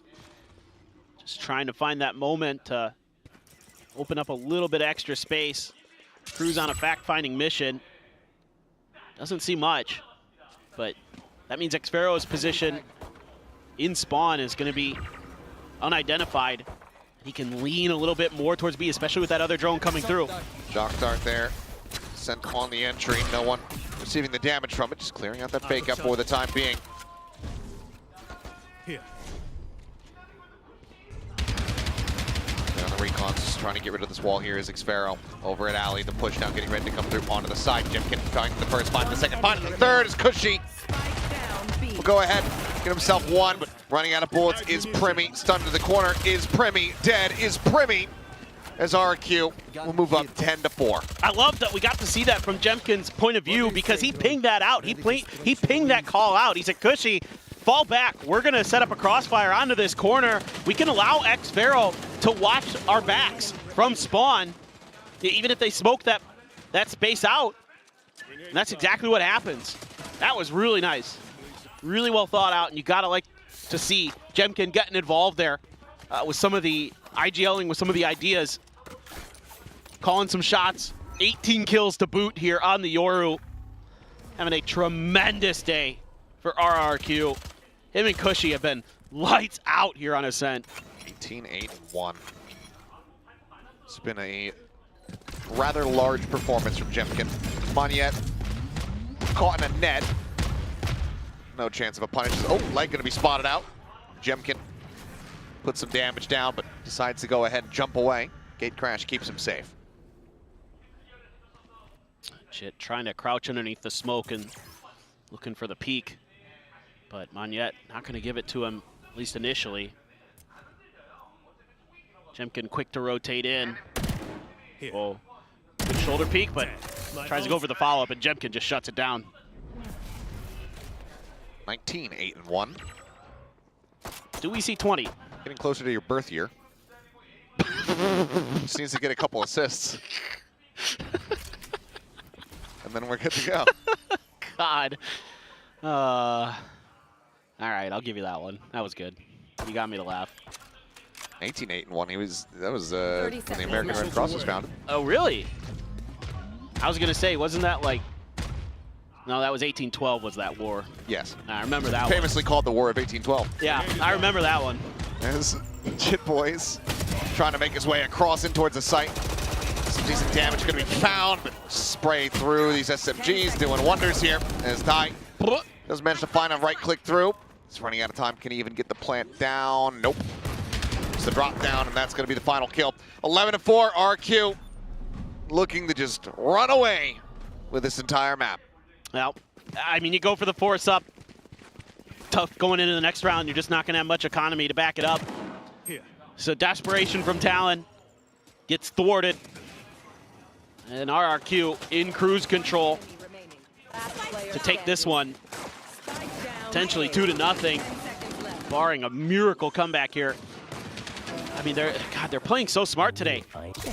Just not really giving many opportunities. Sure, Ty gets a couple. One of them's just a classic shot through the smoke. So it'd be like that sometimes, but you're happy to have those happen on rounds where you basically already won anyway. Just trying to force a reaction here out of RRQ or Talon. Using the clone, using a lot of util. Just conceding absolutely zero space to them. Yep. Aside from Catwalk, that's completely opened up. That's okay. In that position, but yeah, I mean, Give more than happy. Give the camera there. You're fine to have that info. Jiggle spotting one, drone now spotting two. Might have even seen the third. That tuck into bitches. Sends the smoke. Oh, and does not squander it. That was looking like it was going to be some grade A USD and prime beat, but does manage to go ahead and find the kill. Does get traded out. Jit Boys finding that singular one, but it's just this back and forth brawl that RRQ are constantly in the advantageous position of. They have the lead, so every single time the pendulum swings, they just continue to be out in front. Ty now stuck, tucked in here, under Cat. The rotate coming in around the back. Xfero should know exactly where he is. Could have gone for the knife, honestly, if he wanted to. Instead, we'll just go ahead, puts him down nice and easy, shows some mercy, and gets RRQ up to series point. And that's one of those rounds. It's a default that we saw from RRQ last week on Monday, where they'll just have Xfero onto A, and they'll use the camera to watch tree. There's trips at the front, and what they can do is then put more pressure into mid. That way, if they catch a tree push, if there's 3 or 4 players, they can then use that to slide in towards the courtyard to try to catch the flanks of their opponent. Rely on Xfero to buy a little bit of time, and then use that to get the extra angles. Crazy guy. Oh, Killua for a second there I thought was going to be lined up. Actually doesn't take any damage, so yeah. Not the end of the world. Back a little bit further. X-ray vision working against us for a brief little moment. And look at this. Now they have a different setup off the back of that cam. They've got the Tejo and Jemkin there to kind of potentially catch their opponents off guard. So some different looks, and they leave mid wide open.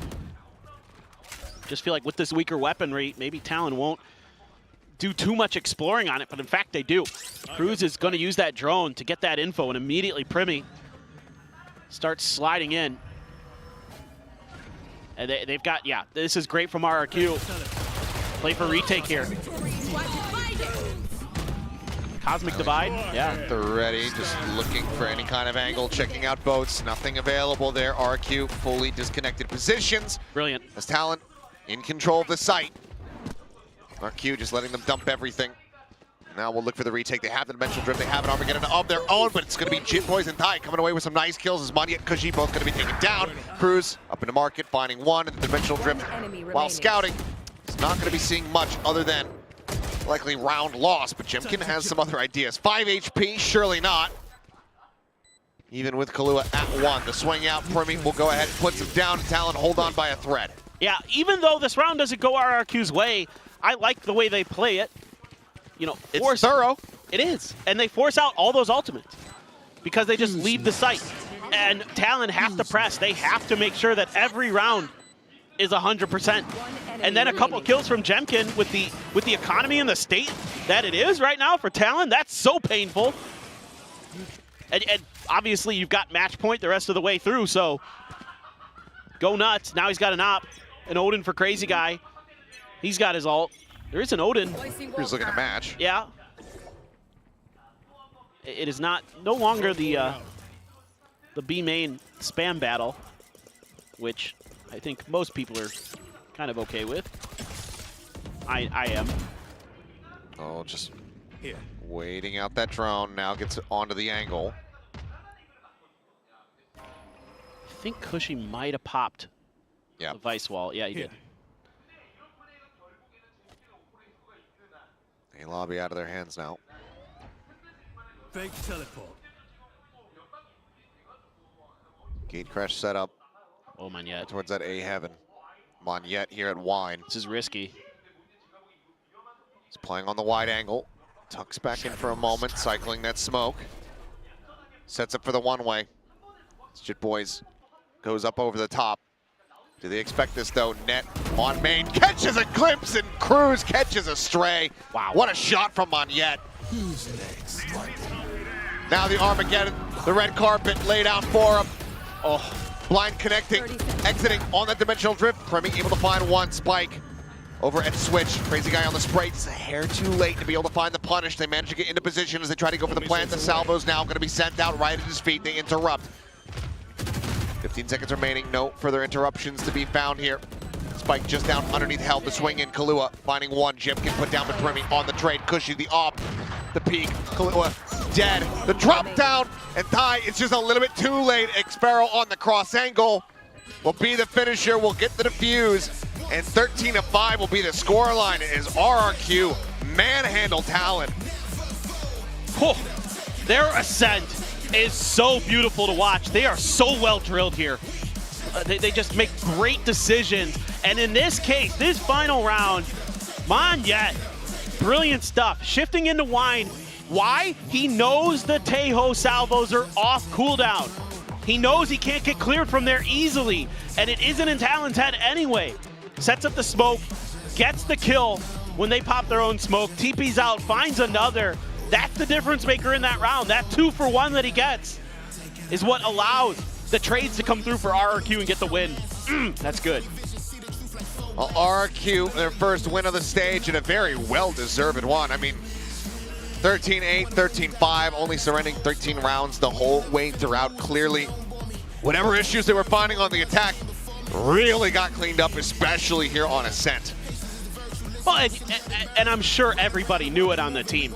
And, you know, obviously Crazy Guy comes in, has his own way of doing things, has his own thoughts, learned very quickly. And that's got to be so encouraging for RRQ fans to see that week to week. There's great adjustments being made against a very good Talon team. And on top of that, frankly, they just look sharp. I mean, their shooting today was so good. Yeah. I gotta imagine some solid props being shown there from Frost over to Ewok. Obviously, long time, you know, cohorts here and friends in Pacific. But unfortunately here for the side attack. Back it up. Back it up. All right. Get the, there you go. Get everybody center stage in position for the victory photo. Their first one here in stage one. And by the look of it, the first of many to come, it would seem. I'm going to knock on wood to try not to curse them, otherwise I'm going to get blamed. But we'll go ahead and get out of you guys' hair and send it down to the stage where Jen Lee standing by for our winners interview. Good day for RRQ with the W on the board. Ewok, just a second. What were you saying with Frost? Frost was saying that they really owned the veto and that we got completely smashed in the veto, and I just told him it's maybe not as simple as it seems. Okay, thank you. 감독끼리 어떤 얘기를 나누냐고 물어봤는데 맵 뱀픽 때문에 좀 승부가 갈린 게 아닌가, 아니면 뭐 어떻게 된지 모르겠다. 맵 뱀픽이 오늘 승리에 좀 주요한 포인트였다고 얘기를 했는데 이웍이 아니다. 맵 뱀픽 말고도 좀 많은 것들이 승리에 기여를 했다고 얘기를 하네요. 잼킨 선수 만나보도록 하겠습니다. Jemkin, I'm gonna have you over here. Here's your microphone. Congratulations on the win today. Clean 2-0 for the team. Are you happy with how today turned out?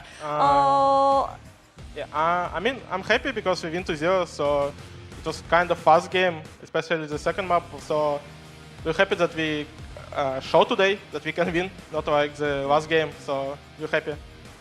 오늘 상당히 2대 0으로 경기를 끝낼 수 있어서 굉장히 뜻깊은 것 같고 또 오늘 승리로 인해서 우리도 이길 수 있다, 우리도 할 수 있다는 것을 보여준 것 같았기 때문에 굉장히 좋은 승리였다고 얘기를 하네요. 2대 0 승리가 마음에 드는 모습입니다.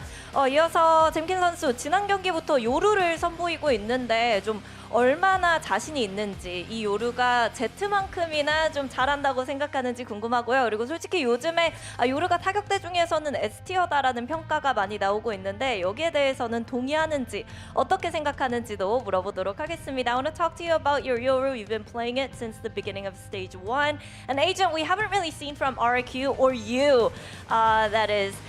So what do you think about Yoru in this meta? Because some people are saying, you know, it's OP, the best duelist, strongest duelist in the current meta. And do you feel entirely comfortable on this agent? Do you feel like your Yoru is as good as your Jet? I think the Yoru is quite, I think, strongest duelist right now because of the Tail and Breach, so you kind of need your... So after the kickoff, we realized that we need to pick up this agent, so I started practicing it, but as of now, I think my Jet is still better, but I'm getting more comfortable with Yoru every day, so it's gonna be fine. Do you enjoy playing it though? Yeah, it's fun. 요루가 아무래도 태오 브리치 때문에 요루를 쓸 수밖에 없는 메타가 왔고 그만큼 이번 메타에서 요루를 쓴다는 게 굉장히 중요하다고 얘기를 하고요. 그렇기 때문에 팀이 스테이지 1을 앞두고 메타에 대해서 얘기를 했을 때 요루를 우리 반드시 좀 써야 한다라는 얘기가 나왔고 아직 100% 만족스럽진 않지만 연습을 해가고 그리고 스크림을 해가면서 요루 숙련도를 높이고 있다고 하고요. 개인적으로도 굉장히 재밌다고 얘기를 합니다. 그렇다면 이 요루에 대해서 조금 더 여쭤보고 싶은 게 솔직히 원앤트리 요루에 대해서 많은 분들이 좀 의구심을 갖고 있는 것 같아요. 좋은지 아니면은 투타격대로 쓰는 게 더 나을 것 같다라고 생각하는지 잼킨 선수의 의견도 들어보도록 하겠습니다. Digging deeper into the Yoru, some people say, you know, Yoru solo duelist not strong enough, or some people say, oh yeah, it's good enough. What are your thoughts? It's definitely different gameplay compared to Jet, so you kind of need to pick up like how you need to play in attack, especially. So if you can fix the attack, usually your defense is fine. So if you can win like 5-6 rounds in attack, you're probably gonna win the map. Depends on how you start. 그냥 투타격대를 할 때와는 스타일이 훨씬 다르지만 가장 중요한 게 그래도 원앤트리 요루를 할 때 공격 쪽에서 한 5-6라운드 따고 시작한다면 충분히 수비에서도 막을 만큼의 힘은 나오기 때문에 어떤 게 더 좋냐보다는 공격을 원앤트리로 어떻게 시작하느냐가 더 중요한 것 같다고 얘기를 했습니다. 그럼 이어서 또 크레이지 가이의 합류에 대해서도 좀 여쭤보고 싶은 게 아무래도 좀 RRQ가 크레이지 가이가 들어온 이후에 안정적인 플레이 그리고 절제된 모습을 많이 보여주는 모습이거든요. 크레이지 가이는 어떤 IGL이고 오더는 어떤 스타일인 것 같은지 물어보도록 하겠습니다. Now I want to talk to you a little bit about Crazy Guy because I feel like after him taking over that IGL role as soon as he joined RQ, I feel like you guys have a different approach to the playstyle. You guys are more disciplined, I might add. So, you know, what do you think he brings to the table as an IGL, and what's it like having him as the IGL of the team? I think he brings mostly experience because he's the oldest in our team, so also he's a very experienced IGL. He played for many years, and also it just different style of IGLing, so we're still kind of adjusting to it because we didn't have much time, but I think it's working, so we like it. So like when you guys want to do something extra aggressive, you want to overcommit, he like keeps you on the leash, tell you no? Sometimes, yeah. Okay. 아무래도 또 경험도 많고 이 프로리그를 오랫동안 좀 치러왔던 선수이기 때문에 노련한 면이 있어서 커뮤니케이션도 굉장히 좋고 또 이런 절제된 부분을 잘 보여주는데 좀 특화된 선수가 아닌가 싶다고 얘기를 하고요. 계속해서 팀업을 올려가고 있기 때문에 더 좋은 모습을 RRQ 전체가 보여줄 수 있지 않나 싶다고 얘기를 하면서 가끔씩은 좀 무리를 하고 싶고 변수를 만들어내고 싶을 때 가끔씩 크레이지 가이가 안 된다, 하지 마라 라고 얘기를 해주면 선수들이 들어준다고 얘기를 하네요. 네, 이렇게 해서 잼킨 선수 만나봤습니다. Thank you, 잼킨, and congratulations once again. And good luck next week against Zeta, I think. Yep. All right.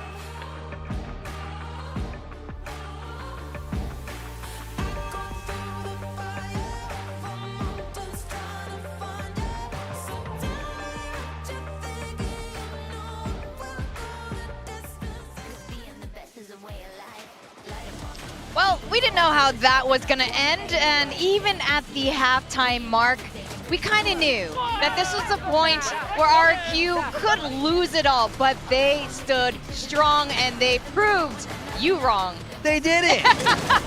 I'm happy to be proved wrong. Honestly, if this is what it takes for them to win, then let's do it, man. I mean, they did a great job. They closed the game out. They didn't panic. They didn't falter. They got across the line in that 2-0 fashion. Yeah, they were in the same juncture. It was 8-4 on the second map after they'd played a pretty good first map, and I was saying this last time this happened against Nongshim, it was 0-9 on the attacking side, but they looked a lot more well-drilled today. I mean, they started out on the attack, to be fair, and they had a pretty good time of it, I might add. So I think their Ascent has been looking rock solid. They're one of my favorite teams to watch on Ascent right now. I really feel like they've got this map figured out, and it really seems to suit their style in terms of the agents. You know, Talon definitely had time to prepare for what RRQ was going to be bringing them, particularly on that defensive side, but they still couldn't really find answers for it in the server, unfortunately. Yeah, not at all. I mean, I like that Talon got experimental with it, but it wasn't enough today to stop RRQ. RRQ looked like the much better drilled team on this map for sure. Yeah, we did say this right before this map started that, yes, on paper, RQ should be winning this, but, you know, there are always surprises in the bag, especially when you have a team like Talon. But I'm glad they stuck to their guns, like Jen said on the stage. They just looked more disciplined. And this was sort of that missing piece that RRQ was missing. And Jemkin gave a lot of credit to Crazy Guy for being that guy, for reining them in. Yeah, much more impressed with him this week. I felt like he looked very strong this week on an individual level, in his IGLing capability. As I said after map 1, I feel like he's naturally fit into the team a lot more now. We can see his style shine through, and I like it. I like the direction that they're taking it. Yeah, he has a lot of experience. I mean, even going back before Valorant for a long time, he's been involved in TAC FPS. He has a lot of name brand behind his name, so he's someone that you can really look up to and trust, and has a lot of tenure. I think he's playing a lot of the same roles that he was playing on his last couple of teams and the mixed teams that he's playing over in Tier 2 as well, so it makes it a little bit of an easier transition for him. Well, him slotting into a team like this has also been more seamless than I thought it'd be. Yeah, I wanted to point this out, by the way, where RRQ, they're just kind of dry walking into B main, 40 seconds to go. It does look a little bit silly, but you got to keep in mind the Yoru TP timing a lot of the time on defense that people are playing around. They don't expect Primi to be that committed in the off angle in the late round. I mean, this, to me, was the story of this first half. We look at Talon's comp, you see Deadlock, you see Vice, you see Astra. Yeah. Very, very strong agents for holding the site. Even Teo. But they were dueling down mid. Yeah. So many times, again and again and again. And I mean, I kind of get where they're coming from, because they should still be able to hold sites with that util, but it wasn't working. RRQ managed to pick apart this aggression. Yeah, I mean, you often see, you see in this round, they're pushing down mid right off the barrier, so very aggressive. Primi getting on that deep line that you see, you used to see Jets get on that line with the op, straight down Cat in towards Tiles. And look, you would expect this, like a KJ set up front B main or something, your KJ plays bottom middle, and you do like either a mid trap or a mid push. That was what you would do with the old meta comp, but yeah, it didn't seem to work out for Talon this game. They played hyper aggressive. They wanted to get in the face of RRQ, and RRQ was punishing them time and time again. That was a huge round for Cushy right there at the end, and actually that was one of 2 half buys that I kind of felt like broke Talon's momentum and broke the, kind of took the wind out of their sails. Those 2 half buy wins were massive for RRQ to keep their momentum going and really break down the economy of Talon, and from there it really didn't feel like Talon could just pick up the game even after a timeout. Yeah, I agree. I felt like Talon were in a good position a lot of times in that first half, but they didn't manage to do it. Jemkin took on match MVP there, as we just saw in that graphic. I think Jemkin played an unbelievable series. He's very comfortable. I do want to ask, like, all the players were playing pretty well, but you guys across the board were like, it's got to be Jemkin.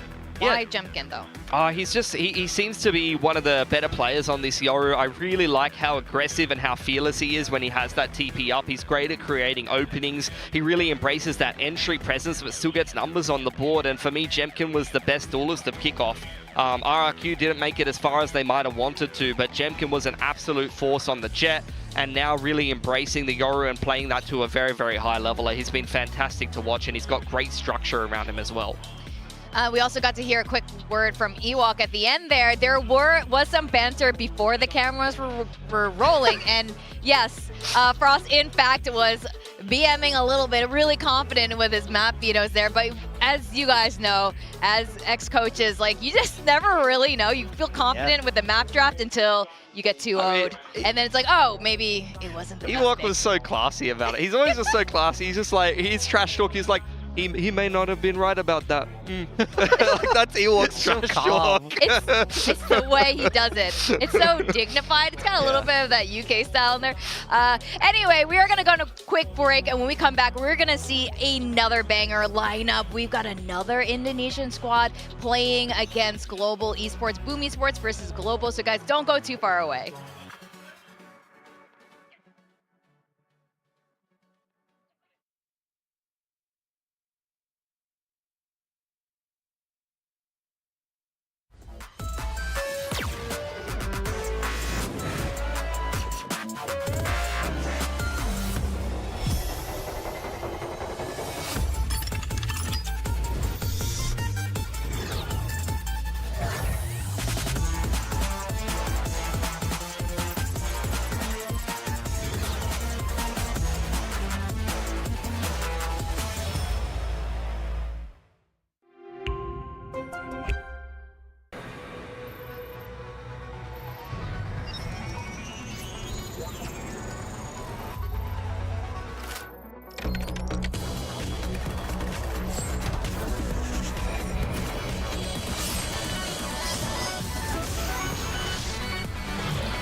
Red Bull gives you wings. Red Bull gives you wings.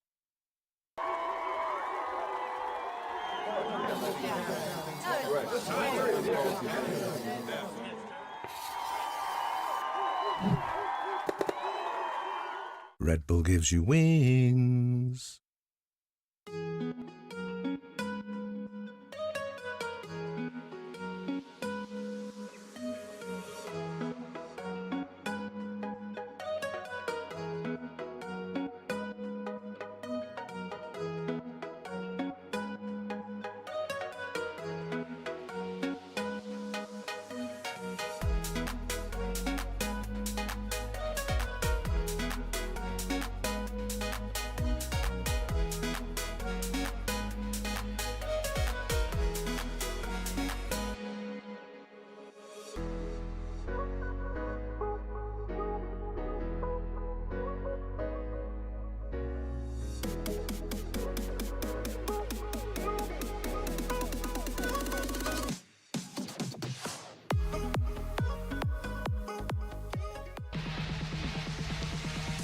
Welcome back to Valorant Champions Tour Pacific Stage 1. We're moving on to match 2 of today. Another match that was very hard for the talents, and I'm sure for you fans to predict how this might turn out. It's going to be Boom Esports first up here, having an amazing performance last week, taking down Gen G, and just giving us that much more confidence in the squad. Massive performance, massive upset for these guys. I mean, they looked incredible last week. Individual level was popping. I felt like they picked Gen G apart, and it's a great start to stage 1 for them, but the road is long. They need another win today to really propel them forward. I mean, we're going to talk about it a little bit later, but 1.9 for DOS9. That's ridiculous. That's just how I thought they were going to start off kickoff. I thought they were going to start off kickoff beating T1, another Korean powerhouse, and unfortunately, you know, lost that anti-eco, and that game kind of slipped through their fingers on the second map. I felt like it really could have been a 2-0 for Boom there as well, in pretty similar fashion to what they just inflicted on Gen G. So Boom, definitely not a team to be underestimated. The level and the ceiling that this team can bring is something that you have to respect, no matter if you're the top team or you're a middling team here in Pacific. Yeah, it's actually quite remarkable how well the Ascension teams are doing. Boom getting that runner-up just last year. So I think we had expectations for them, but I think they're far exceeding it here. And DOS9 is definitely now joining Pacific in the center of all of this. Just look at these statistics. After week 1, he's ranked #1 in ACS, KD, KDA. The list keeps going. Absolutely unbelievable first week performance from him. An absolute standout on this Boom roster. So dominant. And I mean, he is the standout on this roster. And I think you can expect a big day from him again today. Yeah, they broke that language barrier to be able to bring in a star player that they also scouted from Ascension, that they will have been keeping their eye on over in that Jakarta tournament. He's been brought up into Tier 1 for a reason, and he is definitely a force to be reckoned with. Do you guys know what that hand symbol is? I think it must be an anime thing. Ah. If I had to guess. But is he an anime lover? I think he is. You know, I actually saw him backstage earlier, like probably about 30 minutes ago, and he told me off for not predicting them, which we will get to. He said, I can't believe he didn't predict me for today. And then he did that hand symbol. I wish that would have You been good. are so dead, my man. Now I feel quite guilty about not predicting it. Now he's seen it and told me off about it. But an absolute monster, and I think he's the one to watch today. That's all right. If any fans know, please tag me or VCT Pacific. I want to know. Now they're going to be facing off another team that has completely changed their look, completely stepped it up, and it is Global Esports. They have the final piece of their roster here in Korea, and that is Patrick Hu, and they feel a lot more complete now. Yeah, for sure. I think obviously they were trying to shuffle around a couple of roles in kickoff. It wasn't the ideal circumstances. A couple of maps that they really didn't look like they had a good read on how to play initially in kickoff, but now this is the way the team was designed. This is the way the team was envisioned. And hopefully we can start to see, as they play more and more games, the vision really come together, because they have definitely picked some fantastic players. I think Patrick, who just kind of did his job in his initial debut. He was kind of that entry duelist, making space for the rest of the team. But when the rest of the team that you have are these outstanding players, you're going to be pretty confident that you're going to get yourselves a win. At the same time, though, I really felt like DFM crumbled in that game against them, so I really want to see Global take on a top team, because even throughout kickoff and here in Stage 1, they've still yet to play a top team in Pacific. Yeah, I think they've done very well in the matches that they have played so far. And against DFM, I thought their macro was very, very good. I think you have to shout out the coaching staff and Kelly S. The way that their game plans come together did look very solid, but I do have to agree with you that I think DFM also didn't look great in that first game. Yeah, for Kelly S, I mean, he has been an outstanding player. He's 4th in damage around from an IGL position. KDA is fantastic. The stat that we could have put on this graphic is APR. For me, he's #1 in APR in the whole league, assists per round, and that's not playing any controllers. 5 players below him are on controllers, and as far as APR works, guys, you can throw down a smoke and get an assist for free, so usually controllers farm that stat. This guy is playing Breach and Vice. He's playing the agent stat. When he gets an assist, you know he's having impact on the round. He's flashing someone, he's stunning someone, and after he uses that Breach util to be able to set up his teammates to have impact, he's still fragging out in the round, as well as leading. The output that this one player is having right now for Global is so huge. I think what's really remarkable is when we look at the overall standings, yes, we've only had 1 week, maybe now a little bit more in the second week. Oh, what a weird picture. but it's so interesting. It's the homing missile. He's the homing missile. I'm so distracted by this. But if they win today, make this your wallpaper. It's amazing. Whoever wins today is very close to securing playoffs, and it's actually wild if you look at all the overall standings and where all the teams are sitting. This is quite remarkable. Global Esports has come a long way. Boom, being in that Ascension team, you wouldn't think these would be the first on the board for playoffs. Honestly, I think you would be entirely forgiven for after kickoff saying that these two teams would be the two that don't make it out of Group Alpha. They had the weakest kickoff performances out of everybody in those groups, but I think both teams have managed to really flip the script heading into Stage 1. They've managed to redefine themselves and find new strength here. Now, I'm a little bit curious about the map draft. Let's pull it up and see what we get, because this is going to be a big part of today's results. Obviously, we were just talking about coaches thinking, they got the map veto in their pocket and they have the advantage. But you know what? both of the coaches are probably thinking that, so... I think it's a little bit more straightforward here. We do see GE banning out Ascent and Boom banning out Split, the same bans that we saw last week, so this suggests that they're running that kind of 6-map rotation, which is, you know, quite common these days. We do have a Lotus on that map 1 picked by GE. Yeah, I mean, it's the only map we've seen from them in this whole map draft, actually. They didn't have a great debut on it with the Triple Senti. Then they, you know, played another match where they swapped to something similar to what RRQ is playing. So that's at least a map we've seen somewhat from them. Haven, that was the map there. Boom did get their upset against Gen G last week. So they wanted to ride that momentum straight in towards this series and pick that one up. And then Fracture is a map that, unfortunately, Boom kind of fell apart in kickoff against T1 on, and we haven't yet seen from Global. In fact, a lot of Global's map pool is pretty untested here, guys, which is what makes me nervous about maybe backing them in this series. Is like, yes, they have shown some good macro and some good approaches on certain maps, but so much of their map pool is untested, and they've yet to play a really big opponent, whereas Boom, they've played a you know, admittedly weaker Gen G and taken a pretty nice, convincing win to start things off.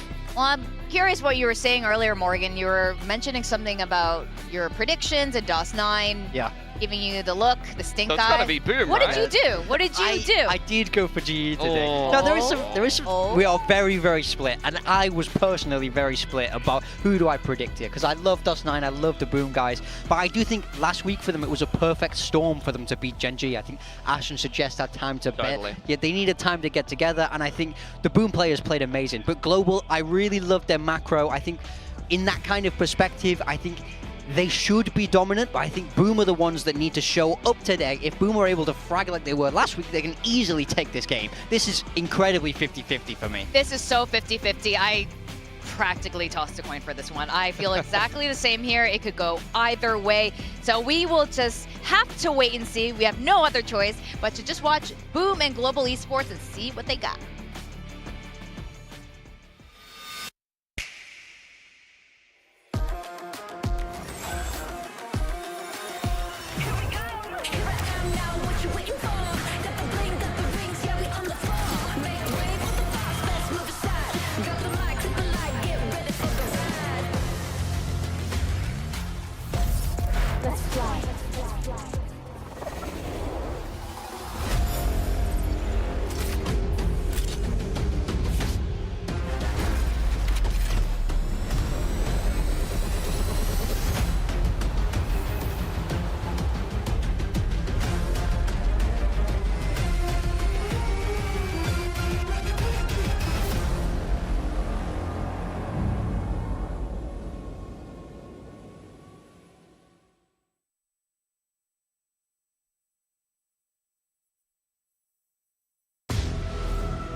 ...2025 VCT Pacific, Stage 1.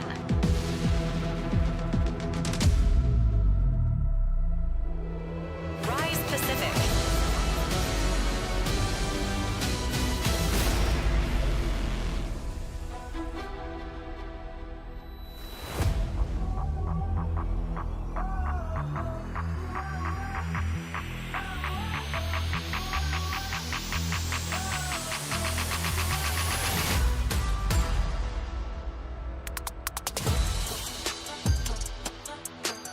Boom Esports.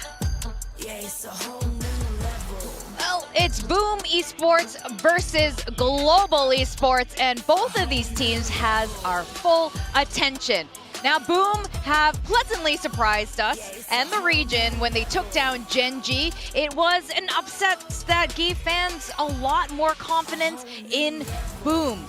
However, can they continue this? Was it just Gen G having a bit of an off day with a bit of that adjustment with the new players coming in, or was it something more? I mean, today's the day we find out. I mean, it was an upset for you guys, but it wasn't for me. I saw that coming a mile away. So I think this is a team that will be so excited to be able to play again and continue to show their strength. Now they will be facing a Global Esports, and this is another team that has caught our attention, a team that has really outperformed themselves after the last 2 years of really rather dismal performance here. We have Kelly S there in the middle, leading the charge and really convincing plays, and he's definitely, my eyes are on this guy. I think Global, another, in theory, easier opponent here in the round robin. For me, they're a team that's largely untested against the top teams in Pacific and in terms of their map pool. So this is another chance to show that they're a very solid, well-rounded team that could go into playoffs and maybe even further. I think this roster is just stacked with so much experience. It's such an interesting little mix of players from all around the world, and yeah, it's truly become global esports. Yeah, honestly, for me, this is the match I've been most excited about all week. I think the winner of this moves to 2-0, top of Group Alpha, up there with DRX, which is something, as I said before, not many people would have predicted heading into this stage 1. Now's the time to get excited, people. This is a real Valorant. Did you see Elevated? He came in there, it looked like he was screaming. He was like jumping and like shouting, just hyping up his squad here. That's what you need sometimes in these huddles. If you have players that like to be high energy, you start hitting them on the back, you start shouting in the face, they love it. Yep, definitely. You need to get your players pumped up, but there's some players that don't respond well to it. It's really important to know what your players need before a game to get in the right mindset and get them hyped up, especially if they're quieter and they need a little bit more to get out of their shell. We're listening to some of those global comms videos a little bit earlier. Big Time put them on and was rolling through them, and I was really impressed, particularly with Kelly S. I think he really is a clear vocal voice in this team from what I'm hearing, and especially in a team where you do have a lot of different nationalities, it can be easy for those comms to get cluttered. Yeah, I think he did a great job. If you haven't I would recommend all voice comms videos, by the way, for every single team. They're the best insight you have, and I think Kelly has showed in that video why he was such a great IGL. Now we take a look at these compositions, and for GE, they're sticking with exactly what they ran before. Breach Teo with that Yoru, incredibly similar to what RRQ just run with, except with that Cypher instead of the Viper. And Boom kind of departing to what they've been doing for quite a while now. In Ascension, they always ran a hard Senti. Berserks over onto the Viper. Shiro's going to play Teo instead of Fade, and Famous going to back himself on the Neon, an agent that he had to really come into his own in through Ascension and now into Pacific as well. All right, well, Lotus is the first destination for this particular matchup. We're going to send it back to our casters, Achilleos and Paper Thin. Alrighty, time to go into our second SCA battle of the day. Global going up against Boom. Now the first series, not delivering on the fronts that we had expected. A lot faster, a lot more dominant from the sides of RRQ. But surely this one ends up being a bit scrappier, a bit longer, a bit more contentious. Please, just give me something. Like You would think so. I thought the first one was going to be long and scrappy too, but maybe a little scrappy. But this one here feels like both these teams have really good form coming into this stage 1. They both look like they've got solid IGLing behind them. They've got solid ideas. They've got good players on both sides. So I think this should be a hotly contested affair. I mean, for me, the biggest question I have is like, one of the most impressive things about Boom is their anti-stratting, their ability to come in and just kind of take away your strengths underneath you. And they are running a different comp, but this is a comp that their opponents have shown, that we've seen from Global already on this stage.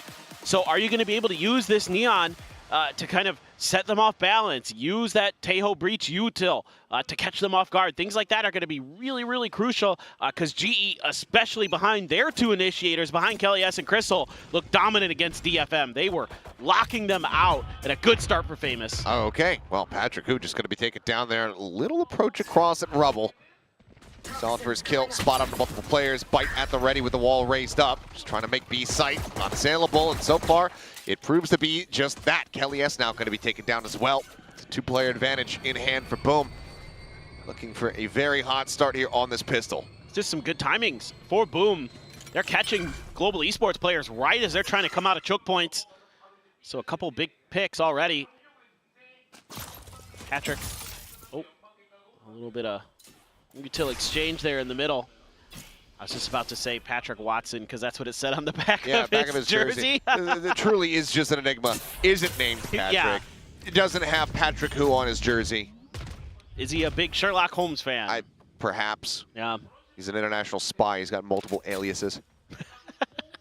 And now Poppy spotted out, Famous on the call. Players nearby, 3 about to be stacked up in B to reinforce this position should it be needed. It looks like it is going to be. Time going to be taken down. The cage goes up, but Shiro fishing for a kill comes away with 1. 4v2 as the spike gets planted. Poppy at 35, 88 for Crystal. Taking that first fight here at the door, finds the instant headshot, doesn't suffer anything in reply. Oh, just great awareness there. Cuts back away, fault line not connecting. Poppy in the meantime, over at drop.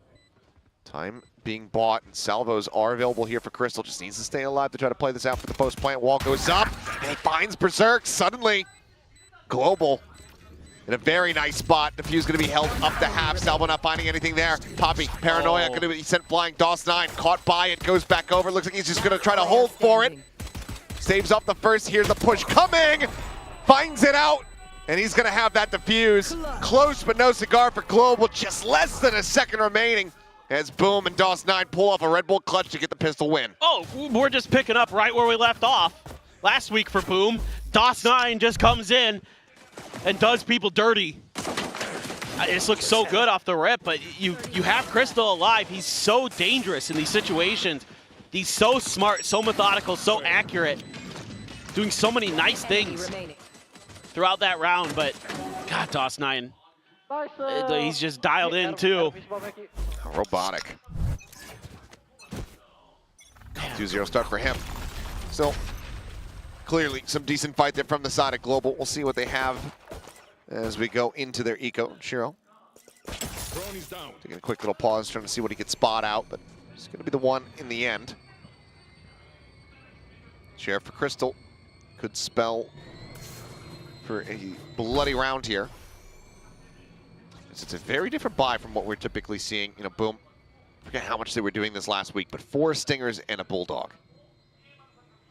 It is a little bit off kilter, but the money was a bit weak. Cover going out. Paranoia and Bite at the ready. This could end up turning sideways very quickly here for Global on the approach. Paranoia going to be sent out. Salvos avoided. Look at the damage splash. Sorry, it was Decay. I got baited. A couple shots do go out though. Crystal going to be whittled away. Yeah, down to 30. And Patrick Hoop picked off his DOS9. Door open. Able to find one there at range. Shiro now tucked into the corner. Swings out, finding one. As he slashed her, finding 2. And Boom, getting a flawless 2-0 start. Really nice. I mean, even though GE gets the kind of identification of where the Tejo is, and you know that he's probably going to be in range to send some of that util. Little Vipers there too. Just not a lot you can do in this round with the lack of weaponry, so you got to try to see if you can find that open gap, find that open timing to get past their util, but good discipline from Boom. It's going to give him that round. And going to carry over a lot of stingers. So trying to bank up a little bit extra cash potentially. Some early ops and Odins are in play for Boom. Coming into the next round. Certainly could be. Gonna have a ton of cash behind, and still, I mean, even with the weaponry, could certainly do some damage here. Global Esports needing to be very clean on this approach. Every corner you can cut. Gonna potentially pay dividends in the long run. Oh, famous. Really good damage. Tried to fake that, but Yudotan was having none of it. Didn't clear the camera, so just said, okay, well, I'm gonna expect a peek. Thrown around the back, aftershock sent. There's a suppress on Berserk. This is going to be noted. Dealt with. Patrick Hu down to 56, able to find that kill. SC site primed for the taking here for Boom. Fighting into the site with these Stingers, that's where things prove to be a bit more difficult. And I think that's why GE's got a couple players way out in mound. Oh, Famous does find a timing to just slide in. Takes down the enemy Yoru, swinging around the back and finds himself another. Poppy going to be eliminated as well, so already some damage dealt as Spike gets held to half. And DOS9 does get spotted out. Solid round from Kelly S, picking up 3. 3 away now from that Rolling Thunder, and Global Esports get themselves a win, not allowing for a bonus conversion. Yeah, this is good patience this time from GE. They're able to get through the defenses of Boom. You know, one of the things that Esk was talking about is that there is no more hard sentinel for Boom Esports. So if you can find those timings to get past the snake bites, the Tejo util, and the breach util potentially, you should have pretty easy access to the C site. One enemy remaining. And this round they're able to find it. Get it done. Yeah. I mean, Kelly S always very vocal, very loud, very energetic.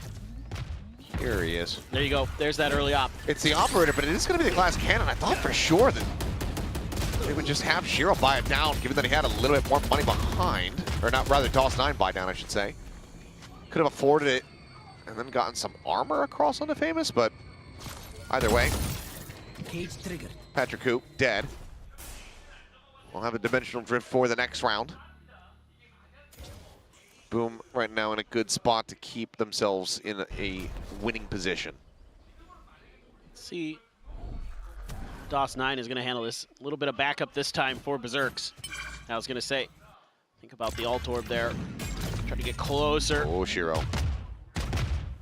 Don't think he spotted Yudotan, but he looks like he's also not really going to give him the opportunity. He's dancing around the shots, fault line not connecting. Crystal on the counter swing, though. Takes down the opposing Teo. Kills off his counterpart now. It's pivoting off here in towards upper, but once again, the C site looking to be kind of the flavor of the weekend, it would seem.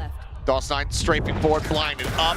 Not able to find much there, but Berserk's coming away with 3 eliminations. Looking for a 4th, can't quite steady it though. Armageddon now online.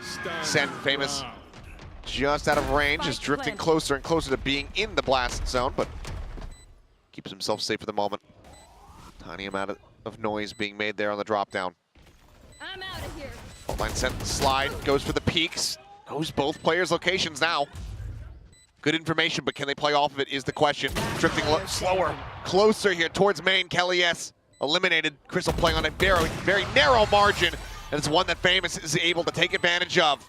3-1, boom, maintaining the lead. Some really nice bait and switches by both teams there. Yudotan and Crystal doing a really nice job over at B. Yudotan so patient there, watching for his opponent, and then Crystal swings in. There's the opening kill. Beautiful, beautiful stuff. Berserk's huge double kill here. Just DOS9 bought enough attention that he was able to step up to the front of the site. And then Famous gonna use his teammate, the Breach, to be a bit of a decoy so he can find the angle with the op. And that op immediately paying big dividends for Boom Esports. Able to get that 3rd round on the board. Who's next? And here comes that dimensional drift you mentioned in the previous round. Okay, Tejo's there, he's been there a lot. What else do you find?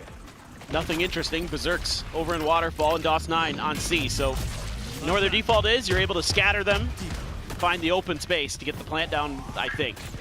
Yeah, they should be able to. They're gonna fight forward here. They want to take as much space as possible. Playing Boom on these close angles, given that they have the Stingers in hand, is going to have to be the game strategy. That stun, though, sets up for a nice elimination. Swinging around the back, though, is Patrick Hoop, but the distance is so stark. Ends up going to take it down, but solid damage dealt. NC Slasher, Famous, both tagged up. Berserk's the only one healthy. Weapons are covered here for Yudotan and Kelly S. Kelly S ends up falling to the wayside now. Just the guided missile himself, but the spike is not planted for him. It's fully behind the pillar. Finds the first Famous. Keeps the op in hand. Keeps the win streak going. And Boom move up now 4-1. Global maybe looking at a timeout call. I was about to get really hyped there for Yudotan because everybody else on Boom was very, very weak after he got that kill on the Berserks. I love the way NC Slasher is playing as this support Breach this year. He has looked really good with his util. He hits another really impactful stun to open up C Hall for this retake. Give a little bit of breathing room for Boom. And now Berserks has that Viper's Pit off of doing a pretty good job of locking C down. Still no Rebel congestion here for the side of GE, really just leaving Yudotan to his own devices. Gets a tag up onto NC Slasher. Not too much damage there. And so far, I mean, Boom hasn't really had to change their default too much. They can kind of just keep reacting. Do they clear the camera, though? Because so far they've left it. I think this is fully to just bait them in towards this operator. Famous, I don't think, was scouted, but it looks like eventually they will just go ahead and opt to pick that off, but they have kept this position a little bit disguised. Stealth drone, however, that's going to suss it out. Actually swings in forward. Famous now can't slide out. Looks like no one is realistically going to be looking for the punish. Still far too risky given the way that Famous has been hitting. I like this. Leave NC Slasher. Oh, Yudotan is sharp today. Gets the hit. Neural Theft, second ping about to come through. Famous trying to play around the timing, and now is going to be pinned into the corner. Yudotan Able to avoid that shot. Aftershock can go ahead and force the position. Shorty at the ready in case this approach continues. It's about to be challenged there. As Patrick Hu thinks about peeking in. Crystal going to be taken down. Berserk's able to find Yudotan. Bit more pressure now peeled off. Famous still just sat here waiting. Pops that overdrive immediately. Is going to be met with death. Spike down B. This is a spike on the floor. The two players split away from it. The wall in Poppy's face. He does have the ultimate available. Berserk's is going to look, just try to lock this one off. The drop down, and Patrick Hu cannot find the opener. Spike recovered, TP over to the A site, but the time is just not there. He cannot get the round win. He'll just look for the money, but NC Slasher will look for the kill and find it. 5-1, and after a round like that, you absolutely have to pump the brakes if you're global. I agree, and I need to see some kind of attention shown towards Rubble here. It's giving way too much map control for the side of Boom, even though GE's doing a decent job of finding that opening pick and then kind of getting in towards A site. You're giving the opportunity for Boom to make quick rotations over so they can get to these retakes really early, and that's what's allowing them to get to defuses. We saw it in the very first round, and then you're able to force them off the defuse there because you're constantly just kind of pushing them further and further towards their site, and they have to fight for that space. And then you have stuff like the ult there, really nicely placed by Berserks. That sent that round completely awry. Poppy tried to do something, just didn't have time. Well, plenty to be discussed here. Let's see what the adjustments look like for the side of Global Esports, but I think widely a lot of it has to be just to tell the players to calm down a little bit. Maybe there was too much energy coming in from Elevated. It came bounding out on the stage. It's right now, it seems like the players are getting a bit too frazzled. It's like when you walk into like a Jazzercise class and it's just... I can't say that I know. I know, neither have I, but okay. You know what I mean. I was going to be shocked. No, me leave my house? No, that's crazy. That's asking a lot there, Achilles. Like me exercise? Yeah, but you know how it's like, you see those videos, and people like the people that are leading the exercise class are way too excited, and everyone else is just kind of like, eh. Sure. Yeah, that's what I mean. Yeah, no way in hell you'd catch me in a Jazzercise class. If there was footage, I would pay a small fortune to obtain it so that I can share it with the world. Well, maybe I'll just create it so I can get your money then. That, there you go. Shiro backing away, sends out the stun, connecting onto at least one, swings the corner. Does find Poppy, delivers a weapon over to them, but they're not anticipating this. Woo. Famous able to find Patrick Hu, but Kelly's right there. Trades it back, keeps it in to a 2v3 now. As Yudotan does end up getting picked there, just trying to lurk his way forward into that C site. Paranoia primed and ready. Flash through. They're just going to get completely overwhelmed and swarmed. Tremendous round from DOS9 again. Catches Yudotan. Finally, someone's able to kind of shut down his sole position, and then finds a great Paranoia. A nice idea from GE. They sneak their way in to A-Link, and it's, they know there's people in there. They're not expecting 3, so they get the trades, and they're at least able to get the plant down, but I love the way Boom is working the map right now. They're constantly coming at you from different directions, using their util to set up their plays. Looking really, really sharp. Good flash. Flash in the face of Famous. Shiro forced away. Decent space opened up, and Crystal almost cut down there by that flick, but just doesn't quite connect. Patrick Hu, however, does find the opener. As the enemy Tejo falls, Armageddon now out of the equation. Seems like, though, with DOS9 anticipating or wanting to just ensure that there was no forward presence here at B. Sent to Paranoia, now do not have that tool for a critical retake. As this site is fully open, but NC Slasher, op in hand. Peeks in towards Street, finds one, tries to set up the flash to stave them off, swings in. Shorty in hand, finds Kelly, and Famous over, drop 5 HP, no problem. Poppy Yudotan both gonna be taken down now. It is all on Crystal. Right there. It's been a clutch god here in the past. Can he make it happen now? No. Boom. Giving no space over to Global every single inch, every foot that they try to conquer on this map. comes at a cost. I like this idea from Global. This is kind of what I wanted to see. You contest Rubble, you win it, you push towards site. There's only a couple players there, really, when they initially start making their move. But too bad, so sad. It's Famous and NC Slasher, and they're playing off of each other brilliantly. The timings there on the peaks are perfect, and you've got that op over to NC Slasher. Can just find one, duck back behind the wall. Famous goes out, gets another kill, ducks back behind the wall. Phenomenal. Brilliant. Famous finding one, relay bolt to stem the tide. No way. 3 peaks, and ooh, is just a hair off. Does take some damage. Cuts back, cam thrown in. Shiro, surely, okay. Maybe hadn't realized, gets darted and does end up getting hounded down, but they're still just right into the meat grinder as DOS9 mows down 3. Famous will find the other. And I mean, Global, I think you're going to have to call another timeout because it's not working. It is not. They're so quick to react, our boom. And again, it's these early picks from Famous. This early op investment is just paying dividends. I mean, yeah, step out, gets the kill on Udotan, but dude, I mean, they had a game plan from the rip, and it's... Dude, I mean, we're just playing hot potato with the operator now. Yeah, why not? Over into Berserk's hands. We saw NC Slasher with it 2 rounds ago. Famous could get his ult, and then you can just keep accelerating here if you can find that pick. There's, I mean, Crystal's just stunned up. Boom, have an answer for absolutely everything. Overdrive going out. Paranoia a little bit too late, so Poppy is able to trade one back. Rolling Thunder crashing across, and maybe it's a bit of an overcook. Shiro does manage to go ahead, note the Euro around the back. Patrick Hu going to be taken down, so now we have a 3v3, but still decent opportunity, decent defensive foundation here for Global Esports to keep these players alive. Love the play call. But the operator still here, still finding value. Jiggle peek out, Udotan I think maybe spotted, now certainly is. And Berserk says, you know what, I'm gonna respect it. I would. With how sharp Udotan has been, I wouldn't challenge that either. And you still have these ults to work with. You still have both of your initiators left, so no reason for Berserks to commit there, and he wisely pulls off. Because you can still play retake here. You've still got the salvos, you still have the aftershock. So you still have the fault line. You've got you've got an Armageddon, so you got everything you could want here to really make this retake go. Plus you can scoop up a gun off the ground, drop the op.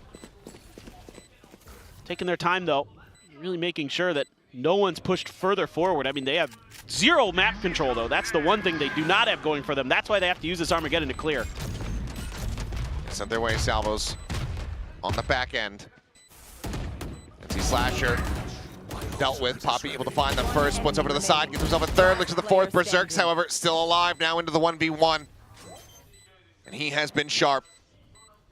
Udotan taking the bait a bit, spotting him out, but Berserks is just so on point. Waving at him, saying hello across the stage. There's no one there to hear it. Berserks, you killed them all. My. This is beautiful from Berserks. The retake looks like it's not going to go for them. Again, I love the opening start. Yeah, that paranoia, like you mentioned, just a hair off, yeah. But I love the idea.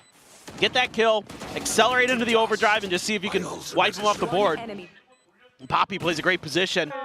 Gets far enough ahead that NC Slasher isn't ready. But Berserk just has a slightly better timing than his opponent. And here we go, Stingers again for GE. I mean, it's just brutal. They can't find a round to get their economy going. They only have 2 more in the half. TP forward. Poppy aggressively taking space. Draws at the weapon. Somehow does manage to come away with that one. Minor damage could have been suffered as well. And it's looking for the neural depth reveal, but Berserk's DOS9. Swinging in, wanna pop. Oh! And Berserk's is just... Oh my god! Every damn round! Coming away with multi-kill after multi-kill. 16-4-1. Just go to the next map. Yeah, he's got another Viper's Pit. He's disgusting. My jaw is on the floor. And look at the way he's backing up DOS9. Sees some shots, ready for the peak. And there's, oh my god, there's an Armageddon on top of him. He's just like, I'm just gonna stick this. He's on his feet again. Why not? He's earned it. Good God. This is what Busio sees in his head every time he stands up out of the chair.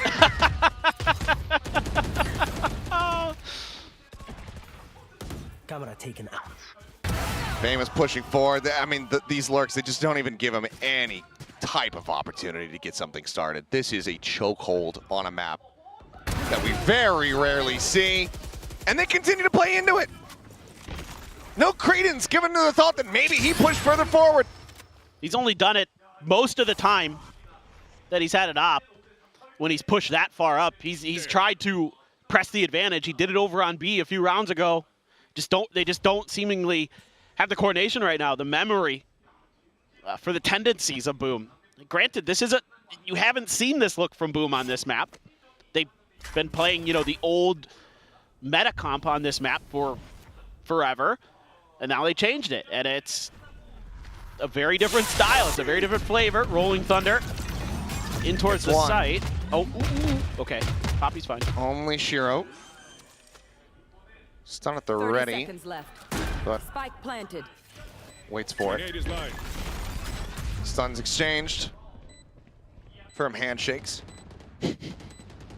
As things do get slowed up, these three players here from Global to try to get a second round win. Kelly S delivering on 2.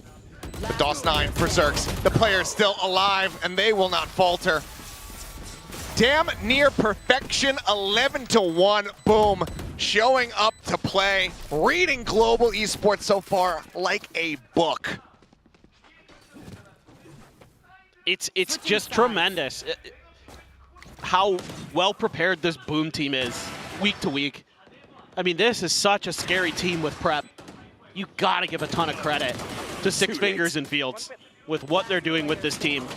Just positionally, obviously the players as well, doing a great job of executing these game plans, being extremely patient, making great decisions in the heat of the moment. That's really what's getting them over the line. Like every time in the back of my head, I'm thinking, oh, you don't want to challenge that. Oh, you should challenge that. They're doing it. It's like they know what their opponents are going to do before they do, and they're just shutting them down. You can't speak highly enough of this Boom Esports team. And, last week, it was the DOS 9 show. Now you've got the Berserk show here on Lotus. There's tons of talent on Boom Esports. Yeah, and some of these players have played at bigger stages. And then they were able to battle their way through, get into Ascension. Yeah, they didn't win it, but they still got here. And they're making the most of it. I mean, there's been some moments, some very close ones, but it's few and far in between. At Boom right now, it's looking so damn good. Look at that drawing, dude, on the right. Yeah, it's nice. Woo. Came prepared. No kidding. As did Boom. Whatever prep work they did, whatever the diet is, film a video, put it on TikTok, and everyone's going to go crazy over it. Correct. And find some expensive, overpriced, stupid Indonesian water, and then the sales are going to go through the roof. Oh, no. You've been slamming your face into some cold water. And, yeah. Good job. Way to buy into the latest fad that doesn't really do anything for you. Yeah, surprising. If you have a shocking temperature change, you're going to be more alert. Yeah. Who would have thought? Now on the attack, looking to make this about as false as it could be. Poppy having some other ideas, but not quite able to confirm that follow-up kill. Now DOS 9 and Shiro answer back. Sheriff out wide here from Berserks, finds the first, puts Jonathan down so damn low that DOS 9 confirms the alley-oop. Patrick Hu with everything to do. Everyone, HP bars on Boom, shattered. Just need to not face him one by one. Salvos sent, they're lining up, but it does not matter, they're a little bit faster. A 3K from the IGL. And suddenly, Boom, are up to map point. Well, you know G is gonna force. You don't even really have to think about it. I mean, the real question is what does Boom want to bring? They're gonna go Outlaw, Judge, Double Bulldog, and a Stinger. Because why not? I mean, the Outlaw in particular is so scary for GE. Not that, it matters much. But again, now for GE, it's like, okay, Well, it was me. Last-ditch timeout. You have to suspect for Global's camp, this is less about this map. This is more about just moving on, getting ready for that follow-up map of Haven. Yep, exactly. This is exactly the point I was going to lead into. You know, you see this all the time with teams. You get blown out in one map. Usually you can recover even if you don't do too well at the end. And Global has shown that. Yes. Think about that Abyss that we saw from them in stage 1. Right. It was like a 13-3, something that affects, like, okay, this series is going to be cooked. They were able to bounce back. Yeah. So could end up being a similar case. Global, they showed how talented the team can be, even without Patrick Hu in the roster. Now he's here. They had a really good start to stage 1. We know that this is not their ceiling. Absolutely not. But right now, they are in the basement. Yeah, look, you just got outread, outplayed, out everything. It happens. And look, it happened to T1 at Masters, right? Like against EDG on Split. Then they had a couple rounds. They bounced back. They got some momentum. Sylvan gets an ace, and all of a sudden, you know. They got a halfway decent map. Yeah. That's what you're looking boy. for. Oh, no. Oh, he's going to get... Okay, Gate Crash is out towards the spawn. Looking to create some pressure here, split the attention. Famous trying to open with the relay bolt. The push onto the corner, Doll's not able to find one. Berserks finds the other. Poppy going to be taking down Crystal here on the site. Does manage to find Famous there with the headshot. It's brilliant. But it's just, they got layers. Bait and switch. It's bait and switch. Famous opens the door, creates attention, and then they're just paranoia and through the door on Mound. Goodness.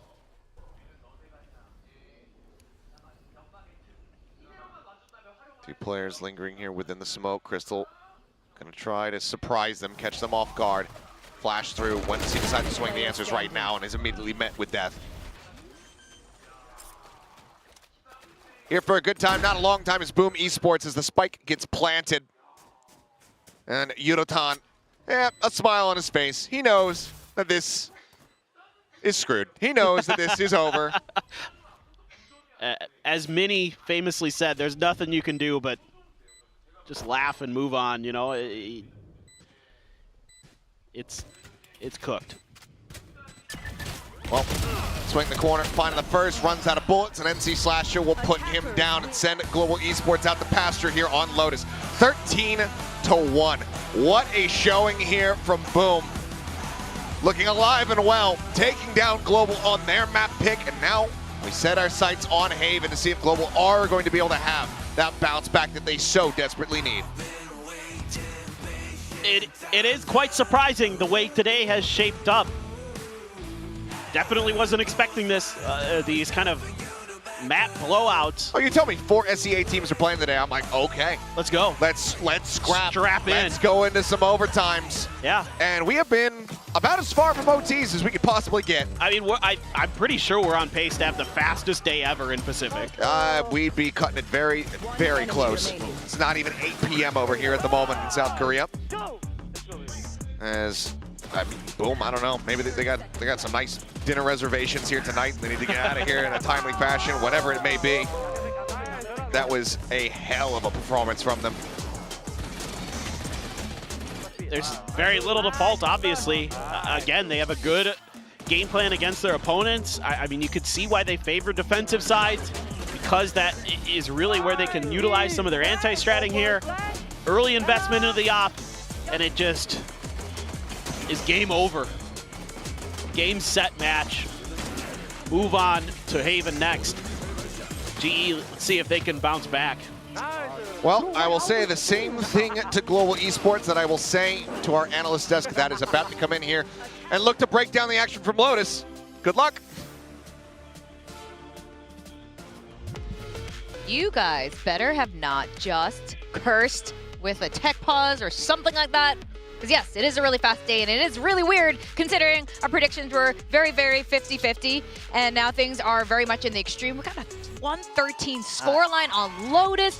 Boom looking gorgeous on that defensive side. Yeah, I mean, wow. That was an unbelievable performance from Boom. We can see it here. GE with 1 out of 7 post plants. Post plants falling apart for GE. Boom managing to really pick them apart. I mean, there's a lot to be impressed about with this Boom team, but the firepower that we saw last week has not gone away, Pilski. Definitely not. I mean, Boom, they opted for the defensive side. A lot of teams will opt to start attack on Lotus and be able to kind of set the tempo into the game, but Boom were very confident in their defensive game plan. They adjusted their comp, but kept a lot of the same strengths that I remember from their Ascension run. Although they're not playing that hard Sentinel, Berserks was just locking down the chokes as well as DOS9 so beautifully, even on a Viper. That's another huge game from him. He was their best player in kickoff, so you can't be too surprised that he's put it in the performances. And Famous as well, I mean, it was very clear that their game plan was to try to deal with the slower style of GE. They got the op out early, and they really picked it apart quite heavily, whereas for GE last time,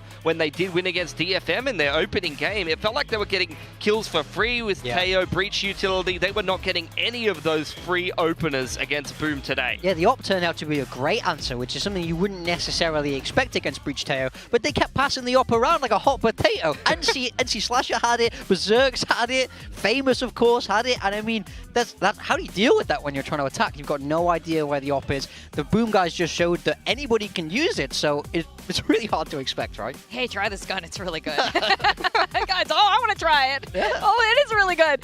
Well, that's pretty much how Lotus went. It was a really fast match. With blink of an eye, it was over. It started off strong with this clutch pistol win by DOS9. Return to form from last week. Brilliant clutch and gets Boom off on the right foot.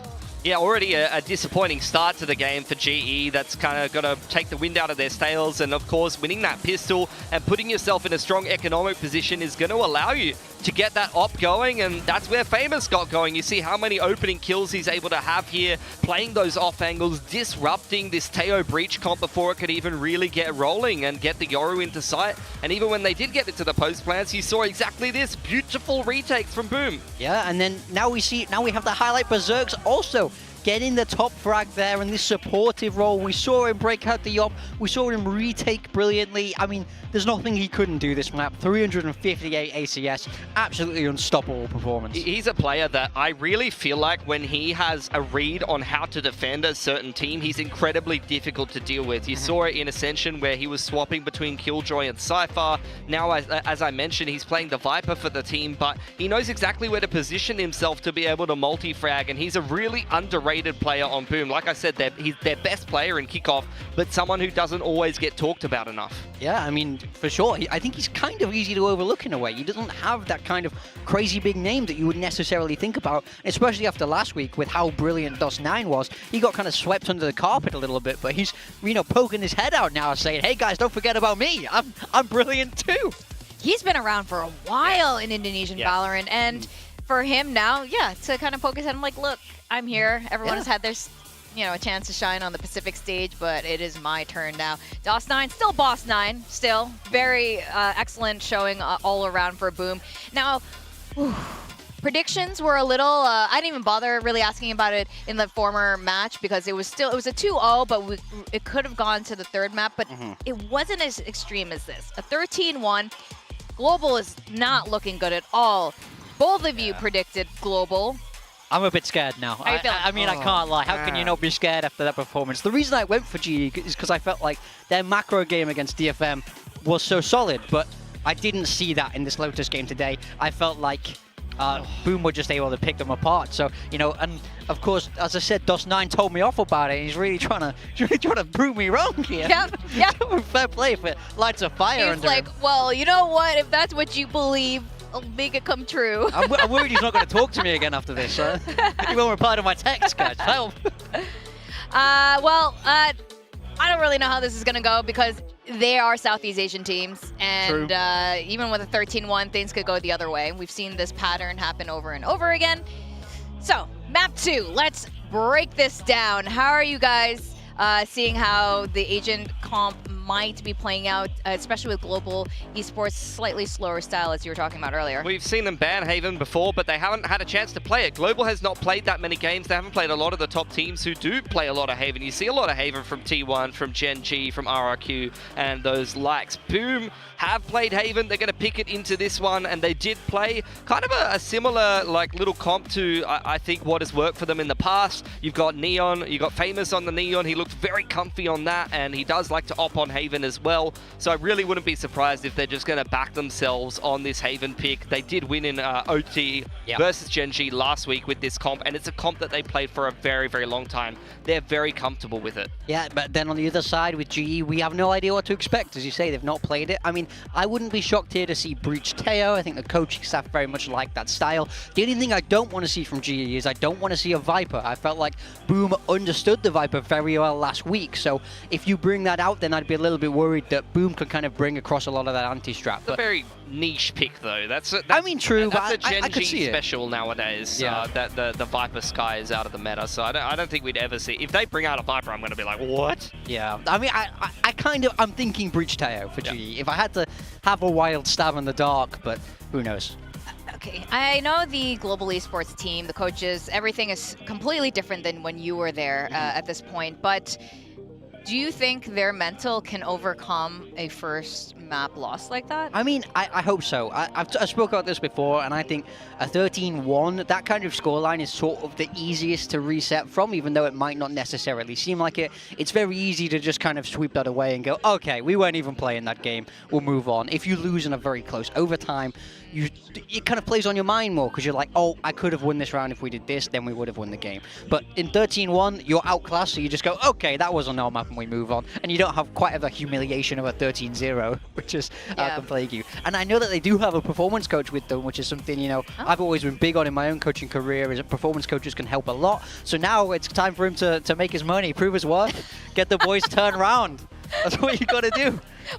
What should a performance coach be focusing on? I mean, it's a lot of it is about the work that goes on before these matches, but it's about giving them tools to help them understand their own mind better, so that they're able to understand how they can reset themselves after these tough losses. Okay. Well, I think there are many different styles in how to do that, so I'm very curious actually over time here in Pacific seeing the different methods for various teams.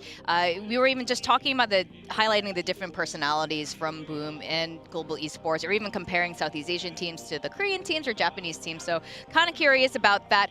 Haven is going to be our next map. You guys had some maybe guesses because we haven't seen global show anything yet. I'm very curious how this is going to play out. And Pilski, how are your feels on this? I know. Not great. What do you think My about their predictions have mental been comeback? horrible. What do you think about their mental comeback? Yeah. About their mental comeback, I don't think I don't really know if it really matters that much, like for their mental. Like I said, I think they kind of got crushed on the first game. They really didn't seem like themselves at all. I think they, exactly like Big Time said, they just need to reset. They're going into Haven. They're going to at least have a pretty good idea of what Boom are going to be doing. Boom have well-established, long-running tendencies that go back more than 4 or 5 months at this point, even back to when they played Ascension in Jakarta with this comp. So there's going to be a lot of data, and there's going to be a lot of a chance on attack here, particularly for GE, to show us that they have a good read, they have a strong approach, and that they can apply that. I do think both these teams are quite good at anti-stratting, and then that of course plays into Boom's favor in map 1, because they were able to see what GE did before. But now the shoe is on the other foot, so it is Boom's pick, but again, GE have more information, they have more ideas on how to counter what Boom will have already showed. This will be very interesting because the teams they'll be facing up next are also old Titans here in Pacific. So their showing today is going to determine a lot as we move forward closer to playoffs. And we are going to map 2. Here is the Agent comp.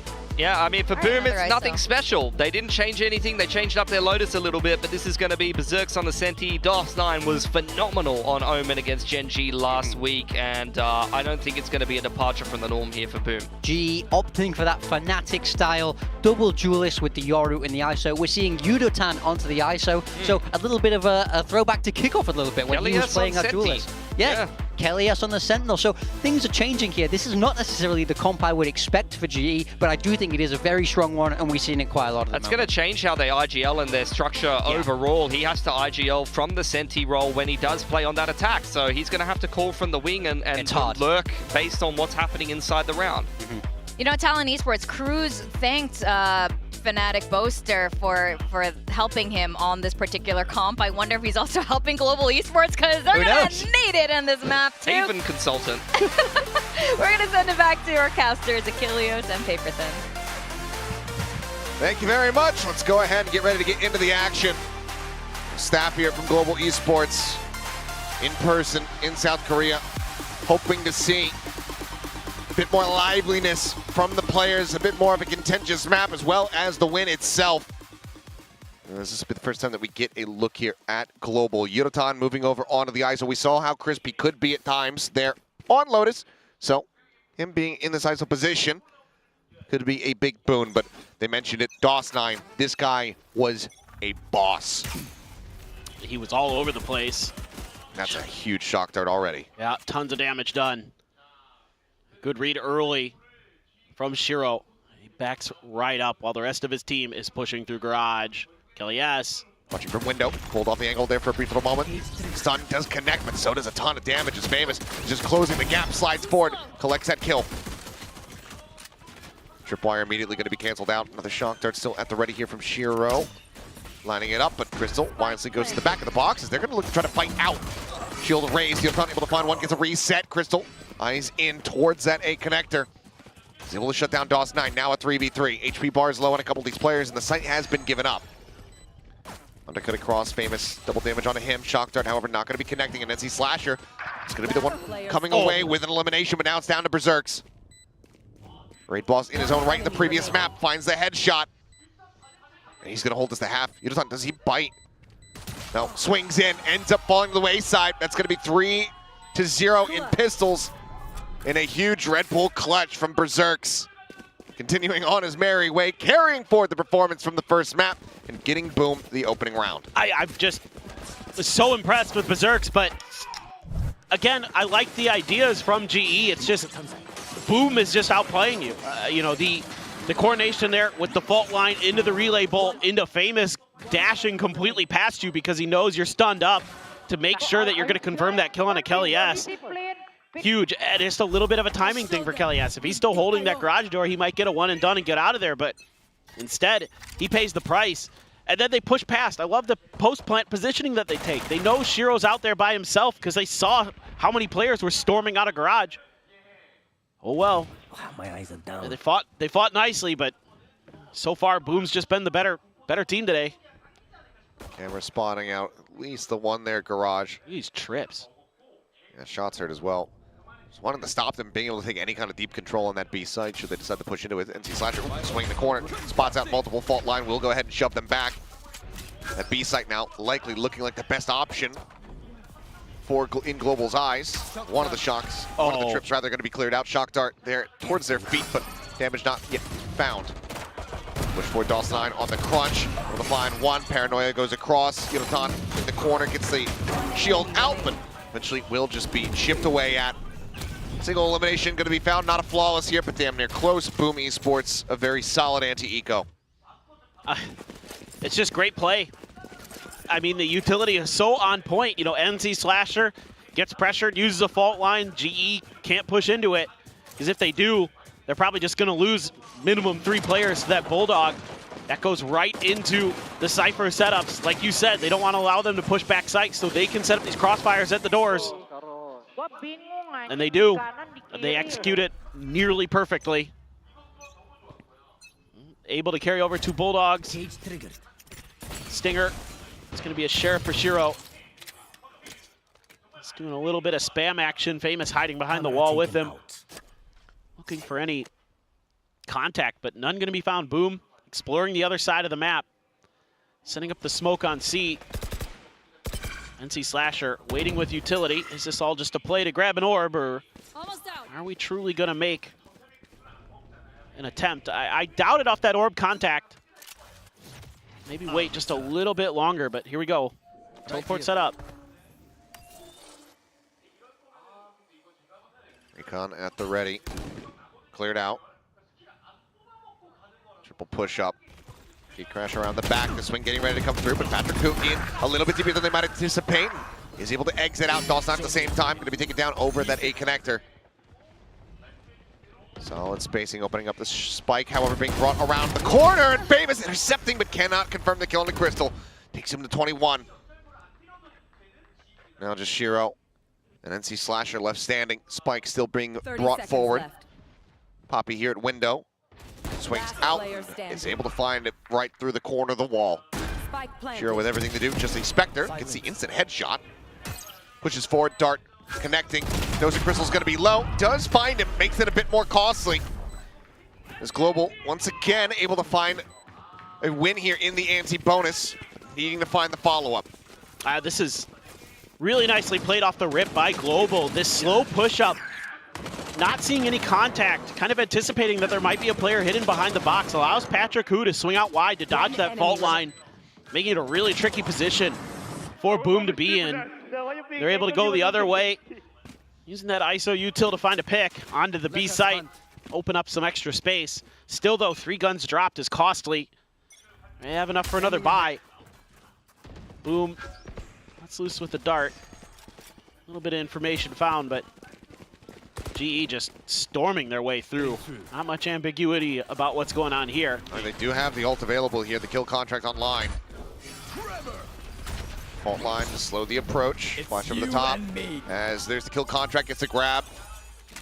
Shiro pulled in, taken down. Reset on the shield, going to be found here. It's NC Slasher just drifting across, gets tucked into the corner.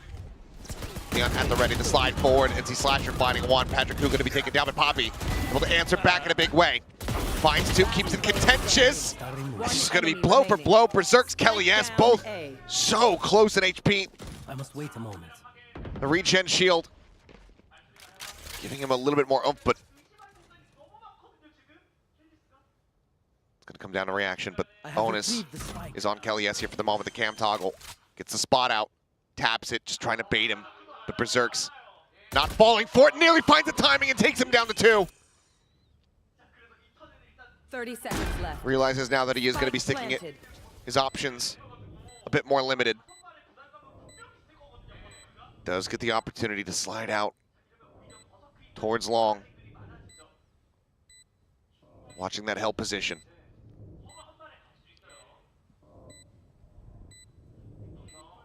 The swing on the corner, and Kelly S has the advantage, just holding it down. Global, they tie things up at 2-2. Once again, narrow margins in the round, but they do manage to knock down the economy. Just shows you how impactful that kill contract can be. Again, setting up for these bait and switches. This time it's Famous who's going to lead the way for NC Slasher, who's tucked into the corner. Berserks, you just almost feel like he's good for it. Now it's Kelly's turn to stand up a little bit. He's seen enough. Wants to let him know, hey, we're still in this. An eco for Boom. Shotgun, Guardian, a couple Sheriffs, a Stinger. So a smattering of different weapons to try to work with. It's going to be Crystal going for the Outlaw up against this eco. A couple ults in play for both sides. Both Hunter's Furies are there. See Slasher just chilling by the door, but this is again another C push. Similar kind of idea. No TP. Well, the TP is all the way back in spawn. Gotta be careful with that spike. Nobody's there. Most of the players tucked towards the B angle. We'd love to have the Neon here on a closer angle for the moment, but Famous just not quite in position. He's trying to wait out the drone, but if he can work his way in behind the boxes here on the C site, be in a decent position. Same time though, Neural Theft is about to tell all. Hunter's Fury opened up. Shiro trying to find anything, does get a minor tag there onto Yudotan as NC Slasher, but they could be caught with some util in hand, but LES has to pull off the angle, still does an immense amount of damage. Shield broken, Famous swings the corner, Yudotan going to be taken down, slides across, finds Patrick Hu. Poppy finally able to fell this Neon. Puts him on the floor, some solid damage dealt. As they're planting right here in front. Shock Dart not going to connect there on a Crystal. Drone over the top, should have confirmed this one for him.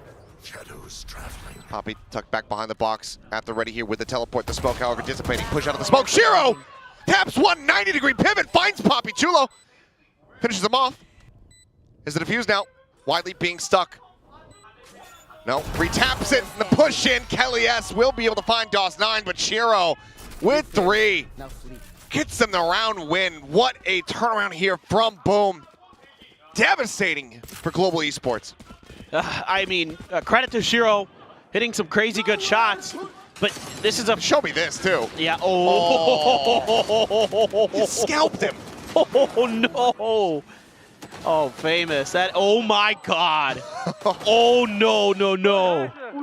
But, to be fair, I'm not really thrilled with that plant spot in this particular round because you're expecting most of their players to be in the back by C-Link this time, not necessarily more of an isolated position like you could set up on A. So you're making it where you have to play close contact against an eco round. Dimensional drift, scouting out the C side. Paranoia across, famous. In deep, recommits, now going to be undercut. DOS9, however, able to find 1. Shield out, and they're just falling to the wayside. Blink and you miss it. It's just an absolute slaughter. Boom. Quickly shrug off the pressure. I just love the way that Famous plays this Neon. It's very selfless. He's constantly baiting attention, constantly changing where his opponents have to be aware of his position to set up his teammates. You know, we all talk about Donby as being a great Neon. Famous is really darn good too. And this whole round was like playing like COD Modern Warfare, like the actual OG one. When you hit the breach charge on the door and time slows down. Yep. That's what it felt like Boom was. They were just the main character. Unreal. It's like Max Payne. You remember that game? Yeah. I mean, just look at this hard read from Boom. They've got so much space at C. The trip hasn't been tripped at B. About to make some contact here, though, but drone, some damage dealt, but Spike on the floor here for now. Rolling Thunder coming across the shield, immediately going to be broken there. Spike having to be left, but it is in a recoverable enough position. Some noise made, fault line at the ready here from NC Slasher, but no one really able to pinch out from Sewer. They know that Patrick Hu stuck here behind bricks. He's so much damage from the shock dart. Look at Famous, he's just chilling. Repeat, Shiro still the Guardian in hand, able to find one more. Does get taken down. Like you said, Famous around the back, but not in a punishable spot here for the moment. Ping reveal out from the Neural Theft, the 2v2, still an opportunity for Global to bring this back a bit closer. Relay Bolt going to be sent down into the corner, hits them both, tries to go for the follow-up shot. But Yudotan, he's just going to drag him in. He says, I want to know exactly where you're at. They're out into the open, and he hits the headshot. What a bailout. As Yudotan brings it back to being close, 1 round separating. All right. Oh, I love that. Great use of the ult there. And Famous, you know, as much as we've been praising him today, had an opportunity to shut the round down, couldn't find the second shot. Really scrappy. Great bailout by GE, because some of that util was hitting quite nice for the side of Boom. They're able to just battle their way out of it. Another Hunter's Fury for Crystal. Or maybe he's been sitting on it. Now we've got the op for Famous. This time he's over in Sewers. A little bit of a cover for GE using the smokes. I don't know how, where they are. I mean, the trip is there. They expect this. They might have a decent idea of it. Trip is still not cleared, though. So that C-long control going to be maintained here by Boom. Follow-up shock dart has to be committed to go ahead. Oh, wait, is he just recalling him and replacing? Every time? Maybe. It looks like he is. That's so big brain. I was so looking at Famous. What in the hell? Okay, well, peeking now towards Garage as the sun comes across. Immediately, they're just absolutely getting mauled. 2 kills found, the jump out, Berserks shuts down Poppy, and Famous is watching the angle. Boom, having the round absolutely downloaded. And all that I want to see in the replay is Berserks' tripwires. Yeah, I would like to see this as well. But the coordination there again. with the breach util. NC Slasher, the way they set up these game plans around him is so good. They're just damned if they do, damned if they don't. Try to use the Hunter's Fury to save their lives, no good. That's devastating for GE. It looked like they might be able to really right the ship, figure things out a little bit more. Nope. It's just another punch back from Boom. And another timeout from Global Esports to try to figure something out. It's so tough with how aggressive Boom is being today.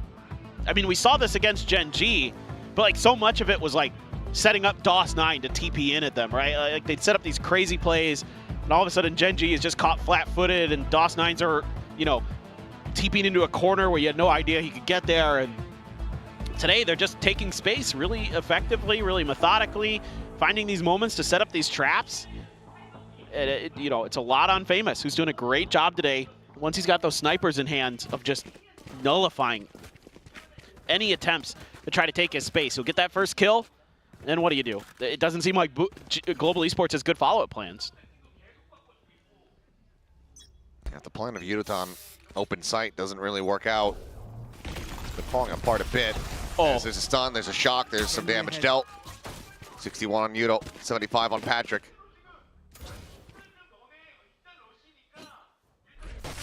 Again, it just feels like every single time Global try to step forward, try to get closer and closer towards the site, it comes at a cost. They are made to bleed here. There's entering onto one, but now out on a long angle. They'll do some damage, they'll find some kills, but the money's there for Shiro.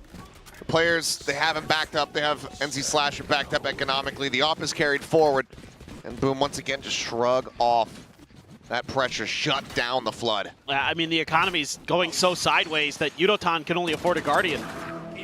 And this is just a great setup. Boom gets the early information. The dart gets cleared, the recon dart. And then they're just like, well, let's just play for an A hit. The whole time NC Slasher's sitting there with an aftershock, just waiting to throw it at that wall. Be like, okay, you guys are gonna come? Go ahead. We're ready. There they are. Bit of a spot. Yep. GE's just kind of doubling down on this A pressure. This time they're going to throw a smoke at the bottom of ramp. Our Boom showing a different look.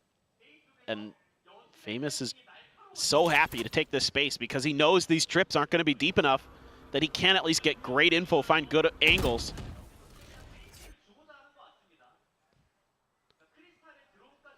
So you got to try to work through mid, I guess, as Global Esports.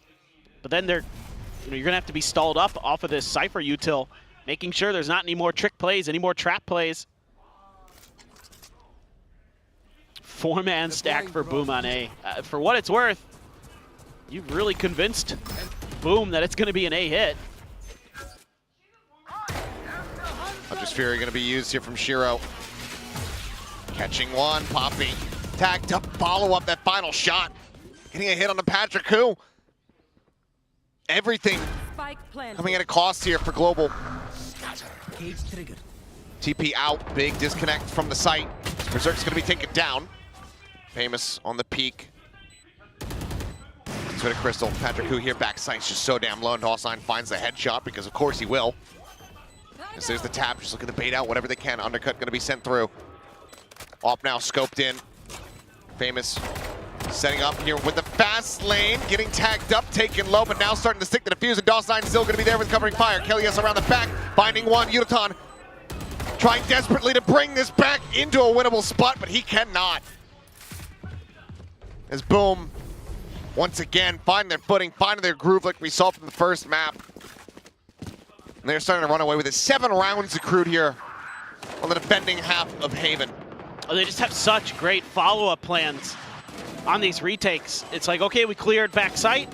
We've got the sniper, so if they try to set up for those deep post plant B positions, a lot of teams want to do, we have the ability to kind of at least threaten it with the operator and then push that space. They had a great fault line in the back quarter, making sure that they can isolate the fights on the stairs or in the window and then deal with that player that got stuck out on grass.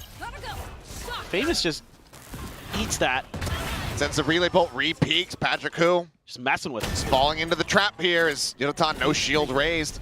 Didn't think that he was going to be finding a contact fight in B. They're just getting completely out-red. DOS9. I mean, he is, I think, still top fragging. Might not be dropping 35 or whatever we saw from him versus Gen G, at least for the moment. But his read is so damn clean. He's setting up his players so very well. One enemy remaining. Now he's looking to bring this round to a conclusion. Swaps to the shorty. The stun is in. He wants to knife him. Okay, maybe a bit more, a little bit too much disrespect there, and Crystal does well to spray the corpse. It's something back, but the round is still way too far gone. And this half, it might be the same situation. Yeah, I mean, why not? You've got the money. He still has a gun. Yeah, I love the way that Famous plays the beginning of that round. Eats the dart, sits there behind the wall, throws the relay bolt, challenges the angle. GE tries to ego him and pays the price. But I mean, that's the thing. Is they're in this position where they can just laugh about it. Yep. Doesn't matter. Already. I mean, look at the crunch attempt here. Haven't seen this since the pistol round. Global able to get away from this one. Tripwire is set up. They have the cam behind as well. As the drone will lead the way over towards Famous. That relay bolt at the ready. Kelly S just tucking around the opposite side. Dodges the aftershock. They should know that it's going to be cleared now. At the same time, Patrick Coop peeking up from sewer. He's going to take it down. Kelly S looking for a little bit more. Cannot. Shiro puts him on the floor. Yodotan gets the grab. Famous dragged in. Yodotan able to win the fight. Set on the double tap shield. Spike still ticking away. Footsteps going to be heard. Yodotan instantaneous with it. Takes down Berserks.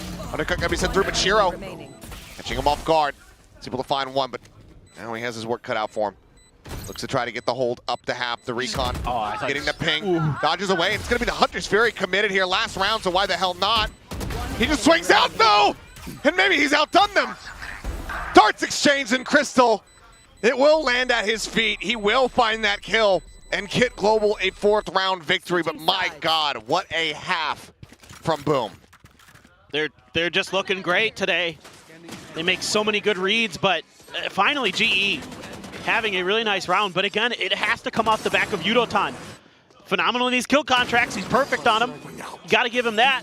He's been so valuable there on the ISO, as we've seen with a lot of teams starting to adopt this T1 comp. He's just a hair away from getting out of that shock throat as well, and who knows what could have happened. Good on Crystal be able to get that closeout here, but they have a hell of a situation on their hands now. The double duelists needing to find victory and run things back from the defending half. Certainly doable. Sure. This comp can do that. The ISO is actually really annoying to deal with. You've got the ability to use the vulnerable and the contingency and the, oh God, I forgot the name of the thing that blocks damage, the shield. The wall or just the shield? The shield. Oh, double tap. That's it, double tap. Spaced out on that one for a second. It's all right. The rest of it. This day is kind of, it's a bit of a brain fryer. Yeah, this brain is, this brain is gone. No worky good. Yeah. But the ISO can provide a lot of value on the defensive side of the map. It definitely is can. my point. If the combos are going to be correct and the reads are there. Yes. But that's been the concerning factor. Yeah. A bit more is getting the read, understanding how Boom are going to be approaching the map. We'll see though. The turnaround can get started right here. Patrick Hu, a Sheriff in hand, double stack on plat at C. So far, no one really looking to play around that though. Boom, at the same time, just pushing forward. Clear on the camera. Berserk's going to be noting him exiting back into the garage. There. Trip set up, Poppy. Ready with the paranoia. Sends it through. Flash out, sliding forward.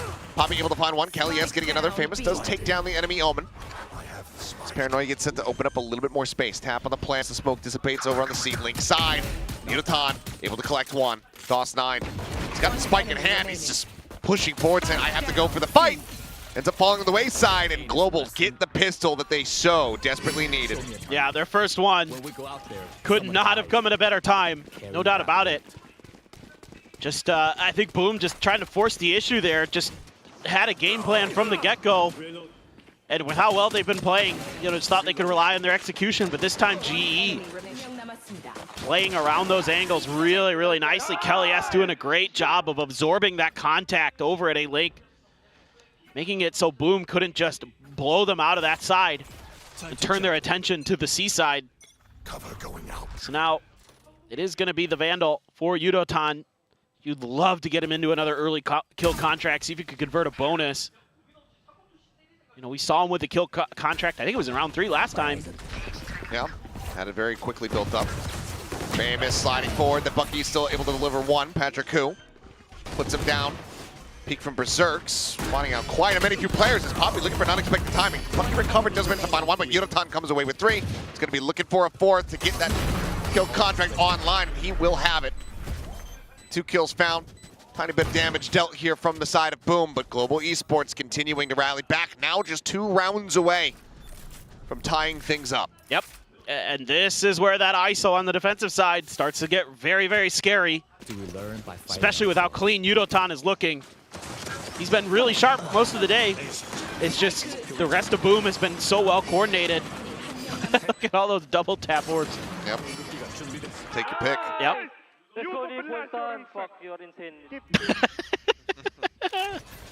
Starting to feel it now. Energy getting built up. 19, 10, and 4 here. More than doubling any of his teammates. Bit more of an even spread from Boom. But with that kill contract online, they're going to be looking for, yep, just undercut in for a shock dart, try to get some early value, but Boom reads that well. They stay away from that A lobby position. Global do take a lot of space very quickly. There is no forward trip on that side of the map. No. So this should be a retake for GE at this point. I mean, they have to know. Yeah. This is all of the info that they should need. There's been nothing on B. The cam is set up, nothing through garage, and now the trip gets triggered. So, yep, C-side confirmed. Now the real question is who can you grab with this kill contract? And a very important one for Yudotan. He's been phenomenal in them. This may be the biggest one yet. Got Famous, yep. Famous is going to be snatched up. Tried to dodge it. The shield in broken. That's going to be the first loss. Yudotan ends up getting taken down. DOS9 forward position here within the smoke, but his attention gets split, but Famous is there to collect. Swaps over the Classic, tries to find the 4th, cannot. Patrick Koo able to answer one back, but the round is too far gone. The damage from Famous insurmountable, as Patrick Koo will be allowed to escape. Boom not allowing for a bonus conversion. They will go ahead, reestablish the lead, stretching it back by 3 and keeping 3 of these weapons in play. I just love that Famous knows that the kill contract's coming as soon as he spotted and tries to use the speed to get out of it, but not quite fast enough. It still ends up winning, and you know, for Yudotan, this is brutal. That's a brutal one to lose, the one you need the most. Whoa. And then, I don't know, just scrapping in C-Link. Just absolute madness inside of that smoke. So though, Rifle v Rifles, Famous does have his ult. We've seen them be pretty aggressive with it on Lotus. See if he wants to turn up the tempo again here on Haven. Spotting that Patrick Koo intentionally done. Uses the TP immediately. Try to see if he can bait out some util, but I think Boom, wise to that game, opts to hold on to some of their own. Crystal then has to re-clear just to figure out what's going on. Let's see what he sees. Just Famous by the looks of it. They're going to try to leave Patrick Koo tucked away here on long. Gate crash. Take him right back over onto the site itself. But, yeah, Famous just crouch peeking in. Still having a hell of a game. Cage a little bit off there from Berserks. Cage tech maybe not quite as strong as his trip tech. This is so weird. Oh boy. And now Poppy reswings the angle. Berserks is already into the site. And he suspects that perhaps this lurk will be out of long, but does look away from it. Same time though, The rest of the team is looking for this hit onto the A site, and things start to unfurl. Well, they tried to sell a fake with Famous. 30 seconds left. And so the rest of the team wasn't there to back him up. So now they're left in a bad position, all because Kellyus was tucked in that cubby. They were already starting to rotate towards C because of that space that had been gained. And now they're stuck on an island. I mean, they're trying to fake maybe, you know, this smoke onto B, make them think otherwise, but because they have Kellyus in such a far forward position, there is no way in hell that they're going to be able to sell it. Very nicely done here from Global. Keeping 3 players alive, keeping things close, just 2 rounds separating, and once again, a bit of an economic blow here to the side of Boom. Yeah, this just comes down to one pushed up player. That's the IGL, Kellyus, is something we were really crediting Boom with doing so well on their defender side. GE taking it right back to them. And they're able to completely throw Shiro off guard in his IGLing. Just lost in the sauce there. Some sheriffs. There's 1 rifle for Shiro. Oh, swing out, multiplayer phase here. Into B, Poppy take it down. Top site, they do trade the omens. Now the overdrive in play from Famous, just gonna be backpedaling away, however. Reshift the pivot, the drone to try to lead the charge. Checking for the camp, that's situated over on the A site. Now a pump at the brakes, but that overdrive, gone. Patrick just tucking into the corner. Yudotan here at backside does not have that shield, and Famous just sliding forward, able to find him with the classic. Crystal trading it back eventually, but then Shiro barrel stuffing Crystal. Going for the Hunter's Fury, but Shiro is on top of him. Finds the kill, and it's just Patrick who left. The shift around to the side. 2 bullets remaining in the mag. Patrick who, not sure which way he needs to check. Knows that the counter swing is going to be pretty much instantaneous, and Shiro will get it done. Swaps the weapon over. And finds the kill, and that is going to be a thrifty for Boom to now reach double digits. At this round, very good on the play calling here from Boom. Overstacking that mid angle, catches Poppy off guard. Nice job by Patrick Hu to get the 1 and done and immediately TP out. Not overstay is welcome, but this is a bit of a mistake. You almost never see this from Crystal. He's usually so solid at understanding these situations, but they weren't anticipating that Shiro was already in that corner. The Hunter's Fury was getting let loose, and Shiro just had the perfect time, the perfect read to be in the perfect spot. And it has to be the second timeout, the last one for this map, potentially for the series for Global. And surprisingly, Boom, even with this run back that Global's been having, they haven't looked to intervene. Still just showing trust in the players, you know, maybe saying, all right, if they get within 1, maybe we call a timeout. But they haven't had to do it. Shows the confidence levels that they have at the moment. Yeah. Oh, I mean, and with what you've been seeing with, you know, anytime Global Esports hits back, it doesn't take long for Boom to get right back into it. So, yeah, as the coach, you got to be thrilled, obviously, with the way your team's playing today so far. And the adjustments have been great, so got to tip your cap to Shiro, the IGL for Boom. Just doing a wonderful job overall. It helps when your players are extremely sharp. You don't even need just DOS 9 going nuclear to win maps. Wait, Shiro the IGL? Am I stupid? Is it NC? Am I wrong? I thought it was DOS 9. No, definitely not DOS 9. Oh. That I can tell you for sure. Well, then I'm stupid. That's okay. And I will happily concede Look, that. look, we talked about this earlier. Brains are not working great today. Yeah. Yep. Whatever. Either way, Plant coming through. Fast hit onto the C site. Spike planted in. Paranoia sent over towards the side. Try to slow things up. Fake out going to be pushed out, but things start getting chaotic as the Hunter's Fury gets opened up from Shiro.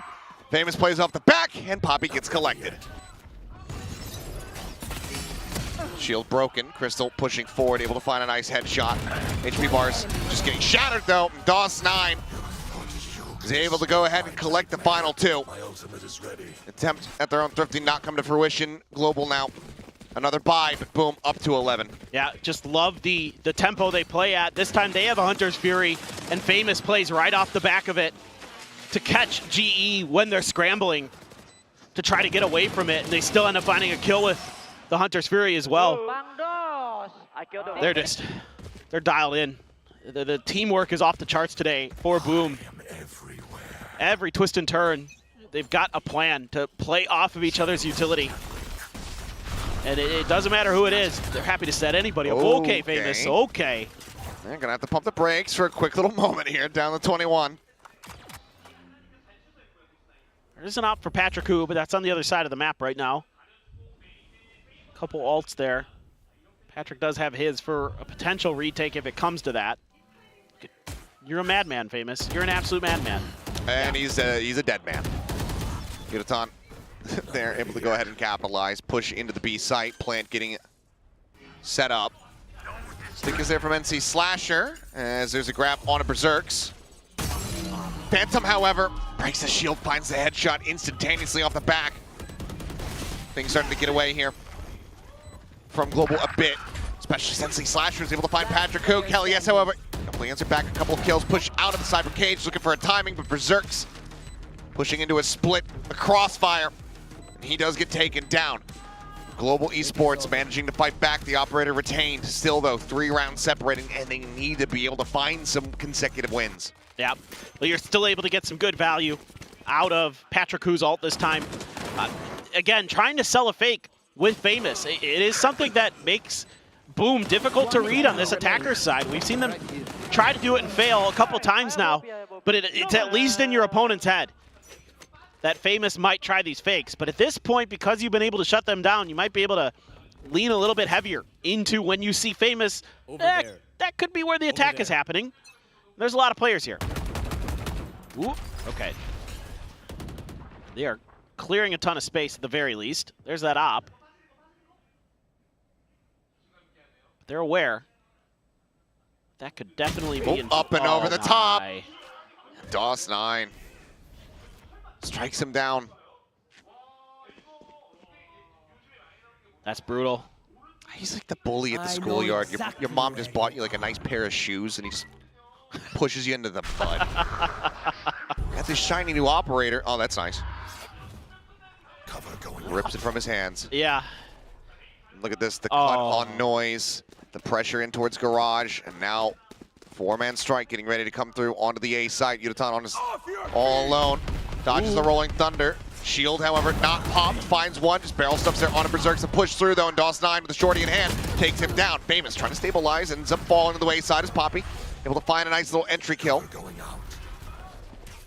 Spike is planted into the corner, clear on the relay, reposition. DOS9. He's just got covering fire. Shiro and NC Slasher are there to bail him out, keep him alive, and Boom now get up to match point, I should say. Oh my. Oh my. This is just nasty crossfire. DOS9 reads it like a book, has the shorty in the back pocket, deals with Yudotan's off position.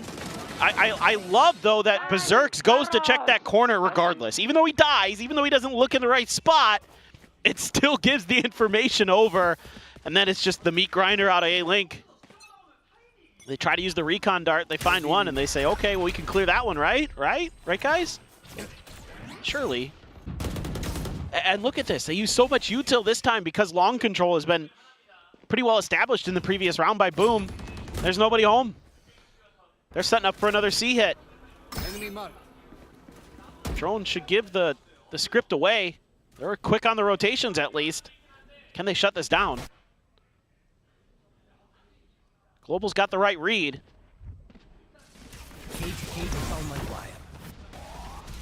Kelly's on the reposition. Patrick Hu forced away as the flash comes in. Nice drag across. Famous going to be taken down. It's Kelly's looks to absolutely shatter their hopes here on this C site. Down, C. On for the ace, Berserk's last one standing. Seems like this map, this series, not coming to a conclusion quite just yet. Cam going to be spotted out. Sees the shoulder of Poppy. Kelly, he absolutely wants this ace. And it looks like Global, it looks like they're willing to die to give it to him. They do lose out on an additional player, but the ace is found as Kelly has the apex predator here of this round. Oh, just so well played by Kelly S. And this time around, good reactions. You know, even though the trips get cleared, uses his own smokes to change positions, gets a ping, is waiting with open arms, and able to steady the aim for the fourth. Finds the ace with a little help from some friends. It's still time to work with him. Finally, we get a Boom Esports timeout. Don't want to give him any more chances. You have 3 rounds to work with. Find the solution. The coach has got an idea. Let him know. I'm not wanting any more rounds like that to come into play. So No. still have a solid follow-up.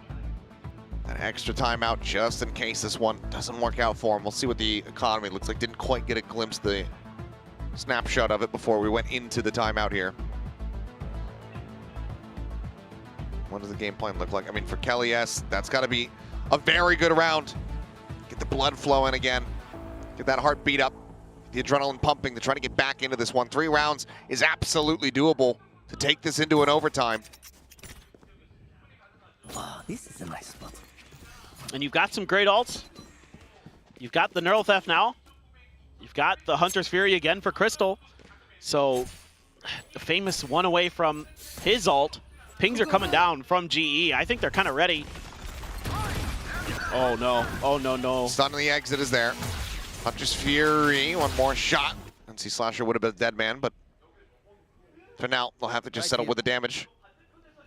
As it looks like they very heavily suspected Famous is going to be just tucked away here into the corner. The flash out, Ping now getting the reveal. He's going to be stuck, tries to go in for the fight. Takes Yudotan down to 44. Player advantage now very much in the hands of Global Esports as they look to get up to double digits themselves.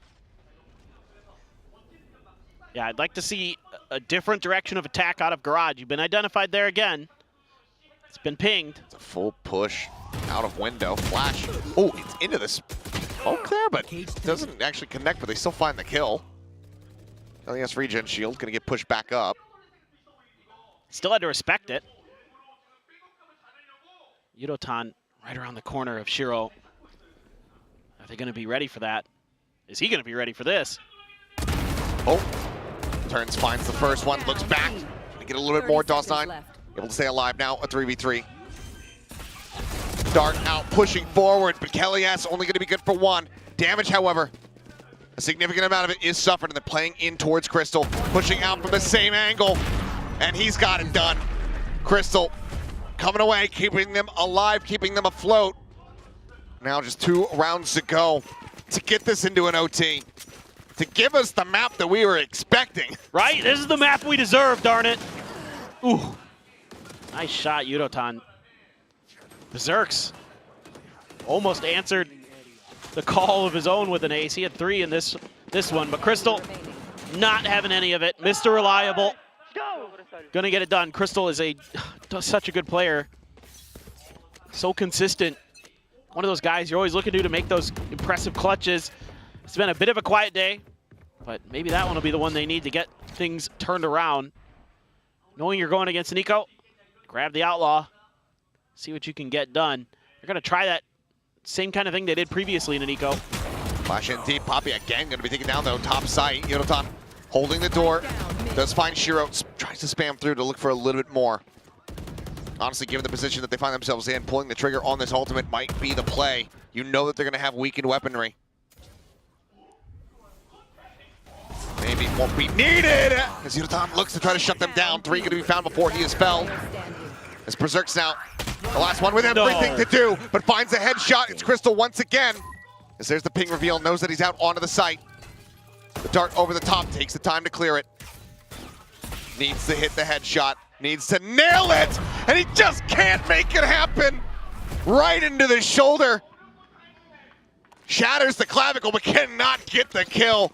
GE, 1 round away from taking this into OT. Oh, and this is huge that you're going to have the kill contract coming into this round for Yudotan. Such a powerful ultimate to have in this situation. He held on to it, just opted to go for the big multi-kill. It almost cost him. But Crystal, again, Mr. Reliable. Steady hand. 1 more, boys. 1 more. As you mentioned, ult online. Nothing else to be found, though, for Global. Yudotan will have to deliver with that kill contract. love to get famous if you could. Just see if you can get the overdrive out of play. Very, very quiet for Boom. Looking towards B, but the spike not really committed. They're just trying to see if they can get the space. Gonna use the fast lane and bait out the kill contract.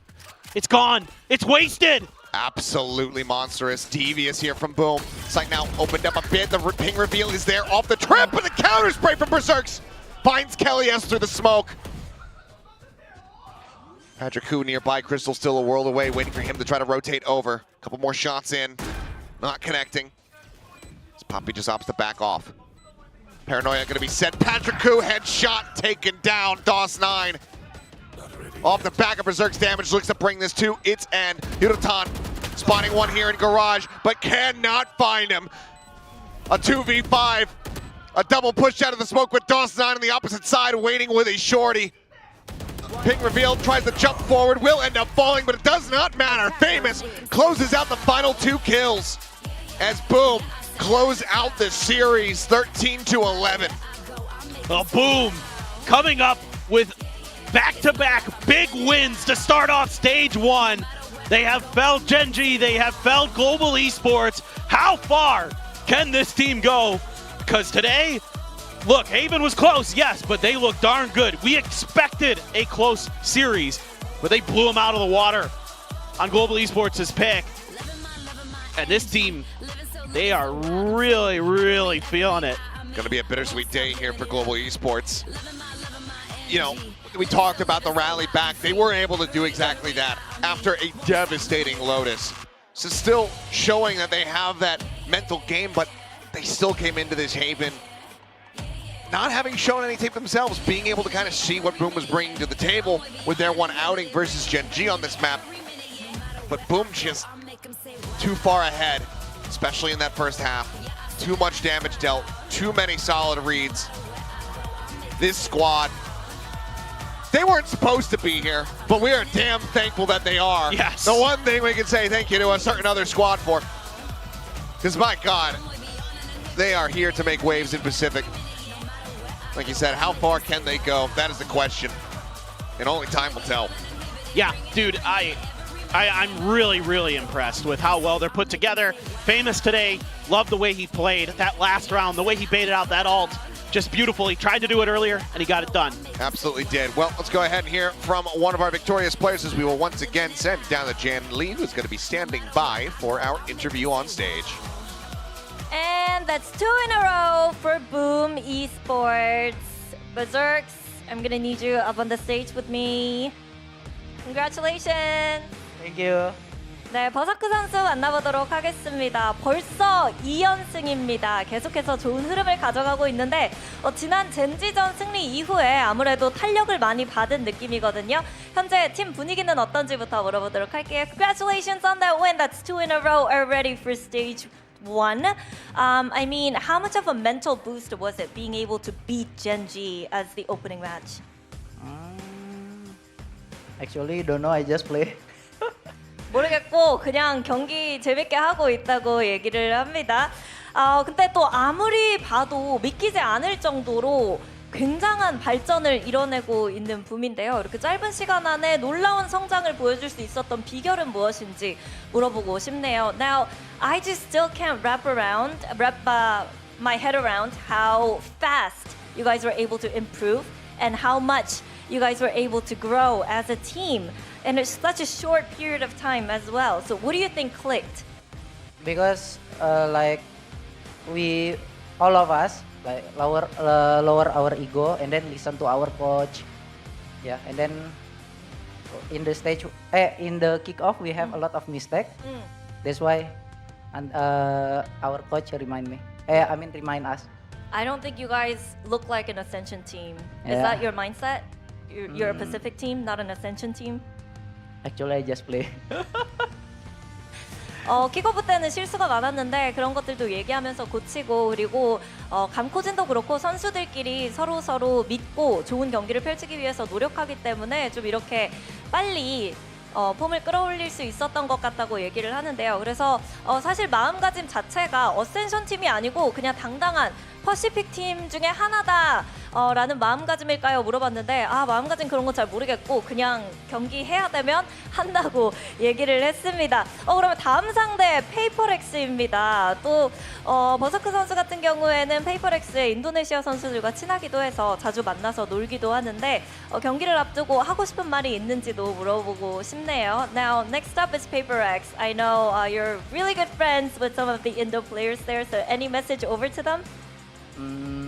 Aaron, get ready. Mind break. Okay. 마프 선수 준비해라. 딱 기다리고 있어라. 라고 얘기를 하네요. 자, 마지막으로 이제 붐의 팀 번들 곧 구매 가능할 거라고 얘기를 하는데 좀 무료로 광고할 시간 드리도록 할게요. Now, according to Jason's tweet on X, your team bundle will be released soon. So, I'll give you 10 seconds to promote it. Don't forget to buy Boom Bundle. 붐번들 잊지 말고 꼭 사세요 라고 얘기를 했습니다. 이렇게 해서 버서크 선수 만나봤고요. 저희는 토요일에 인사드리도록 하겠습니다. Congratulations once again, Berserk. Thank you for the interview, and I will be buying that bundle. Now, good night, everybody. Don't forget to buy the Boom Bundle.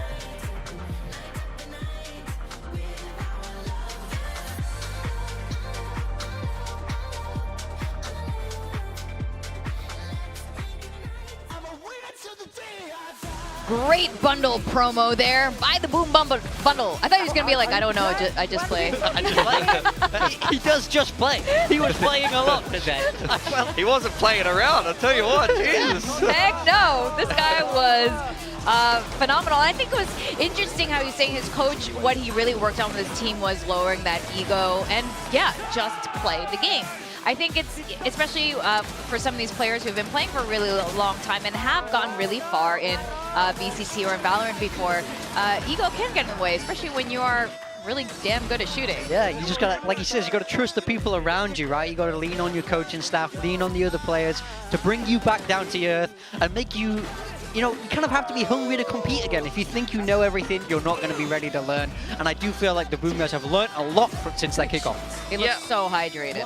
Yeah, I mean, for sure. I think Morgan was bringing him some water, for sure. Yeah. Water boy of Boom Esports over here. What I will say, I think for Boom, for sure, I mean, they will need that kind of second wave of improvement because they've been a long-standing core on a team for a very long time.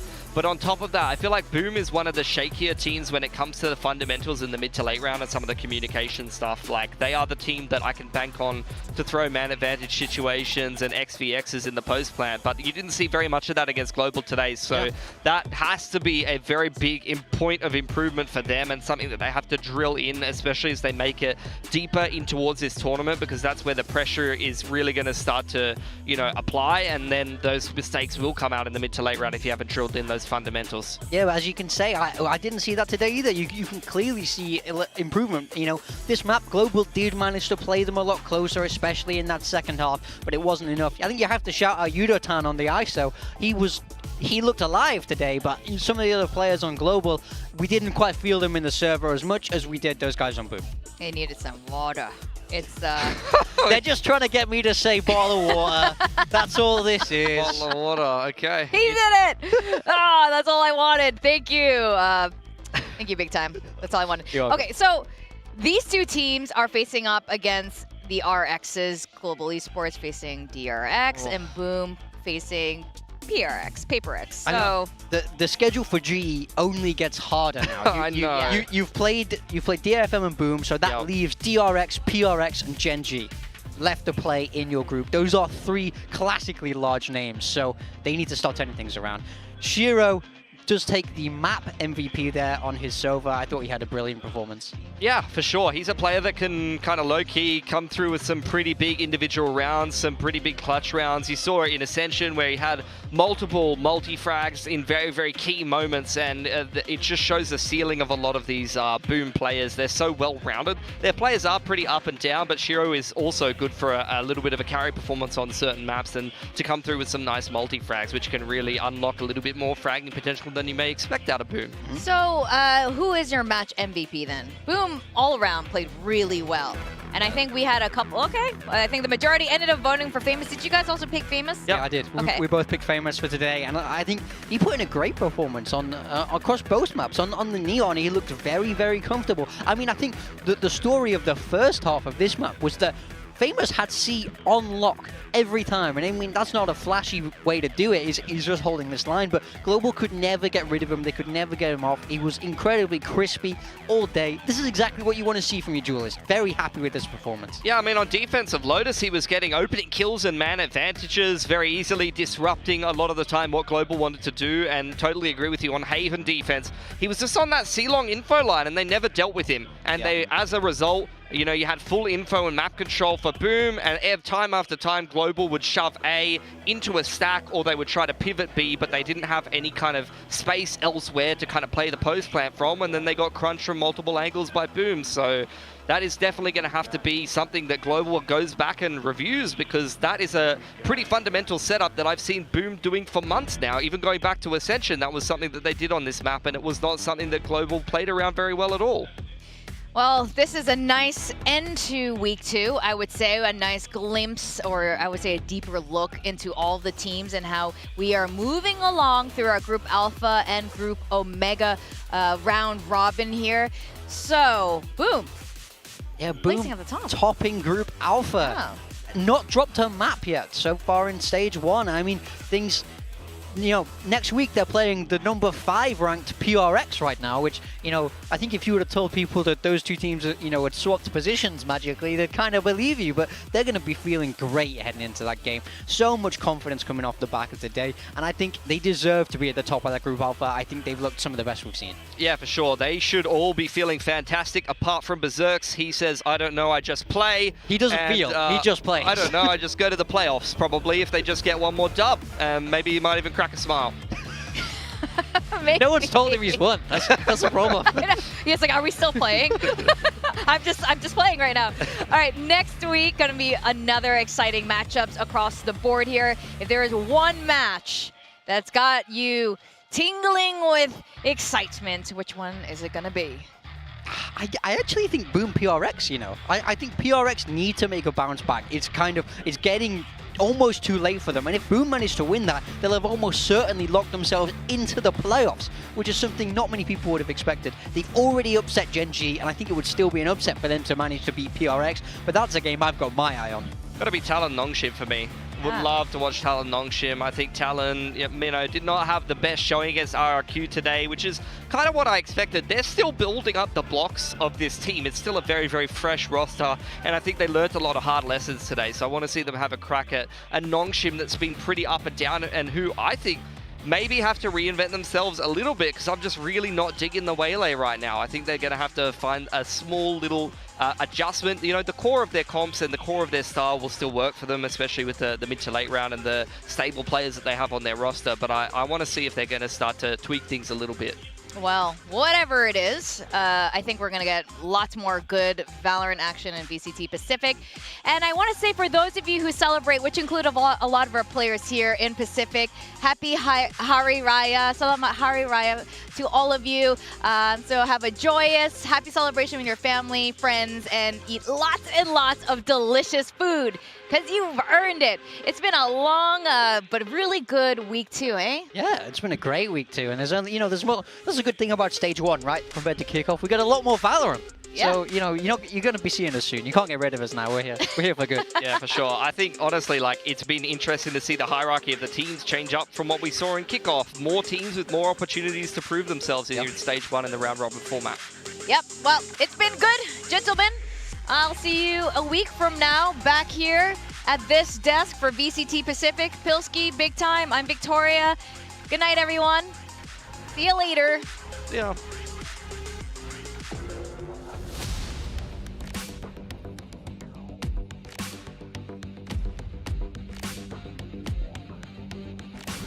Here at A main, Premi goes sliding forward, but Cushing hops back behind Rubble.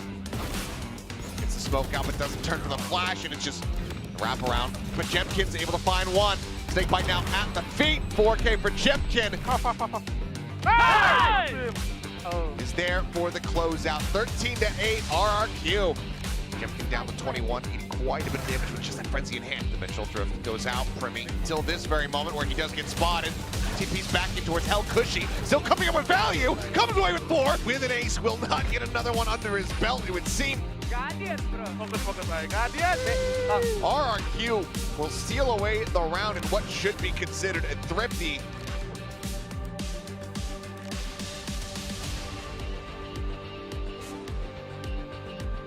Taking space, strong with the weapon. Somehow does manage to come away with that one. As looking for the neural depth reveal, but Berserk's toss 9. Swinging in, one a pop. Oh! And Berserk's is just coming away with multi-kill after multi-kill. 16-4-1. Yes on the reposition. Patrick Hoop forced away as the flash comes in. Famous going to be taken down. Ooh. Hell yes, looks to absolutely shatter their hopes. Able to steady the state, aim for the 4th, finds the ace with a little help from some friends. Paranoia going to be sent. Patrick Koo headshot, spotting one here in Garage, but cannot find him. Ping revealed, tries to jump forward, will end up falling, but it does not matter as Boom close out the series 13-11.